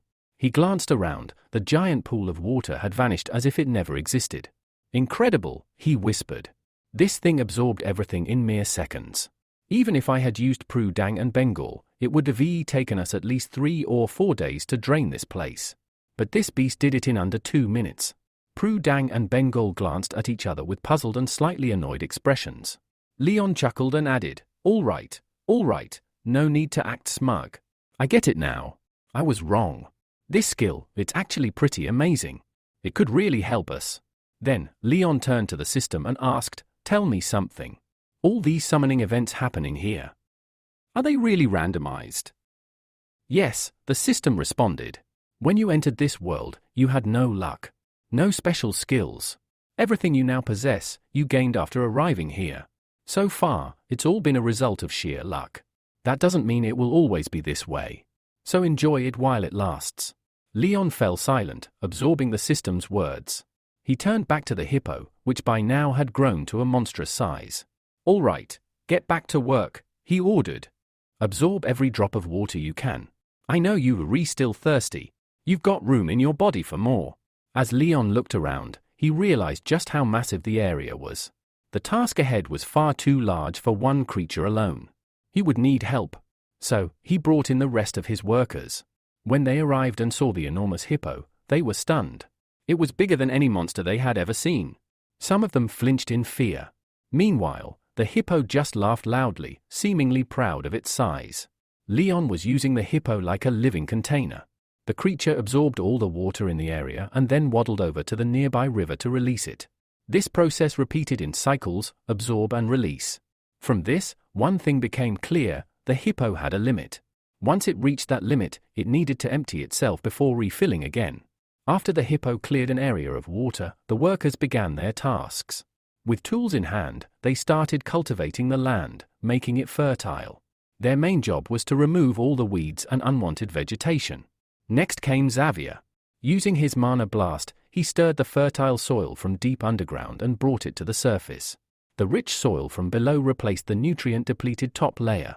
Meanwhile, the weeds from the top were pushed underground and would later act as natural fertilizer. After Xavier's job was done, Prudence stepped in. He leveled the ground and planted bamboo pillars at specific intervals. These bamboo structures were used like straws, a clever design to extract any remaining underground water. Once everything was set, the hippo returned and used those bamboo straws to suck out the water from deep within the earth. Leon managed the entire operation with sharp leadership. He kept everyone motivated and working in sync. Days passed like this. After 10 days of intense labor, they had managed to transform a vast area into fertile farmland. But when Leon looked at the full map, a sobering truth hit him: this area was still just a tiny fraction of the overall target. Everyone, work with all you have got, he addressed the team. Once we finish this, you'll all get a bonus, and a big party too. Upon hearing the news, all the workers at the site were filled with joy. With renewed energy, they began working enthusiastically. A little while later, we see Xavier standing on a high ledge, observing the entire area. As he looks out across the land, he speaks thoughtfully. This place, it really has transformed. Once, it was nothing more than a barren wasteland, completely useless. But now it looks like fertile farmland. Incredible! He reflects on how this unproductive land has been converted into a cultivable area and how it will greatly benefit the Frontiera family in the future. Then, Xavier looks at his hand. He's holding a shovel. What's happening to me? He mutters to himself. I'm a knight. I should be wielding a sword, not a shovel. This boy, Leon, is making me do all the wrong jobs. His frustration builds. If he gives me even one more of these menial tasks, I swear I'll refuse right to his face. Just then, Leon arrives at the spot, cheerfully calling out, Xavier! There you are. I've got another task for you. He hands Xavier a sack of seeds. Take these and spread them across the entire field. We need this done quickly, and you're the best man for the job. Hearing this, Xavier becomes irritated. What is he even saying? I'm a knight, not a farmer. I can't be doing this kind of work. Give this to someone else. But Leon calmly replies, actually, no one else can do this as well as you. These are pesticides in the form of seeds. If they aren't spread immediately, the crops could be destroyed by pests.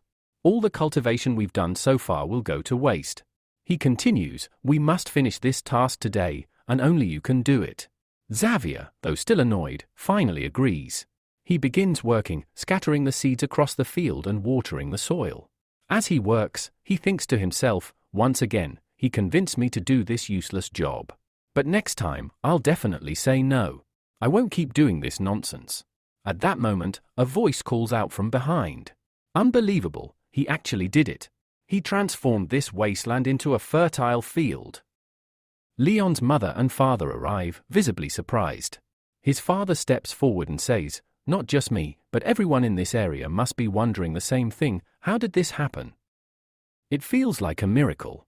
As they speak, the camera pans over a vast expanse of cultivated land. While it appeared small on the map, in reality, the area is massive, and it was all prepared in just a few days. As Leon walks past the workers, they all look at him with smiles. Everyone knows that soon, they'll have good employment thanks to this effort. They feel deep respect for Leon.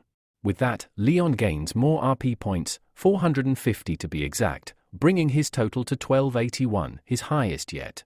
Days pass. The cultivation progresses.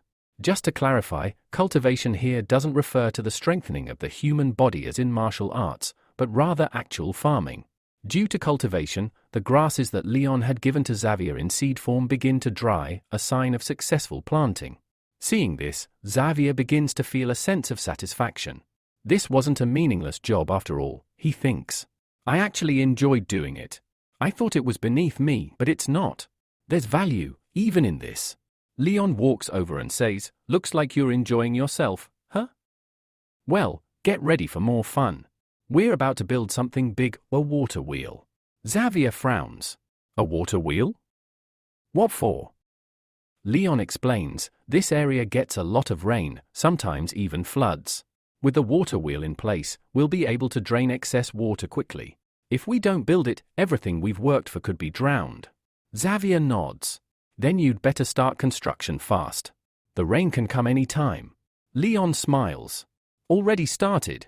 My engineers are working on it. Construction will begin very soon. Just then, the sound of horses galloping echoes in the distance. A group of riders approaches. They aren't empty-handed, each horse carries a person. Leon narrows his eyes. Who are these people? Xavier squints, recognizing one of the men.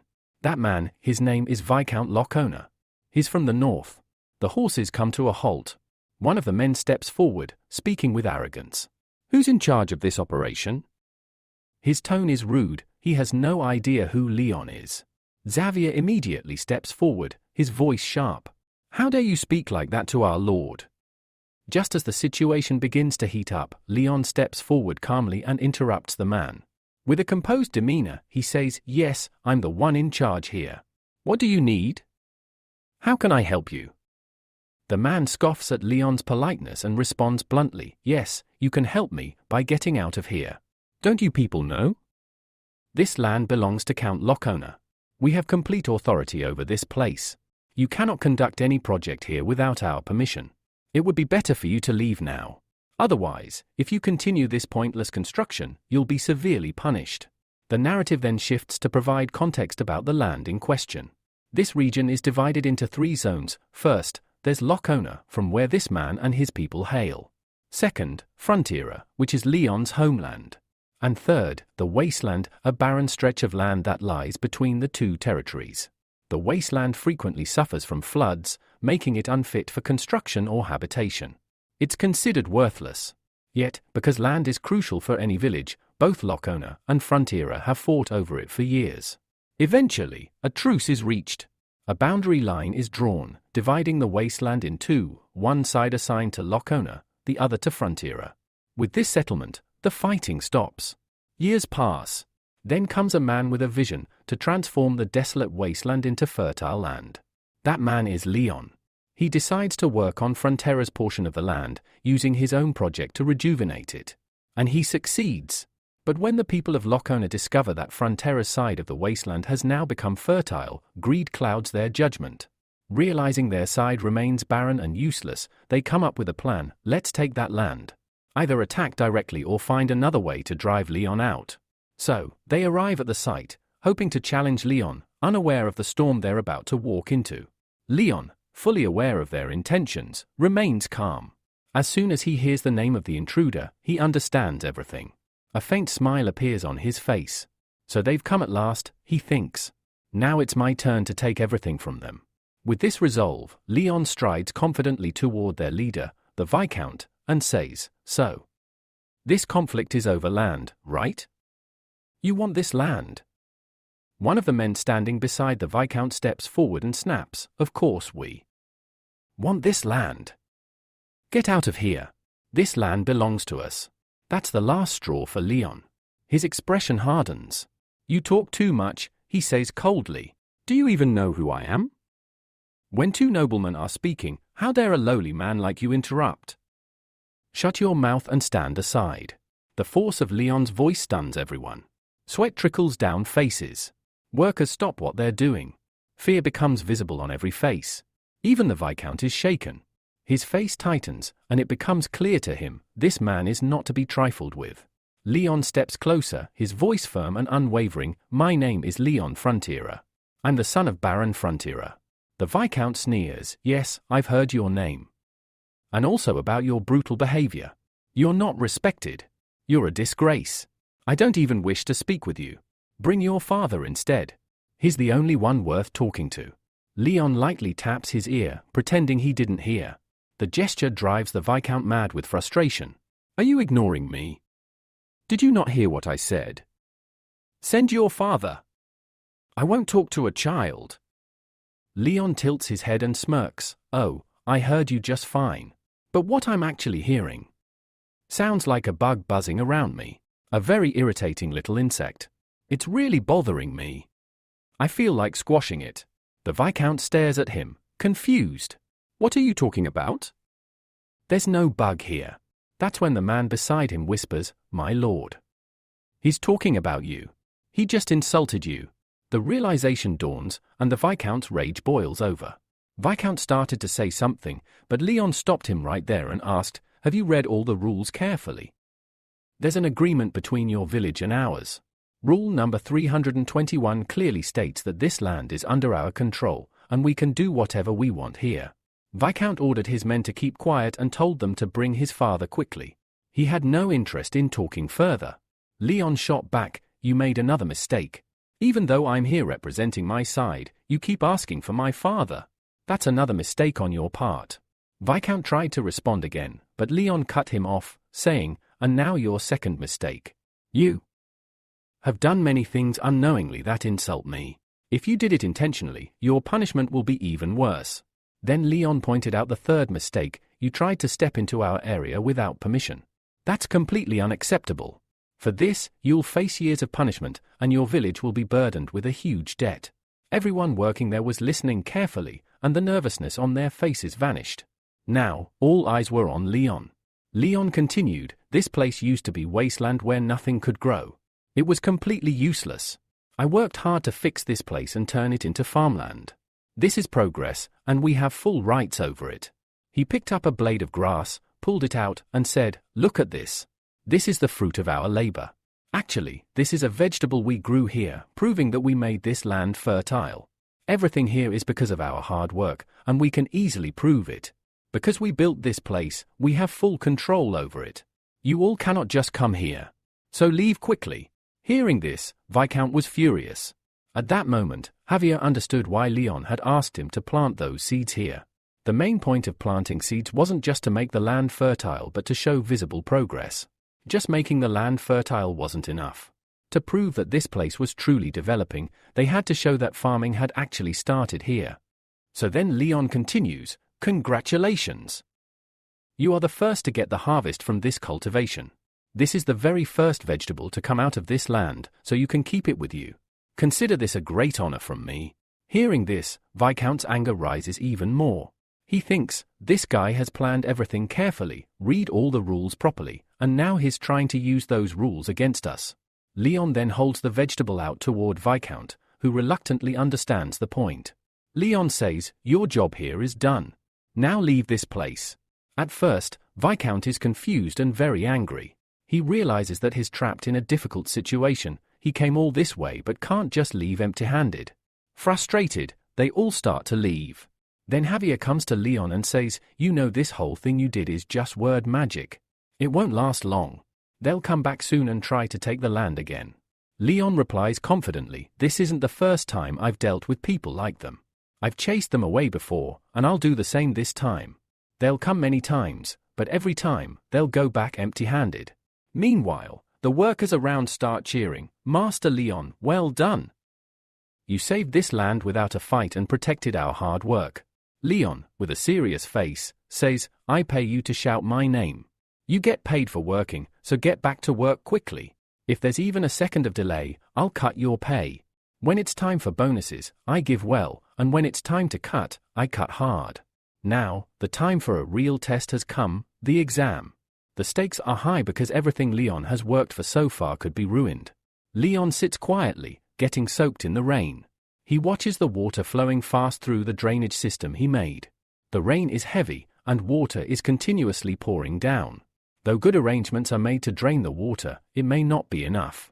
Leon worries because if the rain intensifies, everything here could be destroyed, the soil could erode. He hopes the rain won't get worse. "According to my expectations, the rain here shouldn't get any heavier. But the erosion will definitely start. Still, I'll stay and watch what the outcome is. I am going to remain here till the very last second. I am extremely worried because so many people who were with me worked really hard here. If anything happens to this place, if it's destroyed, then all that hard work will be completely wasted. And not just that, the money I dreamt of. I'll lose all of it forever.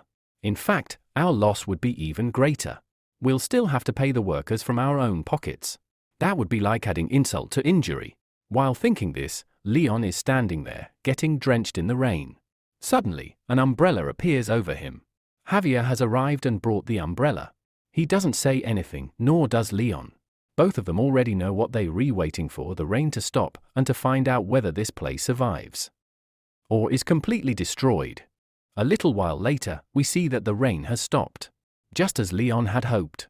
As the rain clears, everything starts returning to normal. All the water has drained away rapidly, and the area is back to how it was before. This, for Leon, is a major victory. Suddenly, a screen appears in front of Leon. You have upgraded your skill. Intermediate summoning skill has reached level 3. This news spreads quickly. Because of this, the perception people had of Leon changes completely. He gains a massive amount of RP points. He now has a total of 1395 RP points. Seeing this, Leon is overjoyed. I knew it. It worked. Now it's time to move on. From here, we shift to another scene in the Viscot region, where a different kind of tension is building. Their leader, the Viscount, is yelling, "I'm sure that place must be destroyed by now. It's been raining heavily, and I've heard there's a flood. There's no way that land survived. Everything they cultivated must be ruined by now. Someone bring me this good news immediately, I've been waiting too long." But the person in front calmly replies, "Actually, the opposite happened. All the rainwater drained away. It had no negative impact. In fact, the crops there have improved significantly. They're using some kind of advanced engineering system that prevents water from stagnating. It either seeps into the ground or flows away. So there's been no damage at all. That place will remain fertile and productive for the next 3 to 4 years." Hearing this, the Viscount's face twists with jealousy. What? That means they've completely secured the land. No. I won't let that happen. Half of that land belongs to me. We made a deal with the Frontiera family long ago that we would share it. But now, he continues bitterly, because of all the development they've done there, they've gained full control. And the profits they'll make. They'll be massive. That land has turned into a gold mine. That useless boy from the Frontiera family has turned ordinary land into a hen that lays golden eggs. Burning with envy, the Viscount starts feeling pain in his stomach. This pain. It'll only end when that land is destroyed, or when we get our share of the profits. We must take control of it. Administrator, act fast. Bring Supervisor Dev to me immediately. It's time we stop playing nice. A crooked finger will now have to do what a straight one couldn't. A few days later, we shift to the Frontiera mansion. Leon is lying in bed. Slowly, he regains consciousness. My head. It's hurting badly. I haven't felt this kind of pain in a long time. But I don't have time to think about it right now. I need to ignore it. There's a lot of work to be done. Leon sits up. Across the room, Javier is sitting on a chair, asleep. Leon quickly wakes him up. Javier, we need to get to work. Wake up. The moment Javier opens his eyes, he lets out a sharp groan. Leon looks at him, confused. What kind of sound was that? Are you in pain? How is that possible? Suddenly, Javier says, my head hurts. How is this possible? Leon thinks, this is strange. Neither Javier nor I have ever had such a headache. Something's definitely wrong. Then we see a girl named Ellie, who works in the Frontier Mansion. Like Javier and Leon, she's also suffering from severe headaches.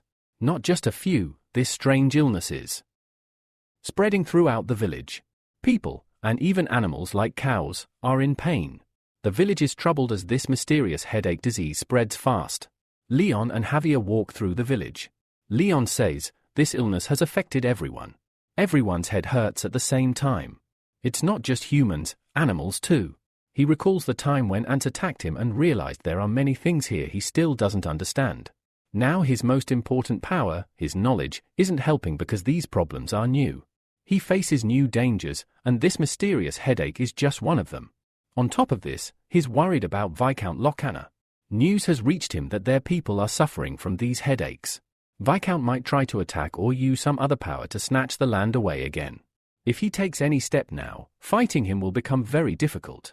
Leon can only hope Viscount stays calm for now so they can find a way out of this problem. At that moment, Leon gets a brilliant idea. He recalls that Viscount Locana's place is famous for its special dye, which is applied on clothes. This dye is not consumable at all. If anyone ingests it, they get a severe headache. Moreover, the dye is made by soaking berries, and most of those berries get destroyed in the process. Only a small amount of dye is produced, and the leftover waste is dumped into the water, which is now flowing toward their village. As Leon understands this, his anger rises. He grimaces and says, Viscount Locana, you have made a huge mistake. This will cost you dearly. Next, the scene shifts to Frontiera Mansion. Leon's father, the Baron, is sitting in his place, looking ahead. A soldier working for the Viscount speaks to the Baron, saying, you have only one option. Listen to me, understand, and don't do anything foolish. Just accept our terms. The soldier continues, you have started cultivation on that farmland, but you must hand over half of it to us. If you refuse or try to resist, your mood will change soon enough. He threatens, we have enough dye to pour into all the rivers flowing to your land. Once your villagers drink that water, they will either die or suffer terrible headaches. This is just the beginning. The pain will only increase, and eventually, your village will be wiped out completely, reduced to ruins. The Baron replies, what you're doing is blackmail, and it's wrong. The soldier responds, I know it's blackmail. So what? I'm just doing my job. And I will continue to do it. The Baron warns, aren't you afraid of the law? There are many rules, and you could go to jail for a long time, or even face death. And here you are, threatening a king in his own domain. This village belongs to me, and no one can do anything here without my permission. The Viscount then states, you have the special land that allows cultivation, but we have the water that makes it possible. If we work together, both of us will profit. But if you want to keep the water for yourself, then you'll have to pay for it. He challenges the Baron, you can talk to whoever you want, but we won't back down. This is our land from where the water flows to your fields. Soon, we will either block the water or keep poisoning it, until your people perish. Now decide how you want to die, a slow death by thirst or a painful one by disease. I know this is a heavy decision for you, so think carefully. I'll wait for your answer. As the soldier leaves, the Baron calmly says, my answer is my son. He will find a way to save our land. No matter what you do to us, you will not get even an inch of it. Hearing this, the soldier arrives near the gate and bows his head in submission, as if accepting defeat. Suddenly, the gate swings open, and Leon enters. The soldier's condition worsens immediately. He bangs hard on the gate, but it's no use. Leon and Javier had no idea the soldier was hiding just behind that gate. Leon then turns to his father and says, Sir, I need to tell you something very important. The Baron replies, Go ahead, quickly. Leon explains, I just found out that something strange is being poured into the river. Viscount Locana's empire is dumping dye into the rivers flowing to our land. He continues, the people here are drinking that water, and it's causing severe headaches. I've also heard that if this continues for long, they might go insane. At this point, a man steps out from behind a wall and says, How dare you trouble the people of our village like this? Even thinking about it is a huge mistake. As soon as Leon hears this voice, he gets very startled for a second. He was quite sure that the soldier would also be present here. After that, he looks at him very closely and then says, About your village, I am only telling you what you deserve. In fact, I should speak even worse for you. Hearing this, the soldier's anger increases a lot. He quickly draws his sword and again advances toward Leon, saying, I challenge you to a fight. If you have so much power, then come forward and fight me. In this fight, I will give you a hard time. As soon as Leon hears this, he immediately accepts the fight. The fight begins and ends quickly. Leon has many powerful skills, and very easily defeats this guy in the fight. Even after defeating him, he does not let him go and continues attacking him fiercely. The defeated soldier accepts his defeat in front of Leon and starts pleading on the ground, Please forgive me. I accept my mistake. Hearing this, Leon pauses for a second and then says, That's good. Now I am satisfied with you. The knight says, Thank you for forgiving me. But Leon replies, No, I have not forgiven you. I am just satisfied for now. Now I remember one more mistake of yours, and I will keep hitting you until I am fully satisfied. Saying this, anger returns to him again, and he starts attacking the soldier again with his axe. Seeing his son's cruelty, Baron also feels very happy. He stands up quickly, full of excitement, and shouts, Leon, very good. Hit him more. Finish him completely. Keep beating him like this. Seeing this, Javier feels a little bad. He thinks, like father, like son. Earlier, when such fights happened, Baron used to try to stop his son, but this time he is not doing anything. Instead, he is more excited and is supporting him. According to me, this is not right at all. This fight should have ended much earlier, but now it is being unnecessarily prolonged. The scene then shifts to the evening. We see Viscount Locana inside a castle. A man enters whose face is covered with many wounds. It's the same knight sent into the Frontera family.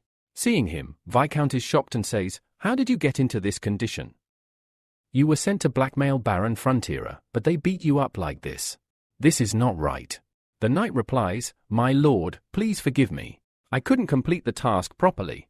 I was supposed to blackmail them and bring them into our control, but this task wasn't completed well." Viscount says, "Actually, this task has turned out even better. You did your job properly." The knight asks, "What do you mean? What are we going to do now?" Viscount replies, "Now we won't do anything here. Instead, we will try to predict what Baron Frontiera will do next. Because right now, we are in the upper hand. The dye mixed into the water is flowing from our area into their area. This means he has only a few moves left. First step will be, he will try to drag us to court to solve the problem, but because the force I have is very strong, this fight between Viscount Locana and the Frontiera family will be long. Even if we go to court, it will take at least 3 to 4 years for any decision. By that time, they will surrender to us." Saying this, a big evil smile appears on Viscount Locana's face. The same smile is on Leon's face too. He fully understands what Viscount Locana is thinking. Then we see Leon standing on a fort, looking at a large army of soldiers. These are the soldiers Leon has gathered for his army, including many monsters. Leon says to them, "A huge threat has come upon us, a water crisis. We have a shortage of clean water. The water we have is polluted and undrinkable. Viscount Locana thinks he will defeat us this way. But that won't happen. Instead, we will slap him back. Soldiers, if you all are with me, we will teach them a good lesson." As Leon finishes, all the soldiers light their weapons with fire. Leon's process begins. His plan starts with solving the water shortage, so the soldiers have enough water when they go to fight. To do this, he builds a huge swimming pool, a place to store water, surrounded on all sides to keep water safely. After this, in the next task, Leon takes help from a guy named Hippo. With Hippo's assistance, he brings a large amount of water from a very distant area. This water is completely unpolluted. He brings it here and pours it into the pool. Because of this, the water shortage for all the villagers will be solved. Hippo has been using this power of his for a very long time, so his skill level has reached one-shot level 3. He can store a large amount of water inside his body. Seeing this, Javier tells Leon, "Your plan is really impressive. This monster is doing all the work well. A lot of water is getting stored inside its body, and the amount it brought will be enough for many days." Leon replies, "Yes, I know. Now just watch what I do in the coming days. Until now, we depended on others for water, but now we will be completely independent. We will have our own water system. I have seen there are many lakes to the east from here. We will bring water from those lakes to us by building canals. Essentially, we will create a reverse river that will bring water straight to us." Javier says, "But this work won't be easy. You know the distance to that lake is very far. To build a river from here to there, a lot of hard work is needed. We will need many laborers and a lot of money. We already have a lot of debt. Where will you get so much money to pay the laborers enough to complete this work? I'm sure no one will be willing to complete this work." Leon says, "No, that's not true. There are many people who won't stop. We have a whole army that doesn't need money. They work for us only for food, and until now, we have been feeding them for free. Now we will make them work and give them food in return. I am confident with their help, this whole task will be completed easily." Leon is referring to all the trolls he brought from the troll village. While planning all this, a big smile forms on Leon's face. He moves forward, and time keeps passing. Several months pass, and Viscount Locana is very worried. He expected that by now, the Frontiera family would have bowed down to him, trapped in his blackmail, and obeying him. But that hasn't happened at all. Because of this, he is biting his fingers in frustration, and the pain in his stomach has also increased. He wonders how this is possible. Why haven't they come to him yet? They should have been kneeling before him by now. He thinks that if they had surrendered, it would have been better because their hard work would have been saved. But they haven't done that either. At this moment, a servant enters and says, "Lord, someone has come to meet you. It's the eldest son of Baron Frontiera. He wants to see you." On hearing this, Viscount's anger grows even more. He shouts at the servant, "Get them out of here. Can't you see how troubled I am? I am not free to meet useless people like them." The servant replies, "Tell them that they can help you. They want to assist you with something. They also know you are very troubled, so please reconsider." Viscount thinks about it again and a meeting with Leon is arranged. Leon sits comfortably on a sofa, smiling proudly. He says, "So, Viscount, how are you?" Seeing me sitting here in front of you, you must be feeling proud of yourself, right? Leon sits on the floor near Viscount, showing he considers himself superior here. Viscount doesn't react much to Leon's behavior because he knows that right now, in terms of power, he cannot win against Leon. Leon has an army of trolls. So Viscount calmly asks, "What do you want from me? Why have you come here? Tell me quickly and leave." Leon says, "Are all your servants really that useless? I told them I have come here to help you, but they didn't tell you." Viscount replies, "Stop your nonsense. They told me everything. Now quickly tell me how you want to help. By the way, I don't need your help because I'm not in any trouble." The Viscount looked visibly shaken. He hadn't expected Leon to come and meet him like this. In a panicked tone, the Viscount snapped, "How dare you come to our territory? Get out of here immediately." But Leon remained calm.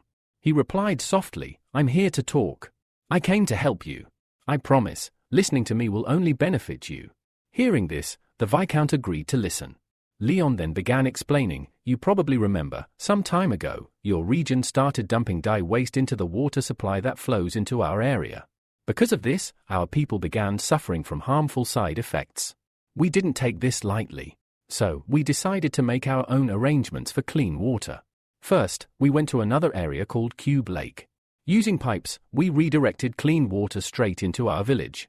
We no longer have any water shortage." Leon paused and continued, "We would have never found out about this if one of your own soldiers hadn't told us that you were deliberately dumping waste into the rivers. And because of that, our people were the ones suffering." The Viscount laughed coldly, "This is just the beginning. You'll see how many more ways we can trouble the Frontera family. Your entire village will be destroyed. Water is just the start. Much worse is coming." Leon responded firmly, "I know you ree like a wild dog that can never walk straight. That's why we took an extra step, one that'll make your blood boil. Once we had enough water for ourselves, we explored further upstream. Eventually, we found a valley, completely deserted and unclaimed. So, we started construction there. In no time, we built a bridge that let us redirect the water flow." He continued, "During construction, we blasted a lot of rocks. The riverbed on one side dried up completely. You understand what that means, right? The valley water that once flowed to your village will never reach there again." As soon as Leon said this, the Viscount's anger exploded. "Do you even realize what you've done? That water from the valley was crucial to our dye factories. Without it, we can't produce our special dyes. If the water stops, the entire factory shuts down for good. Open that water flow again. Clean up the area." But Leon firmly refused. "No, that's not happening. It took a lot of effort to cut off that flow. And there's no one in your village capable of fixing it. So, forget about it. Not a single drop from that valley will ever reach your village again. Whatever harm you've caused us, what's coming your way is worse." He leaned in. "The most important thing in your village is that dye factory. And now it's permanently shut down. Without water, what use is a factory?" The Viscount's face turned red with fury. "You don't understand what a huge mistake you've made. Aren't you afraid of the law? I swear I'll drag you to the royal court and ensure you're severely punished." Leon smiled. "Oh, is that so? You want to take me to the royal court? Fine. I'm ready. But you do know how it works, only those proven guilty get punished. So, either prove me wrong or accept the consequences. You were the one who started this by trying to force us off our land. I'll prove that in court." He added, "Besides, this is the royal court we're talking about. We both belong to royal families. This case could drag on for 3 to 4 years. And in the end, you might still be the one punished. That means, no matter what, the one who loses the most is you." Hearing all this, the Viscount began to sweat. He realized Leon had thought through everything. He couldn't argue anymore. He decided to stay quiet. Leon then said, "I know what you're rethinking. You're trying to stay calm, and that's the right move. The less you say now, the better it is for you. I came here to help, to clear up your confusion about who destroyed your factory. And now that I've done that, I'll take my leave." Just as Leon turned to leave, the Viscount shouted, "Wait! You're not leaving like this. Listen to one final threat, mark my words. I swear I'll destroy your entire territory. The Frontera family will be wiped out. You've caused me so much damage, and I'll return it tenfold. I have powerful connections. I know people who can crush your entire family. Just wait. A storm is coming for you, one that will uproot you completely. Leon didn't even bother reacting to that threat. Instead, with a small hand gesture, he ignored the Viscount and simply walked away. From there, the scene shifts to Leon and Xavier, who are now outside the city, walking calmly along the road. Xavier says, "There's something really important I need to talk to you about." Leon replies, "Go ahead, I'm listening." Xavier says, "What you did back there, that wasn't right. You've unnecessarily provoked the Viscount. He's got connections, and a lot of them high up. This could seriously harm the Frontera family. And more than that, the guy's crazy. First, he'll use his influence to make things difficult for us, and if that doesn't work, he'll resort to every dirty tactic he can. He might even drag us to the royal court. But since you already addressed that, that'll probably be his last resort. Before that, we'll likely face a series of attacks." Leon calmly responds, yes, I get it. I understand your point completely. But what's done is done. I've already gone and angered him. Now let's just wait and see who takes the bigger hit. I'm confident that as long as you're with me, no matter what problems he throws at us, we'll deal with them easily. And in fact, all his moves from now on will only help us in the royal court. Then, the story jumps forward a whole month later. That entire conversation between Leon and Xavier had now become irrelevant. The things Xavier was worried about, none of them happened. 1 month later, inside the Frontera mansion, someone is seen with their head bowed, speaking with regret. "I made a terrible mistake. Please forgive me. Our dye factories have completely shut down." This man standing before Leon with his head down is none other than the Viscount himself. Leon looks at him and says, "Weren't you the one who arrogantly told us you'd take revenge? And now look at you, bent over, begging for forgiveness. Are you really the same Viscount who pounded his chest and claimed he'd destroy us?" He continues, "Let me tell you something. Even if you apologize now, it won't melt my heart. Your apology means nothing to me." In his mind, Leon thinks, just a little more pressure. Once he cracks, he'll agree to all my terms. I won't accept a single one of his conditions. I'll make him agree to mine. Then the Viscount finally speaks, "I admit my mistakes. I got carried away back then.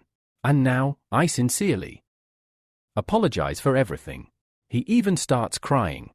Leon says coldly, "Viscount, I'm not moved by words. I won't soften. Say whatever you like, nothing will change. Things will stay exactly the way they are. We had a water crisis, and we solved it ourselves. So now, I have no reason to help you." The Viscount pleads, "Don't you think it matters that someone as powerful as me, with so many connections, is standing before you, humbly requesting help? Doesn't that deserve some respect? Just think about my position and show a little regard." Leon replies, "Your so-called respects means nothing to me. People sell that kind of respect for 1,000 gold coins. So no, even in exchange for your reputation, I won't help you. Things will go on as they are. If you want to fix it, do it yourself."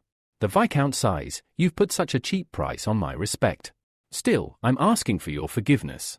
If I could have solved this alone, I would have done it by now. It's been a whole month, and our village is on the brink of collapse. Without the dye factories, we're completely ruined." Leon finally says, "Is that so? All right then. I can accept your apology, but even that comes with a condition. There will be a deal between us, a formal contract. If you sign it, we'll open up the water again for your village. But in return, you'll have to give us something too." Leon hands over the contract and says, "This process will take a week, and it only begins once you sign this." The Viscount quickly grabs the contract and starts reading. The first page looks fine, but as he flips further, his expression changes. The following pages are filled with harsh conditions. Leon isn't just asking for a massive one-time fee to remove the barriers blocking the water, he's demanding a recurring monthly payment. The Viscount's village will now have to pay a hefty rent every month just to use that water. Shocked, the Viscount shouts, "What is this? This amount is too much. You can't ask for that kind of money just for water." Leon calmly replies, "Of course I can. That water is essential for your village, it's your lifeline. Surely you're willing to pay for your lifeline." The Viscount protests, "This is blackmail. You're doing wrong." Leon smirks and says, "I learned this from you. When we were in need of water, you dumped chemicals in it. You tried to blackmail us to clean it up. Now we're doing the same, just on a bigger scale. This is our revenge. You don't have any other option. So stop thinking and sign the contract. Every second you waste is only increasing your losses. Hearing this, the Viscount breaks down in tears. And despite not wanting to, he finally signs the contract. As evening falls, Leon takes the contract to his father. His father starts reading it and says, "Did Viscount really sign this? This entire contract is completely one-sided. We're making massive profits and he's taking all the losses. Only a fool would sign something like this." Leon replies, "Maybe he is a fool. I didn't even pressure him, he signed it like a clueless amateur. And look at what we're getting. With the money from this, we can pay off the interest on all our debts. Even after that, we'll have money left over to use elsewhere." He continues, "Father, Viscount is actually better than you think. We've even become friends now. I mean, look how he's supporting us, he's literally pouring money into our laps." Leon then laughs but thinks to himself, maybe I went too far. He'll probably attack us soon. There's no way he's going to keep paying for long. He'll forget about the contract and try to seize our land by force. I need to be prepared for that. But I already am. If he tries anything, my army of trolls will crush him. He has no other option now but to bow down to every demand. This contract will ruin his life. I'll drain every coin from his village. Every last bit will come to Frontiera, and this will continue for as long as he's alive. Even after his death, his next generations will still need water. This cycle won't stop. Leon smirks coldly. He picked a fight with the wrong person, me. I won't melt, no matter how much he cries. My heart is made of stone. I'll squeeze every last drop of blood from him and turn it into profit. Just then, Baron says, "Actually, I've got some important news for you." But when he looks at Leon, he gets startled. "What kind of face are you making? You're scaring me. Fix that look right now." Leon quickly adjusts his expression and says, "Sorry, I was lost in some silly thoughts." "Go on, what's the news?" Baron replies, "Remember all that gold you got from those orcs? It's all here now. And guess what? I've already found a buyer, some really rich guy who's offering a great price." Leon raises an eyebrow. "That quickly? We didn't even tell anyone about the gold. How did the news spread so fast? This doesn't feel like a coincidence. It's too fast. Feels like a trap." Baron responds, "Maybe. Or maybe we're just lucky. I don't know much about the buyer, just his name, Count Cremo." Scene shift, we now move to the city of Conference, a luxurious place with a grand palace. Inside lives Count Cremo. He's staring out of his window toward a vast ocean where giant waves are crashing. Suddenly, something massive emerges from the sea.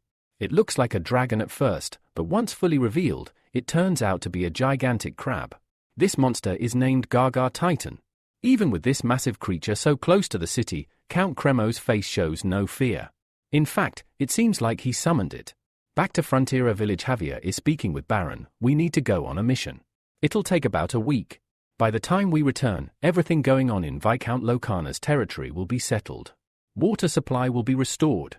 Master Leon also said we should only take a small team, just 10 people, so we can keep our expenses low." Baron nods slowly. "I get what Leon's trying to do. If that's his plan, go ahead. Follow it." He looks deeply concerned while tending to his garden. Javier notices and says, "I know you're worried about your son. But trust me, I'll keep a close watch on him. I won't let anything happen to him." Baron smiles. "It's not worry anymore. I'm proud of him. Back when that knight tried to threaten us, wanted the land we worked so hard to cultivate, in exchange for a little water, I would have agreed out of fear. But Leon stepped up. He didn't give them anything and instead turned it into our profit. We're now earning steadily, and our problems are getting solved." He continues, "Leon gave me the courage to stand firm. Without him, this village would have been gone. I might have bowed to the Viscount's demands. I used to think I was a good lord, but now I doubt myself. Maybe I am not good enough. Maybe I am not a great leader." Xavier cuts in, "That's not true. You've done a lot of great things. You're kind, fair, and respected. You've changed lives here, mine included." Xavier recalls his childhood. "When my family abandoned me, you took me in. You didn't just raise me, you trained me. I'm now the head of security and your son's personal bodyguard. You're a great man, my lord. Baron smiles warmly. I appreciate your words.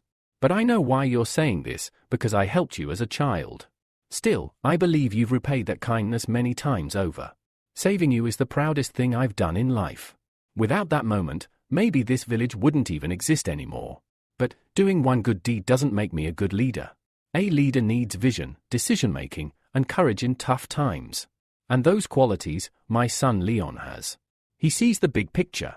He knows when to act and how. One day, he'll run this village better than I ever could. But Xavier's heart sinks. No. If Leon becomes the lord, this village will be doomed. That man's greedy. He'll raise taxes. People will rebel. He's unpredictable. Anything could happen. Baron looks at him and says, Xavier, I trust you. You're always by Leon's side. Please protect him. Xavier nods respectfully. Of course, I will. I'll protect him with my life. But inside, Xavier thinks darkly. Everyone's starting to respect Leon now. But there are some things that can't change, like my hatred. I'll never forgive him. Some scars never fade. Flashback begins. A young Xavier is sitting alone, abandoned in the cold. Baron approaches him gently. Xavier, what do you want to be when you grow up? You're a good kid. Tell me your dream, and I'll help you achieve it. Xavier answers, I want to be a knight, a strong one. I want to protect you and serve as your bodyguard. Baron is touched. You'll make a fine knight. When we found you, it was freezing cold, snow everywhere, and you were still alive. You have strong healing and endurance, perfect for a knight. He gives Xavier a wooden sword he crafted himself, saying, This is my gift to you. I made it with my own hands. But later? Leon snatches that sword away. You're just an orphan, he says coldly. You don't deserve something made by my father. This sword is mine. I'd rather destroy it than give it to you. Leon places the sword on the stairs and breaks it in two with a brutal kick. That wooden sword. Xavier's first gift, his treasure, was shattered. And with that, the flashback ends. We once again see Xavier entering his room. There's a broken sword still resting on a stand attached to the wall, clearly old and unusable, but Xavier has preserved it carefully. This alone shows how important that sword, and what it represents, is to him. Now, the scene shifts. After some time, Xavier arrives to meet Leon. The moment Leon sees him, he lights up and says, Finally, you here, my friend. Come quickly, I have so much to tell you. The entire plan is ready, and ever since I crafted it in my head, I've been itching to share it with you. Honestly, I think I've grown addicted to telling you everything. So come, sit, and let me explain it all. Xavier calmly pulls up a chair and says, All right then, go ahead. Leon starts explaining his entire plan in detail. But the way Leon uses complex and strategic terms, most of it just flies over Xavier's head. In truth, Xavier isn't even paying full attention, his mind is somewhere else. He's thinking, maybe. I don't hate him as much as I used to, but I should hate him. He's treated me badly since childhood. But now he's changed. The way he treats me, it's completely different from before. And I like that. I like the change I see in him. But still, I want to hate him. And yet, maybe I'm starting to hate myself instead for seeing him as a good person. With those thoughts swirling in his mind, Xavier drifts off to sleep. Late at night. It's the middle of the night. Both Leon and Xavier are fast asleep. Suddenly, the window of the room creaks open. A man silently enters. He's holding a sword and is burning with rage. Looking at Leon, he thinks, everything that happened, it's because of you. And now, you'll pay. Without wasting a second, he raises his sword and charges straight toward the sleeping Leon. The blade is inches away from piercing Leon when, slash. Xavier senses the danger and leaps into action. Using his own sword, he strikes the attacker's blade, breaking it clean in half. The intruder is shocked. At that exact moment, Leon wakes up and sees Xavier pinning the man to the ground with force. The attacker is still alive, but now an investigation will begin. Who sent him? Why did he want to kill Leon? Well, the second question has an obvious answer. He was here to kill Leon. As for who sent him, they're about to find out. The next morning, it's early morning. Leon is supervising construction work near a pipeline, giving clear instructions to all the workers, who seem to be doing a solid job. Just then, Xavier walks in. I figured it out, he says. The soldier who attacked you last night, he was sent by Viscount Loken. We've already sent him back to Loken. Leon nods. Good. That's exactly what should have been done. Xavier then asks, do you know why he attacked you? Leon answers, of course. Loken tried to seize land from us and make a profit, but we stopped him. Then he tried contaminating our water supply to blackmail us, but that plan also failed. On top of that, due to me, extra taxes were imposed on him. So where he expected profit, he's now facing heavy losses. That's why he wants revenge. He blames me. Xavier asks, so you knew all this? That he might try to kill you. Leon replies, I suspected it last night. Xavier, clearly upset, says, don't you think you should have told me? This could have been a huge mistake. Anything could have happened to you. If I hadn't woken up in time. We should have tightened security. But even while saying this, Xavier thinks to himself, no, this can't all be coincidence. This man, he plans everything. I feel like even this event is part of his larger scheme. Whenever he says something happened by chance, I'm not sure I believe it. Suddenly, Leon turns to him and says, you're wrong, Xavier. I don't need anyone else to guard me, because you're here. As long as you're with me, nothing can happen to me. I trust you completely. Look at me, do you see fear in my eyes?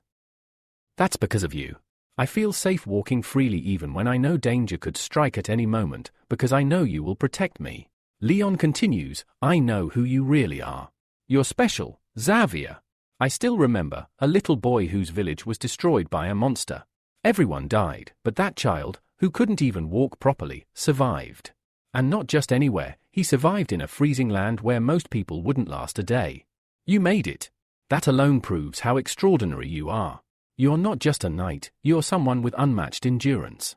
And if you ask me whether I need anyone else to protect me, my answer is no. You alone are enough.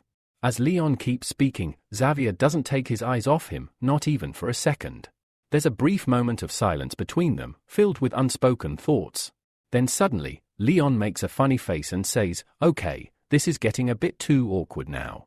I think I used way too many weird words back there. Just delete everything I just said from your mind, all right? If I even try to remember what I said, I might throw up. I said some seriously cringy stuff I never use normally. Hearing Leon praise him, Xavier's heart starts to melt. And just like that, Leon's plan works perfectly. Xavier, who just moments ago was filled with bitter thoughts about Leon, suddenly starts thinking, what was I even doing? Why was I thinking such terrible things about him? That was all childhood stuff. Kids do dumb things sometimes. I should stop clinging to the past and focus on the present. And right at that moment, a system window pops up in front of Leon. On the screen, it reads, Approval rating increased. Plus 6% UOV earned 320 RP points. Total RP points, 1675. Leon smiles and looks over the entire water pipeline construction. Then he says, it looks like the pipeline will be finished soon, maybe a day or two max. Once it's done, our next mission is to meet that guy Cremo. All the gold we earned from Kale, we're going to sell it there. And I have a feeling we'll make a very nice profit. And with that final line from Leon, the episode ends. Thank you for watching.